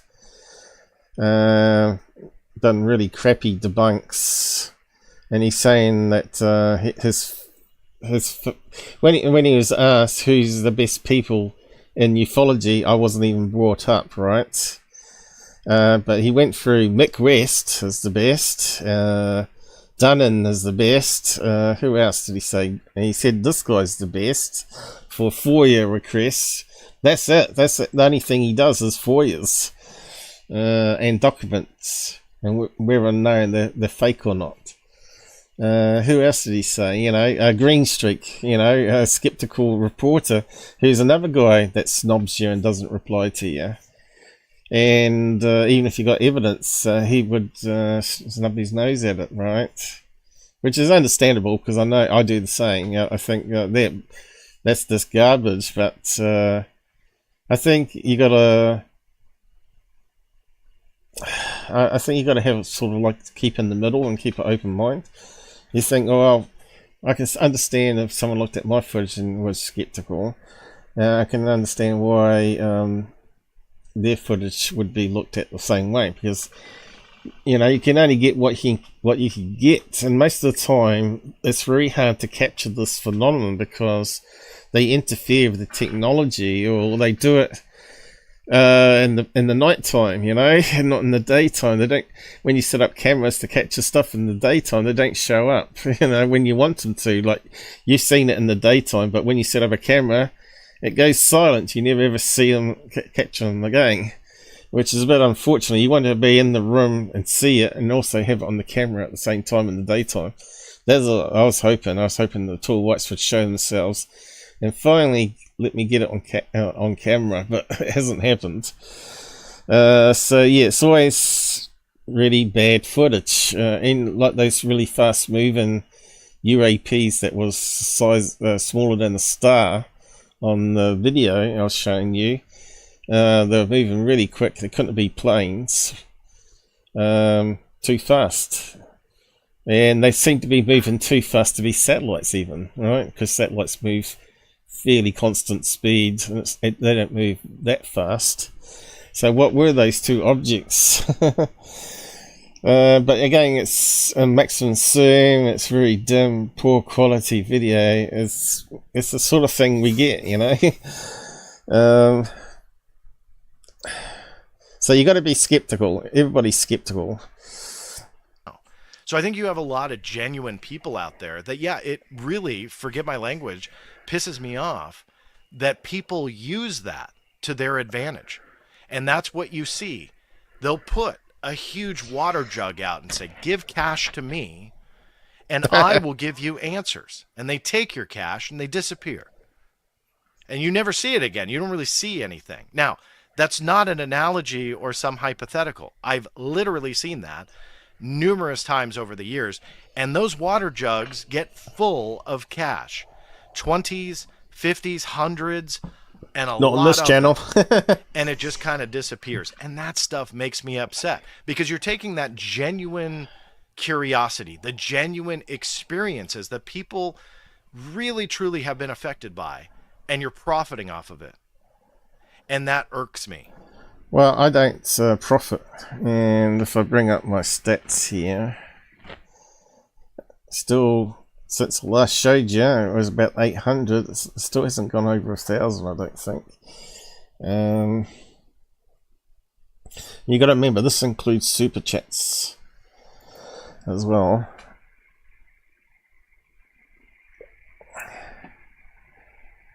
Hey, I've lost a sub. Well, I've been live.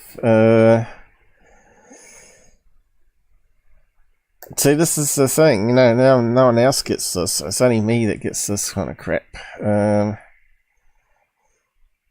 Where's the cash thing here? Probably there now. They keep moving. It used to be like a $sign.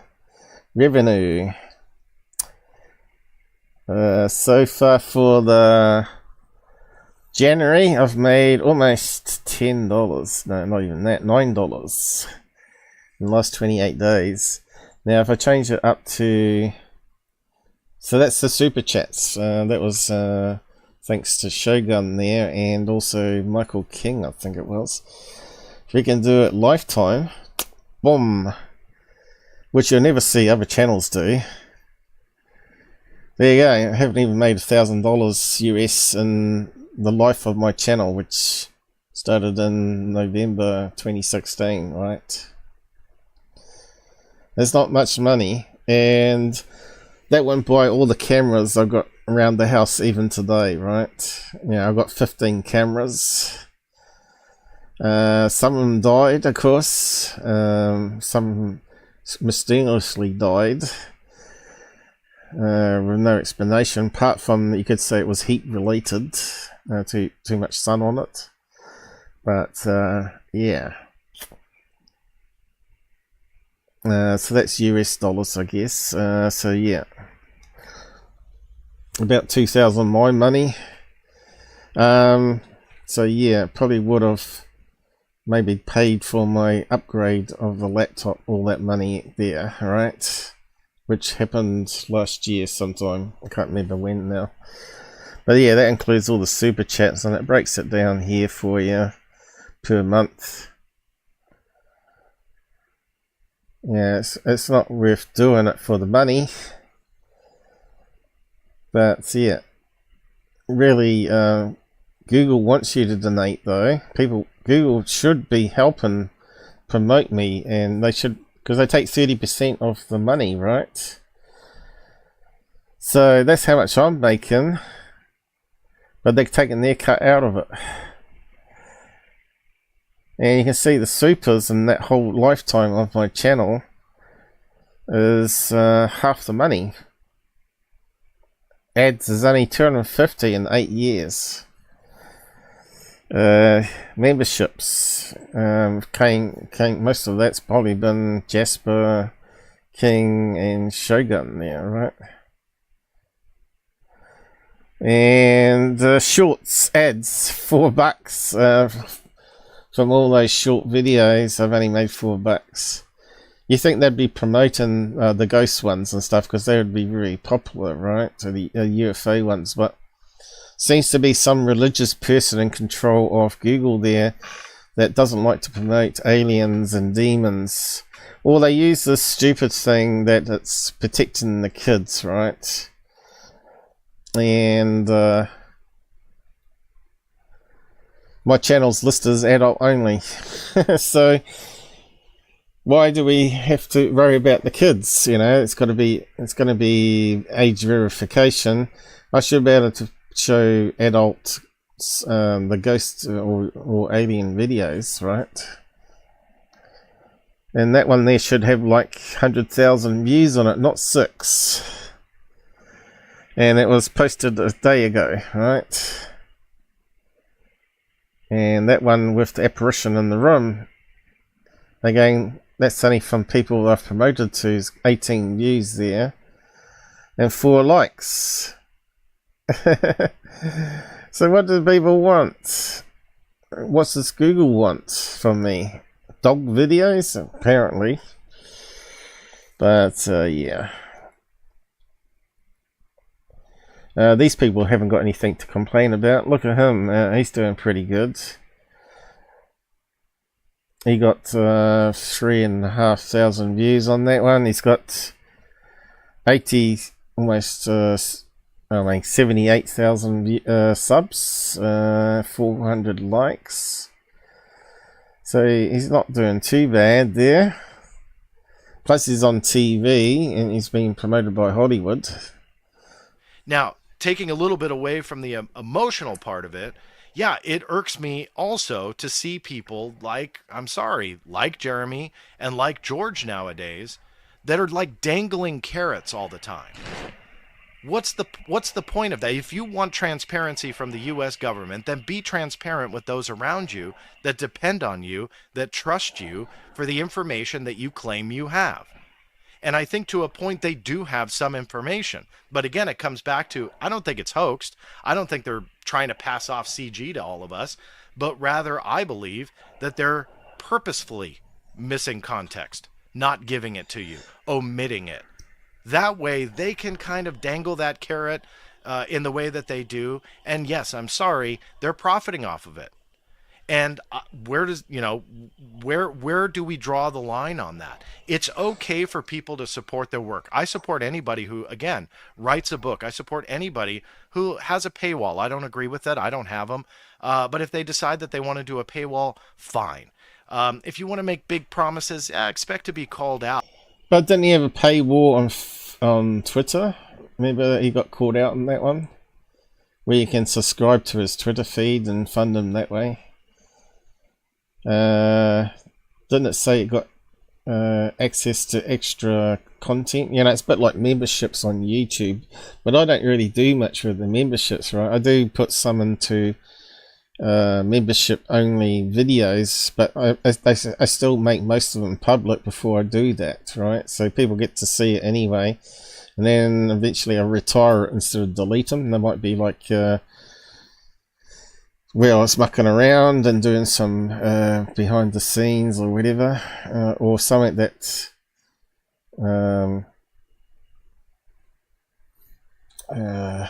well, I've lost my train of thought now, but but you know what I mean. If you've got a $20 a month price tag for your blog and you're promising insider information, sorry, you're putting a target on your back from some people, and one of those might even be me, because I don't agree with that. But look, if they do it and people want to sign up, go ahead. But it doesn't mean that they shouldn't be called out. And I think that genuine, I don't want to call them the conned, but I mean that genuine group of people, that's why I get passionate. I have seen people face to face over the years, thousands of people, thousands of them. I've spoken at a ton of conferences over the years and met thousands of people, and they're well, there's something I can't do in New Zealand. I can only do it face to face over video chat. That's voice chat, you know. And you know, there's a lot of hate out there, you know, so sometimes it's best not to show your face, you know, because there's a lot of mental people out there, frankly. And I had someone say some crazy stuff to me that my video for today, the thumbnail was clickbait. In no way was that video thumbnail clickbait, because I showed everything that was on the thumbnail in today's show. So I'm not sure how anyone can say that's clickbait. All the other channels that talk about watch this before they delete it, or wow, this is the best evidence in 2019 or whatever, you know, third phase of the moon rings a bell for those ones. Yeah, that's clickbait. There are amazing individuals out there that just want the truth, and it pisses me off to no end to see people take advantage of that. And they continue to take advantage of that. And at high noon, we'll go ahead and sell you something else because they're taking advantage of that. I'm sorry, that needs to be called out. You don't sit on things for years and claim you're back checking it and doing background and so on and so forth, because when it's actually revealed what it is, there's no way in heck you were doing much. Sorry, that sounds rude, that sounds mean, that sounds like an attack. Oh well, that's the God's honest truth. If something came across my desk, I am not going to sit on it. I will verify it, but I can do it rather quickly. And if you can't, then maybe it's not worth putting out. Of course, it's a case-by-case basis. But regardless, you don't sit on something for years and then sell it through TMZ, right? That's just me. If people call that an attack, TMZ is a news channel, isn't it? TMZ. There we go. What is it? Breaking the highest stories in celebrity and entertainment news. And guess who's on it now? Corbell. So he's calling out Corbell.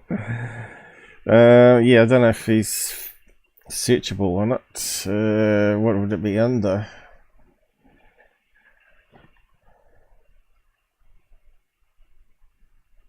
Looks like a UK rag pretty much, isn't it? But yeah, it's a good way to build up your subs, I guess, if you can get on there.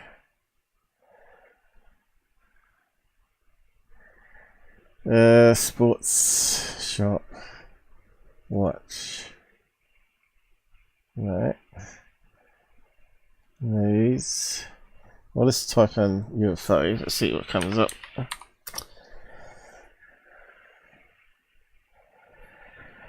Mr. Grish. There we go. The Jesus hands. Believe me, come here, my followers. So, how many videos has he got up there?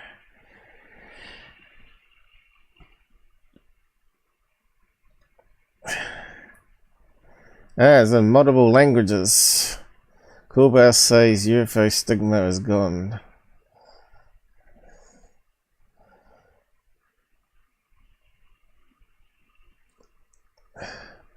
Wasn't a very good search. 97 results. Videos, news videos. Okay, let's have a look. Jesus hands. UFO revolution. Is that Corbell stuff?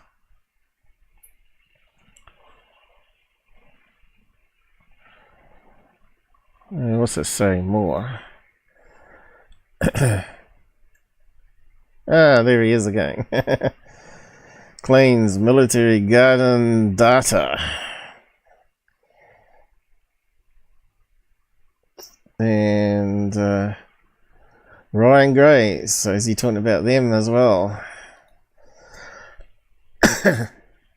Another one. The so-called scientist, the mad scientist that thinks UFOs are on the bottom of the sea. Corbell, another one. Corbell.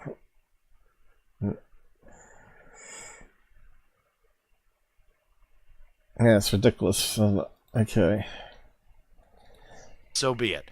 But it's the genuine people that are out there, and that is why I'm here. That's why I do what I do.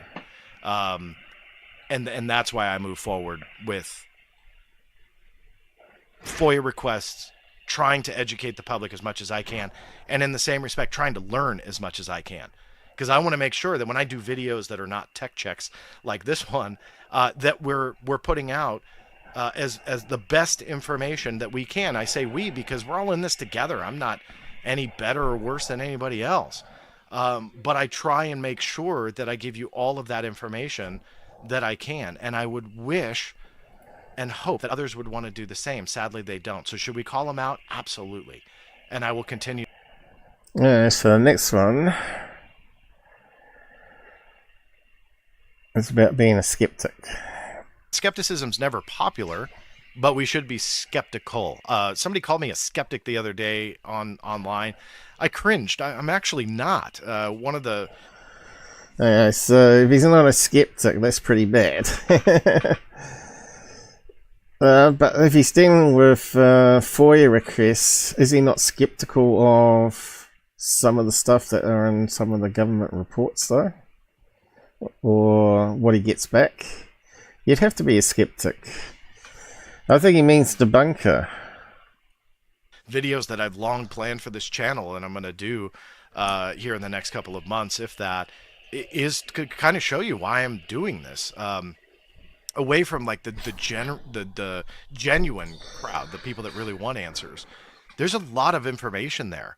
You know, and just because I'm skeptical about, let's just say, the grander claims of David Grush or Luis Elizondo's claims in the past, you know, that doesn't mean that I just dismiss everything. And I think that that's a very, very big misconception out there about me, that's fueled by nothing but rumor and trolls. But some of them become very loud and influential. And so then other people see that because they're just pounding it every day. John's this, John's this, John's this. And then so then they turn around and then they see me. They're like, "You're that." It's like, well, no, I'm actually not. But sadly, there's so much BS out there that has to be called out. We need to call it out. And there's such a wide array of it. Yeah, if somebody... I'll let you know if I ever hear back from him. like myself is eager to kind of, you know, show it's BS and why it's BS, then that's what I do. And then it looks like I'm a skeptic. But if people don't want so much skepticism, stop platforming the BS. Stop platforming the unfounded claims, the evidenceless claims, things that have nothing to back it up. Stop doing it. Like, then we get farther in this conversation. And I think you would see then the true skeptics, the ones that call themselves skeptics, they won't have as much to say because there's not as much crap out there. So let's figure out that comment. And that's why we do our own stuff to add to it. You know, we don't want to call out stuff all the time. We really want to capture new content, new stuff to analyze that can answer what's going on. Why are they coming here? Why are they interested in me? Blah, blah, blah. That sort of stuff. And ground, which is hopefully figuring out the truth and stop platforming what we want to believe. Now, I'm not preaching at you guys. I think the majority of my audience... 99% of the YouTubers out there platform fantasy, because that's the way you get subs, right? And, yeah, I should update that one. We need to get some more subscribers on Pilled. More on BitChute, which has been stale for quite a month now, or a couple of months. Hasn't gone up. Rumble's just gone up one recently. Got past the 666, the devil's number at least. So yeah, no new subs. In fact, I've lost one today. So there you go. What can you do, guys? Doesn't do that. But when you see it, you know, recognize it and show it. That people will platform something that has zero evidence, but it confirms what they want to believe. So all of a sudden, they're like, this is gospel. But when something else goes against something that they want to believe, and there's actually evidence with it, they'll dismiss it and say, I'm the bad guy, or whomever. And I think that that's a big shame in this conversation that has to change. Will it? No, not at all, which is a shame. But we can all hope. I guess we can hope. A boy can dream, I guess. Oh, it finished. Yeah, getting a funny thing on the Raspberry Pi. Hopefully it's still working. I don't know if it is or not. I assume it is. Jasper was there a minute ago.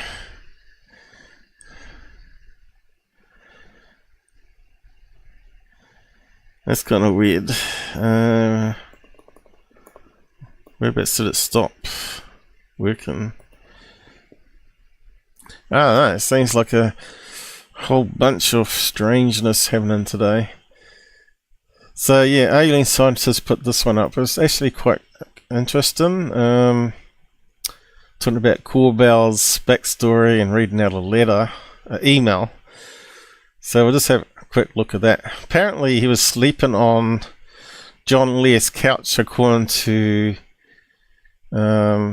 one of the guys that knew John Lear couch for 5 years. So I'm not sure how that came about.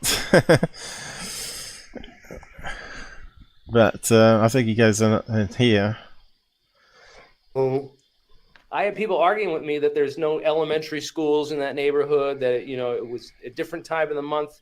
I don't know when the video was released. I guess June, July is when Eid Mubarak is. It's a Muslim holiday, and you know, the suggestion that it was Eid Mubarak balloons. You know, I've given them links to on X saying it's wedding balloons before he did this live show. And now he's still pumping that out right there. Iraq, it's a Muslim holiday. And they sell these balloons. Muslim balloons. But they have weddings there with the same kind of balloons, right? And also they have, they're not all Muslims there either. You know, they do have traditional white dress type weddings there. English weddings. So why they're stuck on it being Muslim, I don't know. But anyway, further on they talk about, I'll post a link to it anyway. So you can go thing, but he's complaining that no one's watching him.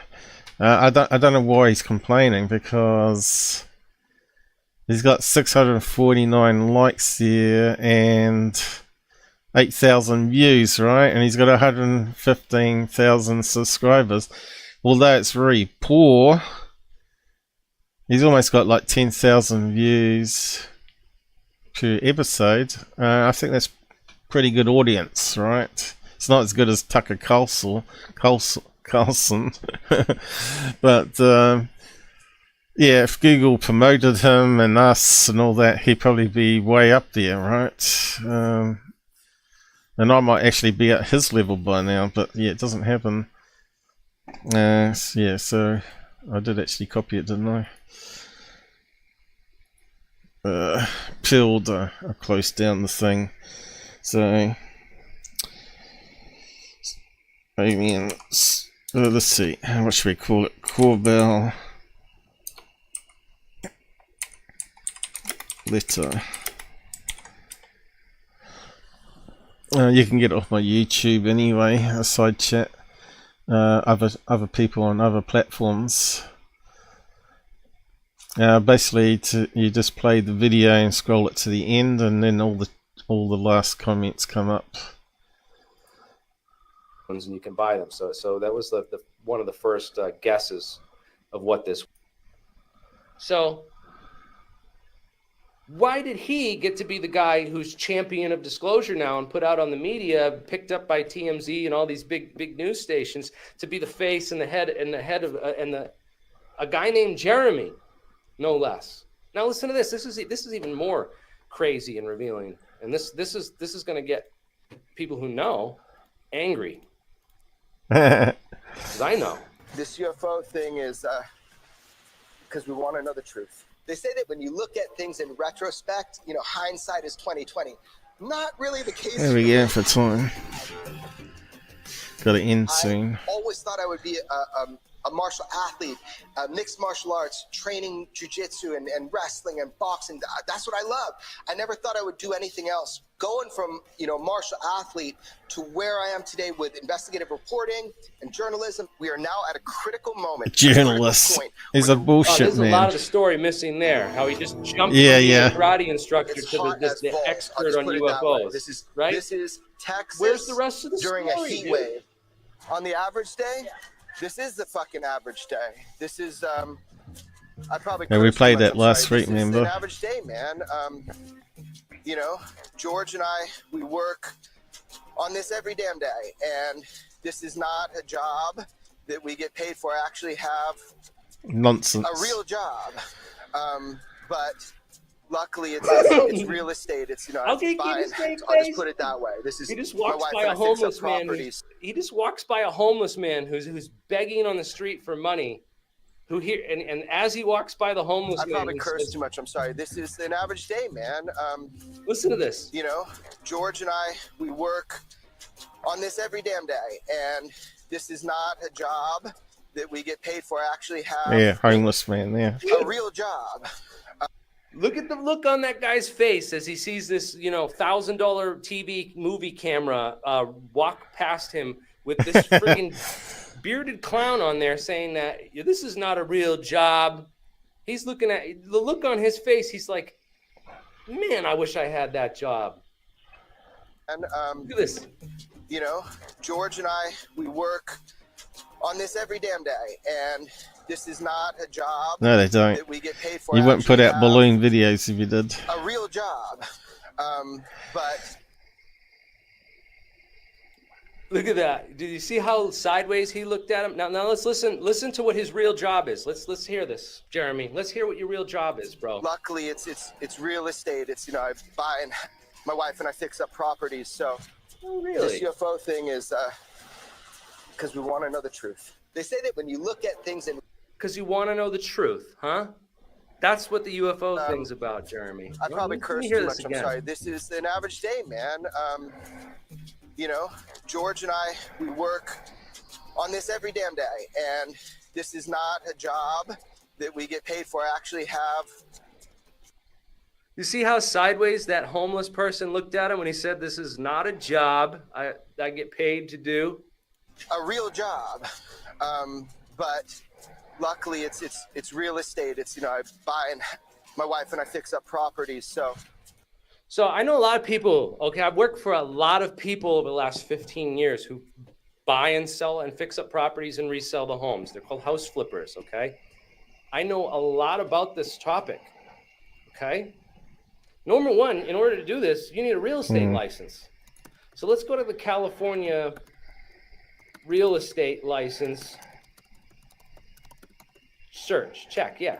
So you can pull anyone's license. So if you're dealing with someone and you want to find out if they're legit or not, you can go right on this website, california.gov, and see if they're legit. See if they're really a house flipper and making flipping houses. So let's go to the public license lookup. I thought I already looked this up. So let's see this. Verify a real estate license. Okay. Okay. So he's doing Launch like a service. debunk Okay, like so I here's the do. license or company name. He's checking Okay. out his Jeremy checking out Corbell's story. Oh, okay. Nothing. So let's just search for Corbell. Maybe he's got it under his wife or his family's name. Maybe one of these guys is related to Corbell and he's using their license to flip houses for him. Because the last house I remember Jeremy Corbell bought. Oh, this is not showing up for you guys as it goes to another window because it's a Mac. Great. Okay, so this is it. And you can search for Jeremy Corbell right on this link. I'm going to post the link right in the description for you all to go check. Ask Jeremy where his real estate license is. Ask him where the last home he flipped is. What's the address on the property? And because the last home I remember Corbell buying, right? Jeremy Corbell, Ojai house, okay? And here's it was a dirt, so this comes up as the link. I want to search for this. Looks like he's having trouble like I do, huh? This is the link. It's dirt.com, showbiz directors. Sorry. I got lots of problems to fix. There it is. Well, hopefully it'll come back right. If anyone next can find week. this in the go way back machine, I would like to see it because this was up on there. He bought a $1.5 million house in Ojai, California. It was on this page about the celebrity homes. This website publishes all kinds of houses that celebrities buy, but it's been taken down since. I can't find anything on Corbell on there, so he's had it taken down since. And I had a video where we showed this on screen, and I'm trying to go back. I tried to go back and find it before the show and get screenshots, but I couldn't locate it. I'd like to find anyone who can find that. I have that same problem when they block you or delete videos. Because I'd like to show this for everyone, because as I recall, that Ojai, California property was a $1.5 million house. And it was fully finished. Brand new hardwood floors, brand new kitchen, brand new bathrooms, brand new everything. So you pay. How is that a house that you're flipping and selling? He bought it cheaper and sold it for more, probably. In your tax records, bro. Okay, you're talking to someone who's been a contractor. Maybe it was like a bank property where the person lost the property to the bank, and it was like sold cheaper, so he bought it up and then resold it. Because isn't that what happens? What they call it? It's got a special name for it. I worked for 15 years fixing up houses. I know everything about fixing up houses and flipping houses. Come on my show and let's have you answer some questions about how you make your money, buddy. Because I don't think you make your money off real estate or flipping houses. Because the last house you bought that I can find any real estate or records for was the Ojai, California property. It's a $1.5 million home that's already finished and completed. So how are you making money off that? How are you flipping? Where's the email you got?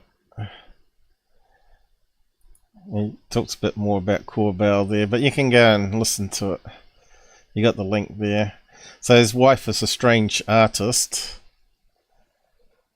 Does all these strange art things. Mixes animals with humans and stuff. It's got a strange name for it. I don't know, it's kind of psychopathical type art by the looks of it. Yeah, so where's the letter? On his YouTube account about all of us, you would want to physically kill him. Of course, you can't find a picture of his wife. What was her name? Let's go back to it. Catherine be, right? If you go to a website, Katharina B. Art. No, it brings her up here. Looks like she's painted some weird pictures of herself. There's a donkey. Obviously that's a picture of her. And her again. Great artwork. Must be up there with Hunter Biden. Oh, is that her there? So that's his wife. Which one? It's hard to know. This one here, that looks like the mother, is it? Let's see, what else we got? That's it, is it? I suppose you have to go images to get more. Let's have a look this way. So more images of her. So which one of those in the photo? So she's made herself look like a pig? Well, I don't know. It looks like a pig. That must be her there, is it? Jerry Corbell. Is that Jeremy Corbell? That can't be Corbell, can it? So she's got tattoos and she's got strange art here on her. Well, there you go. Corbell, and that's Corbell. Wouldn't have believed it. I'd like to see him shaved now without a beard on. He'll look less like an old man then. Well, there she is. So they're the house flippers. Just carry on here. He's looking for that email. We'll just play a little clip more of it here. And then I'll wrap up. It looks like I'm not going to finish those other things today, but we've had so many little niggles today. I don't think we can even read that without upping the quality, but anyway, we won't bother. Corbell being nothing. Okay, I want to find some of this stuff. Find the one about Corbell being nothing. Oh, this one is great. Okay, boom. All right. Please don't. So what was strange about this one, I couldn't get, when I zoomed into it, I read GUFON. GUFON at cox.net. Corbell, he's exposing his email address. So this is from Corbell, is it? I mean from GUFON. So GUFON got sent it and he forwarded it on to Alien Siders. What happened? So I finally caught COVID. Anyway, the project Gravator.com is a project by a guy named Luigi Vinatelli out of Montreal. His original idea was to replicate the S4 installation, but now it's turned into a video and book. Before Luigi got to meet Bob, he called me on successive weekends and talked, literally for 4 hours at a time, 4 weekends in a row. Then he flew out here and met Bob, and he's never spoken to me ever again. As soon as he got the introduction to Bob through Gene, he never spoke to Gene again. Bro, I don't even want to talk to Bob because I'd rather talk to Gene. Gene's the man. Before Luigi got to meet Bob, he called me on successive weekends and talked literally for 4 hours at a time. Okay, I did this already. I'll tell you this, though. If it's intentionally to fuck me, I will write a book that nobody, not George Knapp, not anybody can match.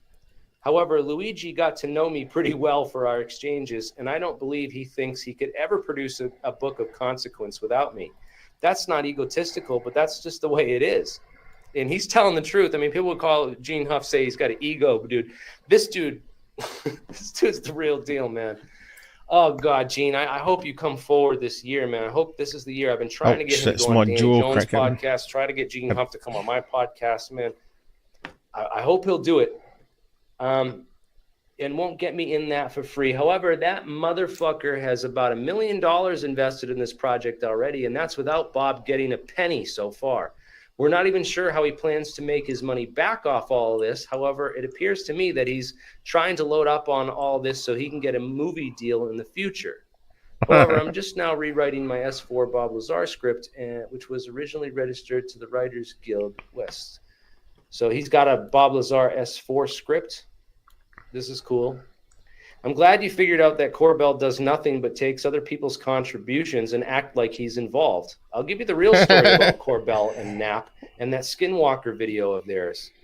George had made friends with some British pop star, I can't remember his name, but George and this guy were going to fly up to Skinwalker Ranch and hang out overnight.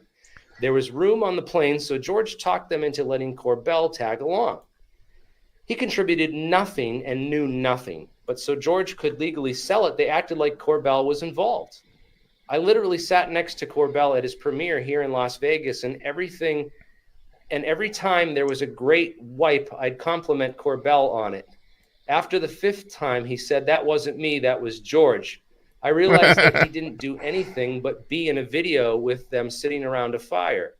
Corbell now acts like it's his project, so George doesn't violate the rules of his contract as the CBS affiliate here in Vegas, who owns his voice and likeness. Same on the Lazar tape he did. He just took George's UFO, the best evidence effort back in the early 90s, stole every idea out of it and turned it into an amateur fuckwit fest. People had been starved for some Bob Lazar for so long that it was deemed a success. The bottom line is that on these 2 projects alone, Corbell is a complete fraud. And that's not to mention all the bullshit that he's done since then. Of course, you already know about George having to loan him the money for his house payments because he was so broke before his premiere down in SoCal. He also put just short of $70,000 on a credit card, probably his mom's credit card, as no credit card company would float Corbell that kind of money on a credit card, to employ Mickey Rourke as the narrator, of all things. Which was horrible. Nothing, if not a starfucker, right? This is Gene Huff's words, not mine. Again, I'm Alien Scientist is really angry, right, yeah. People? Did I tell you that on about the 3rd meeting at George's house, back at the advent of all this, before I realized that this punk Corbell was trying to schmooze up to me to be in his video, but I refused on the following grounds. Bob is the UFO Messiah. George is the guy who brought his story public. I was one of the very few people who know Bob, both before, during, and after S4. So all of those facts were understandable. But then I added that Corbell was nothing and didn't deserve to have me in anything. This crushed Corbell to the point that he asked George to intervene on his behalf. I again told George that this punk was nothing, which is still true. Coincidentally, before I shut him down for good, Corbell tried to make me some psilocybin mushrooms from a big bag of them. He tried to offer him a bunch of psilocybic mushrooms. So yeah, here, Gene Huff, take some magic mushrooms. Shrooms. I declined, and while I knew shrooms. People were doing mushrooms 50 years ago, no one ever offered me any on the 3rd time I ever met them. So George and I and George's wife, Anna, turned him down, and he ate mushrooms right in front of all of us. I'm sure you can tell how much that sounds like Corbell, though, doesn't it? If he doesn't even have that much decorum, he really shouldn't be taken out in public. So I'm on YouTube and watching the George Knapp episode program, or at least part 1. And George Knapp was good, but his memory is slipping a bit now that he's in his 70s, which I am now too. And when he slips, it's usually about something that happened before he was involved. He's been around a long time, so it seems like he was always involved. But he only came up on the scene when Bob went public. Right. Gene Huff was friends with Bob and John Lear for like the months before that. So he knows way more about the story than Corbell and George Knapp. He was not around for the entire set of the events from the advent to the sudden end of his particular episode of Bob Lazar's life. I was, and sometimes it gripes George's ass when I correct him, but I was there and he wasn't. In fact, I'm just getting ready now to contact him and correct him again. George and Corbell do not know what I told you about us seeing the disc either cloak itself or jump miles to the southwest. So, okay, so this is about his other email to me. I asked him about the video where they filmed out of Tickaboo Peak when he hiked up there with Bob's wife, and John Lear. George Knapp wasn't involved in any of the story at all before this. So Gene Huff was there for all this. So he testifies that footage was real. It wasn't Janet flights, that they got it. They saw a real UFO and that it teleported and jumped on camera. So Gene Huff's testified that, and you know what? If it's that VHS tape, it wasn't very good. Have Gene on, 'cause he said that he believes Bob and he supports the story and he wants to tell more, but he's got more stuff to share. He doesn't know if he should, when he can, but man, this is the guy that could crack old Bob Lazar's story. We're seeing people. Gene freaking Huff. We're seeing people say they're seeing UFOs and it disappears, right? But what they could have been seeing is some sort of hypersonic drone they're experimenting, especially at Area 51, right, where they're doing the secret stealth planes. So it could have been something like that. And also we've heard balloons that suddenly pop and they seem to like disappear very quickly. Looks like something, a disc was in front of them or sphere was in front of them and then vanishes, right? So unless we see what they see, which we don't do with the VHS tape ones that we're seeing online, which are pretty garbage, it looks very hoaxy, right? But a lot of people said that was the Janet flights coming down, but it could easily have been a drone. But yeah, when I analysed the VHS videotape, it was very suspect. So you can go and watch the episode on YouTube there. But yeah, they haven't got the same cameras that we have today, so who knows? But doesn't mean that Bob Lazar was actually working at Area 51, but they could have been out in the skirts together looking for UFOs and saw something. So that's a possibility, you can't discount that. Like 20% of Bob Lazar's stuff checks out, right? The rest of it doesn't. And that's why he's still around today. That 20% just keeps people going, like saying, oh yeah, it was in the phone book, it was this and that, and people gave him lists to MIT or whatever. And Caltech, I think it was. This is just hilarious insider information, because he was there for all this when Corbell was making his impact and debut on the scene, so he could tell you all about it. We're gonna get into it tonight, folks. So please share. Let's keep going with this. This is great.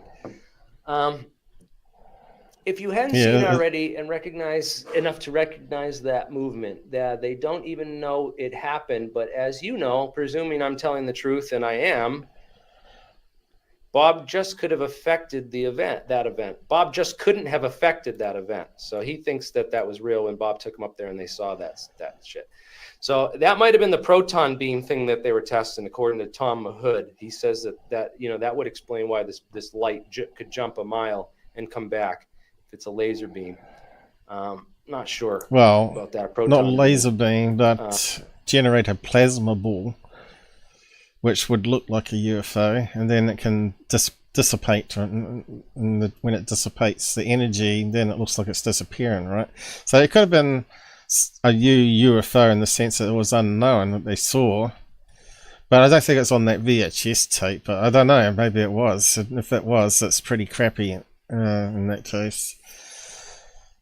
And it's not convincing. But it's all. This is again speculation and witness testimony. Take it as you will. In fact, I've really been thinking about that night lately. This was the only time he saw the disc out by the Highway 375, and then in 2 jumps, it comes right down by us. Then I wonder if someone in the craft or remotely sees what the craft was seeing. Like through a remote Sounds camera. Like that's and they not saw on us video. down there and said, holy shit, there's people in a car down there and they've got cameras and a video camera and telescoped out. And whoever was in charge said, we'll get the fuck out of there. And they powered up and split. But it's a pretty good coincidence that all of that happened that night. Well, that's interesting. I don't know, man. Also on YouTube was the original On the Record, which public service program hosted by George Knapp when his guest was John Lear. This was before and Bob and I met Lear. So Gene already knew Bob, and this was before Bob met John Lear. I saw Lear on this show, and it started it all, and that started it all. Ooh, that's an interesting statement. He saw him on the show, and it started it all. This was in 1988, roughly 30 years before John's demise, and I sent Bob an email about it because John looked great, sounded great, and as none of us knew yet how crazy and full of shit he was, Bob agreed, but we do miss him because he was always so entertaining. He enjoyed conveying things he really believed in, equally with simply lying and making shit up. He's talking about John Lear. He always said he loved to stir the pot, and that his day wasn't made until he ruined somebody else's. What a character! So that was John Lear for you. I have about 3 screenplays worth of notes on my phone, excluding my Bob Lazar screenplay, and I've been thinking that I should start keeping notes on a book about all of this. When I write you, I'm always so verbose, but I'm thinking other people would love this type of perspective and info. What are your thoughts? Should I do this? What are your thoughts? Should Gene Huff do this? Are you like what you're hearing so far? Is this good information, good intel? Yep. Let me know what you think. Sounds better than what we've had in the past. A friend of mine just joined me who was actually a personal friend of John Lear's. He knew John Lear. Solar. Hey, what's up, man? You can call me Dan. It's all good. Oh, yeah, Dan. Well, I didn't know, man. And then he's out there saying that we shouldn't talk to you either, right? So you're the guy that we're bad news, right? Yeah, if you remember that email, when you pulled that email up, I started laughing because that email, Jeremy Corbell sent that out. It had my name in it and your name, and obviously your name was first because he sometimes hangs around Dan and then my last name. Yeah. And I'll never forget it because John Lear calls me on the phone and says, "Hey, I sent you an email," and Jeremy knows I don't check my email but like once a week. Get on, check my email, and there's my name, and there's these threats from Corbell and stuff, and it's Gene Huff wants to talk to me. I get a hold of Jeremy. I'm like, dude, you're not going to believe this, but Gene Huff wants to talk to us. I know, dude. And I knew that was Gene Huff for sure because I always knew Gene Huff's email, and I always knew John Lear and him knew each other very well. So, I'd known John Lear since 2003, I believe, is when I met John on a forum a long time ago, and I found him very fascinating. Yes, he was a bullshitter, but he was something else. But yeah, he wanted. What do you think of Gene Huff's description of him? He just mix up straight up lies with everything, and that. Well, he used to tell me he couldn't believe the stuff people would believe, but he also did 100% believe that there was 250,000 people that lived on the moon. I'm telling you, the guy actually believed that. And he believes some other crazy stuff about the moon, but there's no doubt that we've started a correspondence with Gene Huff, which is incredible. And it never would have happened unless Corbell had not complained about Jeremy and me.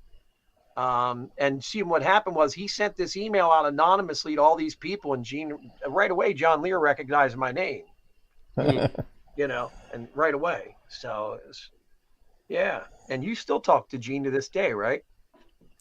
Yeah. I got a recent email from him, bro. I should read the recent email because that one's just, it's full of goodies, man. So I know. I think I've seen that one. I can't believe how much money that guy's put $1 million into that Bob Lazar project already. And I thought to myself, is he trying to get a movie deal? Must have big money. He flew people in from Europe to do he's doing a, what do you call it? A virtual reality version of S4. And where you can walk in and out, and Bob's sitting there telling him, you got this wrong, you got that right, you got this wrong, you got that right. For people that don't know any better. And it's been going on, and there's not that many views on that. The guy's name is Luigi something. But in fact, yes, he's doing Luigi, the Luigi guy who's doing that documentary, man. He's got a YouTube page, and they show Bob Lazar. If anybody's seen this, Bob Lazar actually gets in the time machine that's in that movie Back to the Future, a DeLorean, and drives it on a dry lake bed and takes it back to December of 1988. And December of 1988, the last 2 weeks of December, would have been when Bob started his job at S4 Papoose Lake, if the place exists. Right. Which, again, we've done a lot of research into that as well. So there's website called papooselake.org. Jeremy and I have been at this almost 20 years together as friends. It's been that long, dude. Can you believe that? You and me met each other in 2007, I think. You know, and it's crazy because we started researching this with Ed Fouché. Yeah. At first, because we were believers in Bob, man. We were like, we no, did. Bob's legit, dude. Bob's real. And then Ed was like, you know, I'm not so sure about this guy. I'm gonna do some deep dives and digs into him. Start asking some of my friends who worked out at Area 51 and get to the bottom of this Bob Lazar thing. You know, and Ed was the one who's actually like showed me and convinced me that the story was a fraud, because Ed was legit and a real Area 51 employee. Yeah, and Ed had told me that he had been to Papoose Lake already because they used to land, and it makes sense. Yeah, so where was the bit about sleeping on the thing? Did I miss it? But it is in the interview there. 5 years on the couch. Let's see, can we do the transcripts this time? Let's see if it works. Yeah, I can't listen to all the show, but yeah, it's quite interesting, the email that he was reading out there. So you can go and listen to the rest of the show. Let's see, transcripts. I just want to play that bit about the couch again because that was funny. They do a lot of talking, obviously.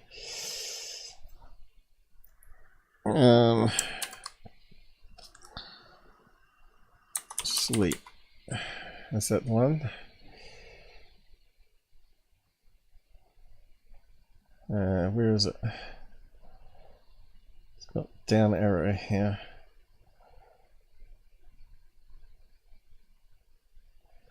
According to Doty, Lazar never worked at S4. He would have been on the lake base. So is that where they start talking about it?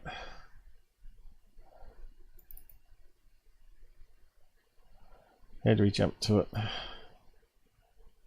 Sense. They used to land drones there, because in that way there's no possibility of them crashing into a building or anything like that. They used to land drones in part of Papoose Lake. I believe it was the very north end of it, not down around the end where Bob claims he worked at, because I swear that end they claim was contaminated from the tests and stuff like that. Just wasn't cleaned up yet.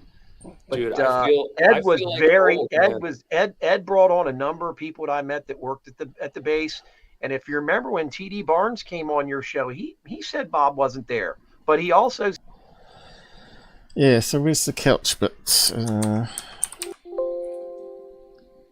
Was it couch? Maybe we have to go to the end of the video and then find it. Does that fix it up?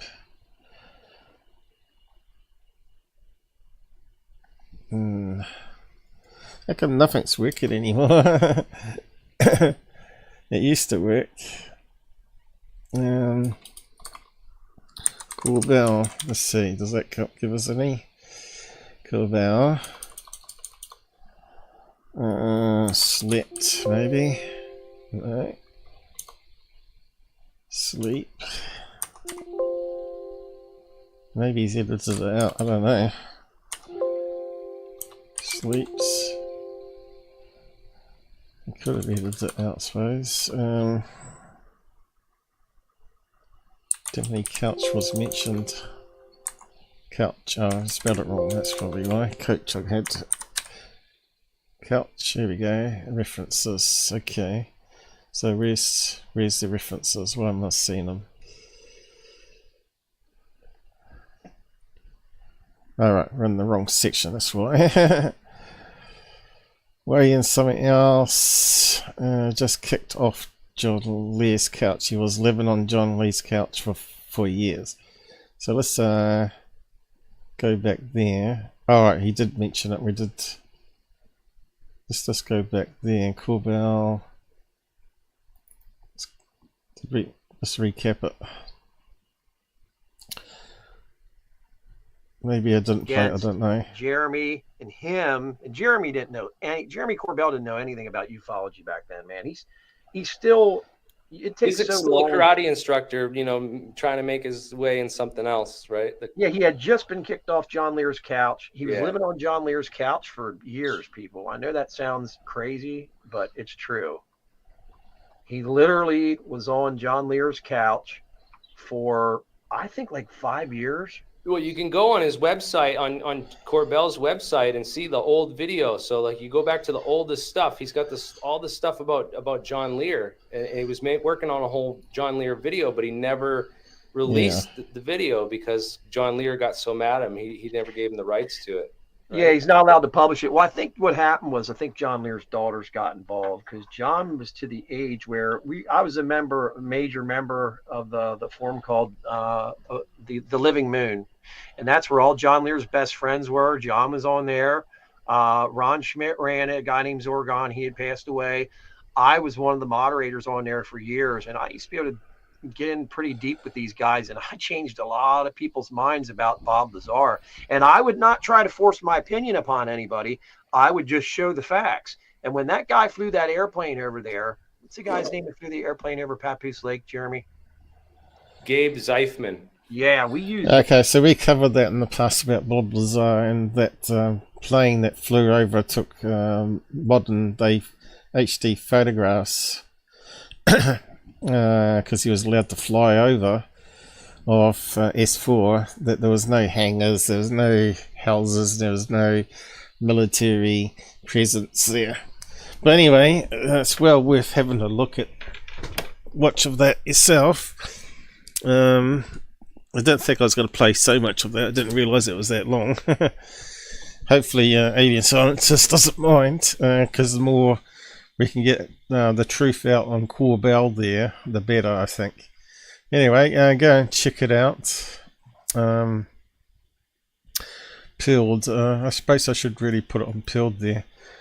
I'll post that link there where we stopped at, because that was the more interesting bit, where we got more stuff that weren't in the email.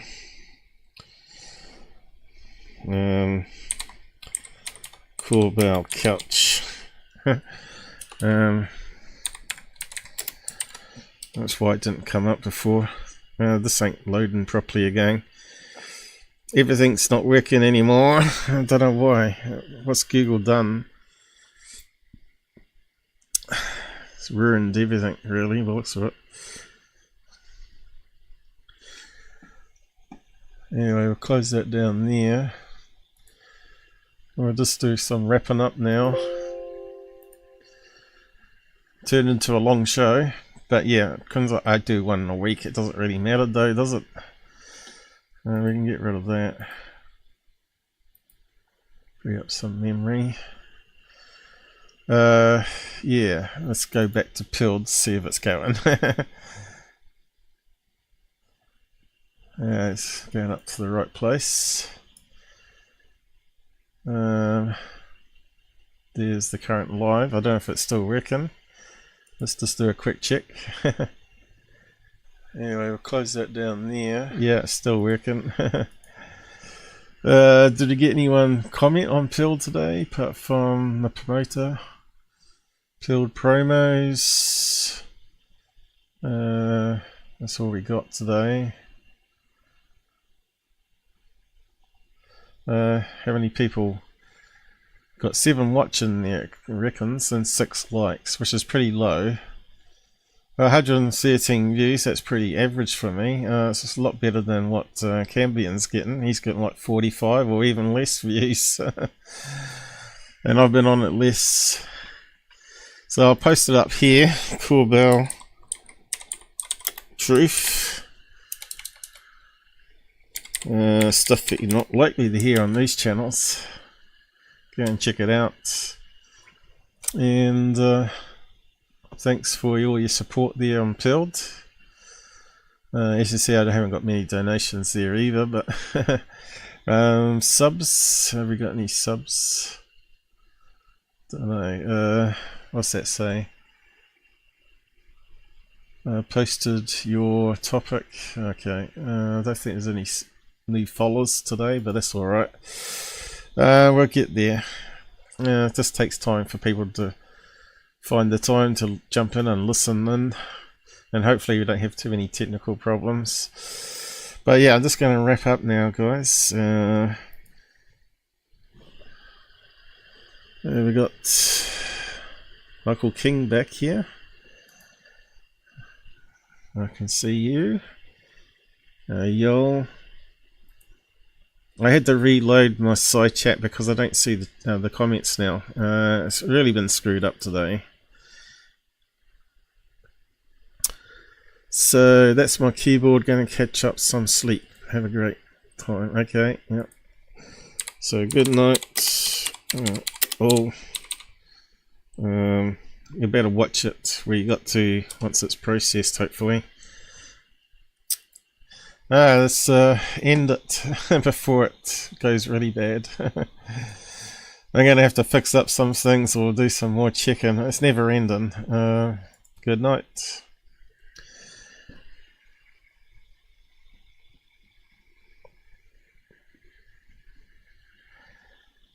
Can't hear it. Oh, there we go.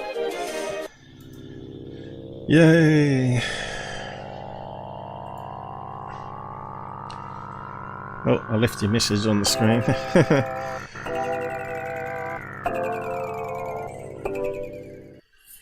That's because I can't see what I'm doing now because things are not working.